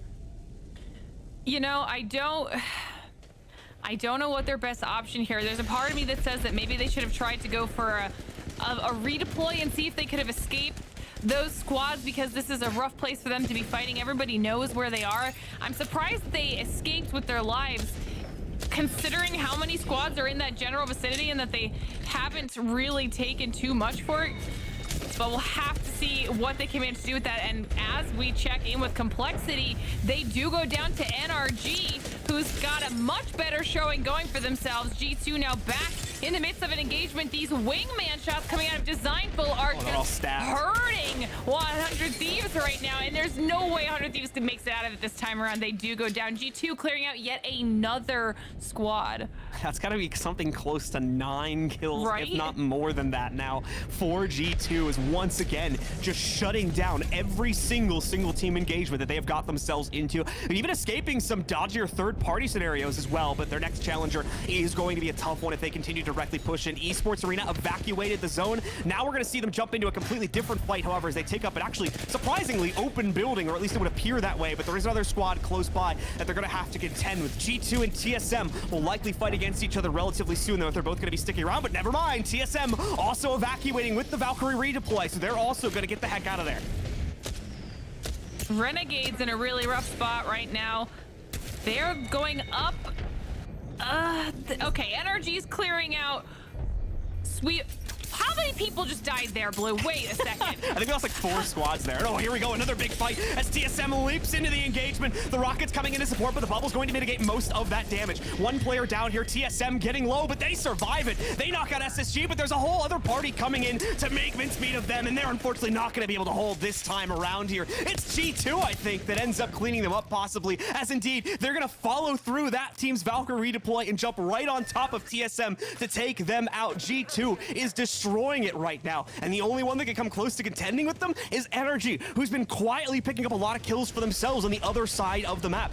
G2 already involved in another fight here. Esports Arena sitting fairly close by, but they're not the only ones. You've got pretty much every single squad inside of this tiny area trying to fight for placement. Premier GG, you can see Ronnie also still trying to rat his way to a high placement, nearly in the top 5. He's doing quite well on that, but it's G2 that controls the pacing of this game right now. This is actually an insane performance from G2 right now. And what's even scarier is you can see right here in this top down, the solo that escaped the clutches of G2, Zera, is unseen by any of the teams below, holding the top of this rock, watching all of this action go down, just waiting for their moment to rain down destruction from above. And I'm actually very afraid for the potential from that solo third party.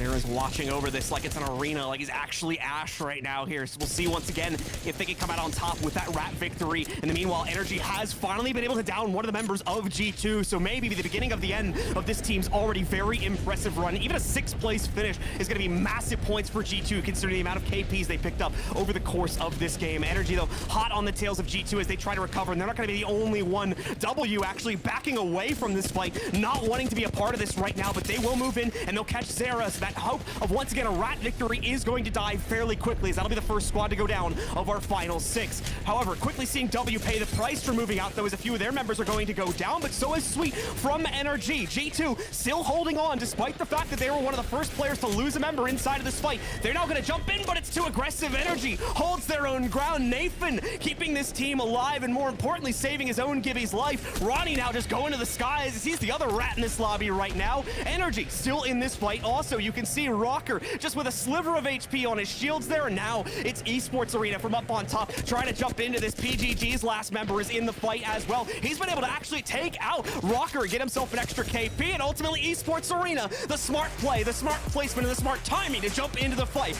gets them a victory to close out the day. That was absolutely insane. The fact that G2 held on for as long as they did against the onslaught of NRG. The fact that at the end, Esports Arena outplayed literally everyone, and huge kudos to Ronnie Fallout for that solo Valk play at the end, because I thought he was going to be able to sneak in and clean up NRG. Again, Glitter, you take the words right out of my mouth. We're sharing a brain here because you're spot on. Ronnie able to sneak a 3rd place finish for PGG. I mean, that is huge for Premier from a rat spot. Thank goodness. You always want your rat to be Valkyrie. Ideally, used to be Wraith back in the day, but being able to be Valkyrie means you can fly way up in the sky, let everyone fight underneath you, and 3 or 4 teams ended up getting taken out while that was happening, and he's able to get a 3rd place spot. But the winners of this game, the big winners, 2-time winners of today, Esports Arena, they do it big, Blue. Yeah, absolutely the case. They were well-deserved once again, just like the finish we had on Fragment earlier. They take the patient route there, and a very, very aggressive situation as well. We saw them even earlier on when they were stuck in that kind of awkward situation between them, TSM, G2, and I believe one more squad. I think it was 100 Thieves sitting on the other side of this village. They were having to kind of sit on the outskirts of that one, made the correct choice of when to go for their Valkyrie redeploy, and it got them into a very powerful position where, once again, they kind of dictated the state of play for that final circle or two, and were able to wait it out, come out on top, wait until they knew they were were going to control it, and then finally leaping into the fight. Also a good job of avoiding G2 because they were truly a force to be reckoned with throughout the large majority of that game, especially for anybody who was having to rotate north to south over the course of that circle closure. Yeah, it's foreshadowing as we just flipped over to G2 doing exactly that, flying at everyone that they saw. G2 doing what they do best. They love playing edge. They love taking their fights on edge, and they did so much of that throughout this game. You saw it over towards Harvester and, of course, the choke leading to Landslide. You saw it right there, right above near Respawn Village, between Respawn Village and the no-name POI north of Lava Siphon. G2 taking fight after fight. Here's another cleanup that they had over Noble and ended up surviving, making it to late game. You look, 6 kills already at this point in the game for G2. I can't wait to see what they ended up with, because I know they were able to make it even further to late game. They take out 100 Thieves. It was literally just the G2 hit list is what it seemed like for most of this game, Glitter. One team after another getting eliminated.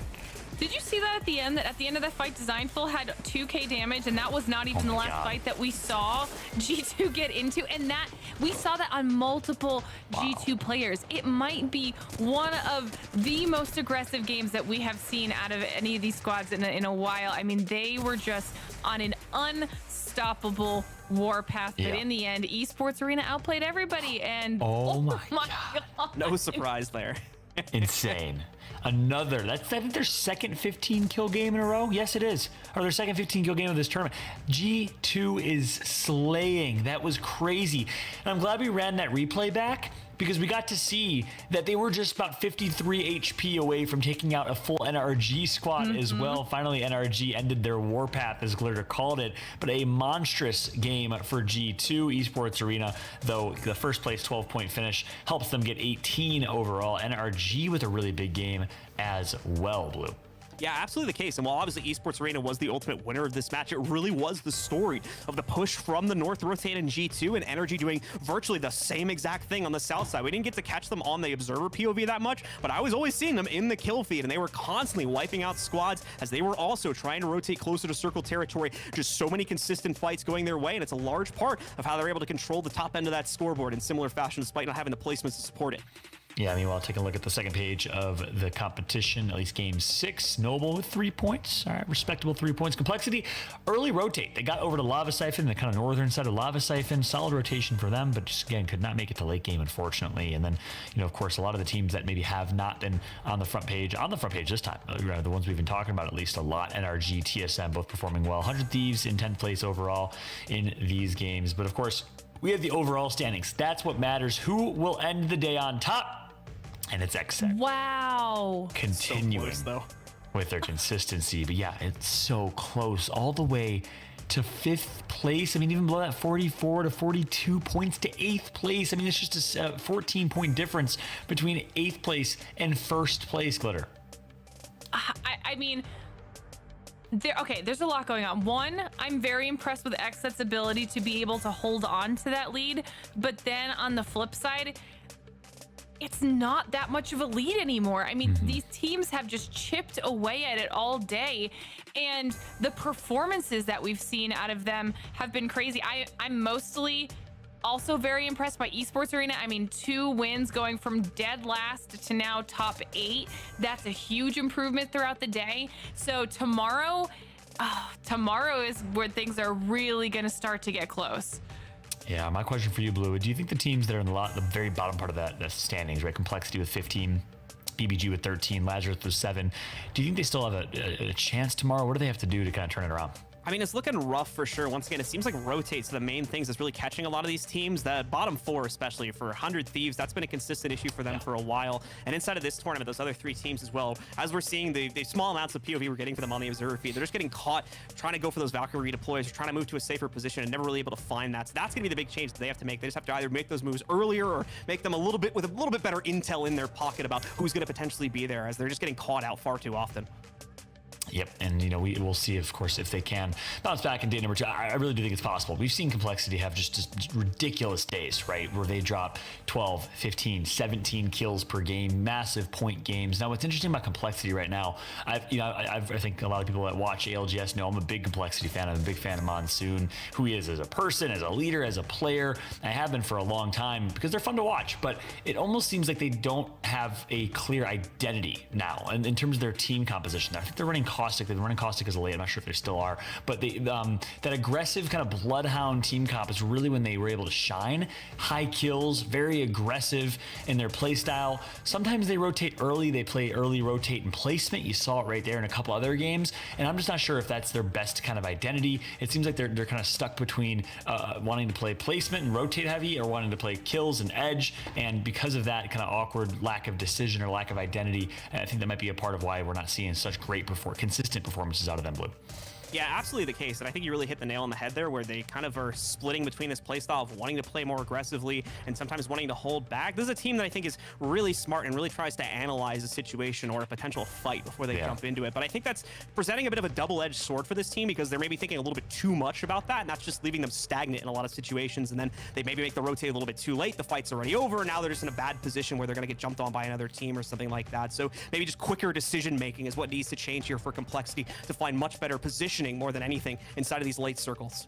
Yeah, I think you hit the nail on the head. Overthinking will certainly cost you, especially in a battle royale where you have to make the most ridiculously fast decisions in terms of how you rotate, how you do things. But did just get word that we are very fortunate that we get to be joined with a member of PGG.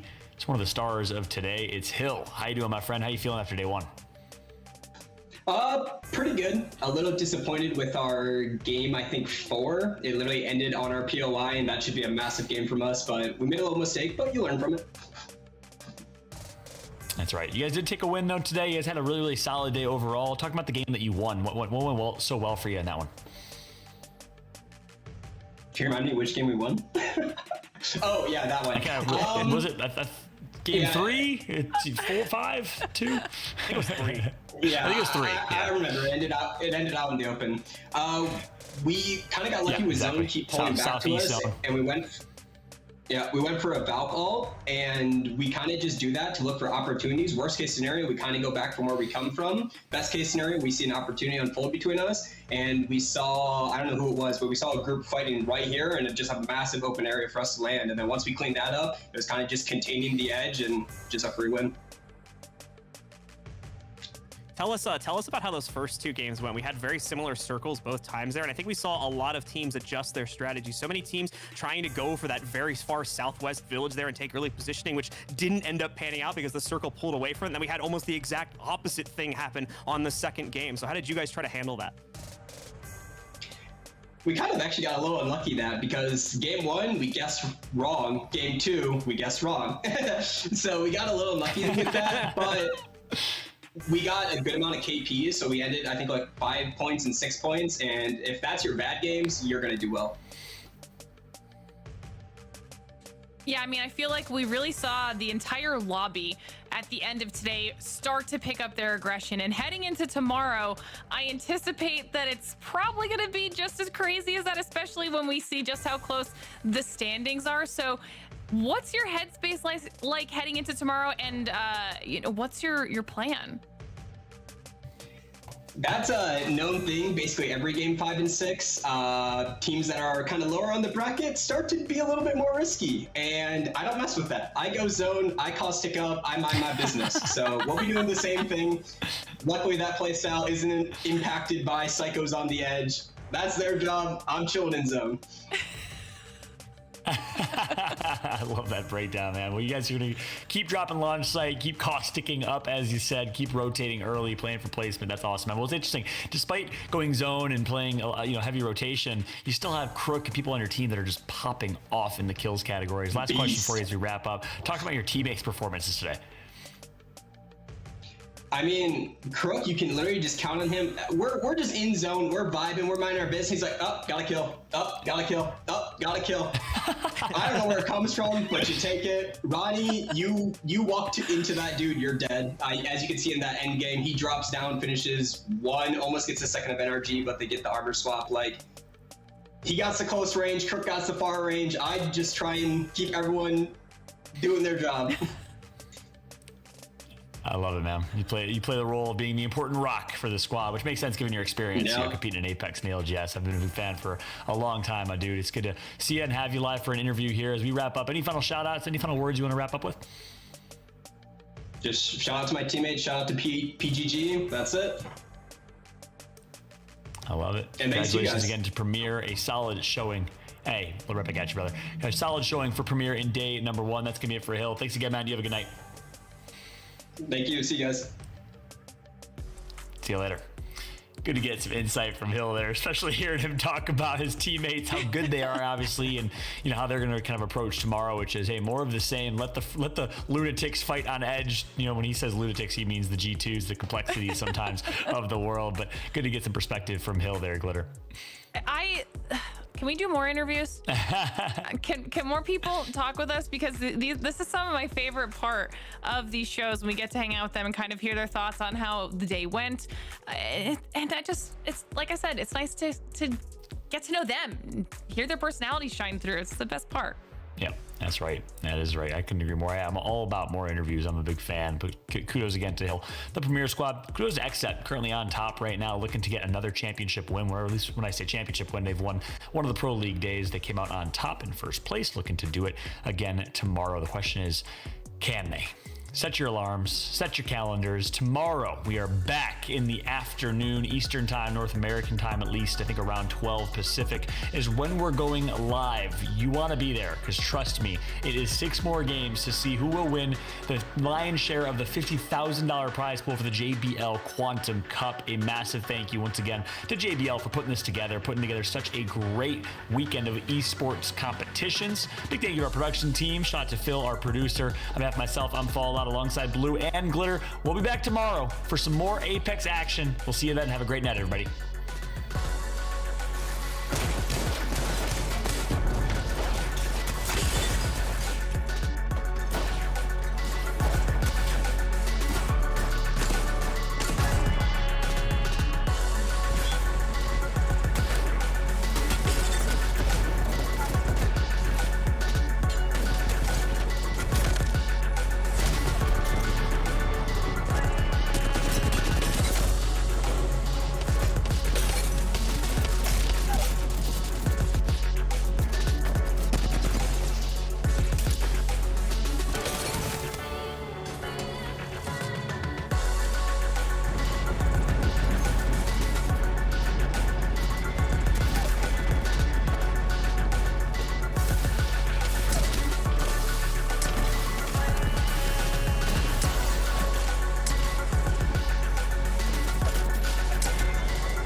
When I'm in an important match, my JBL Quantum 1 headset delivers the 3 things that I need the most: sound precision, communication clarity, and total comfort.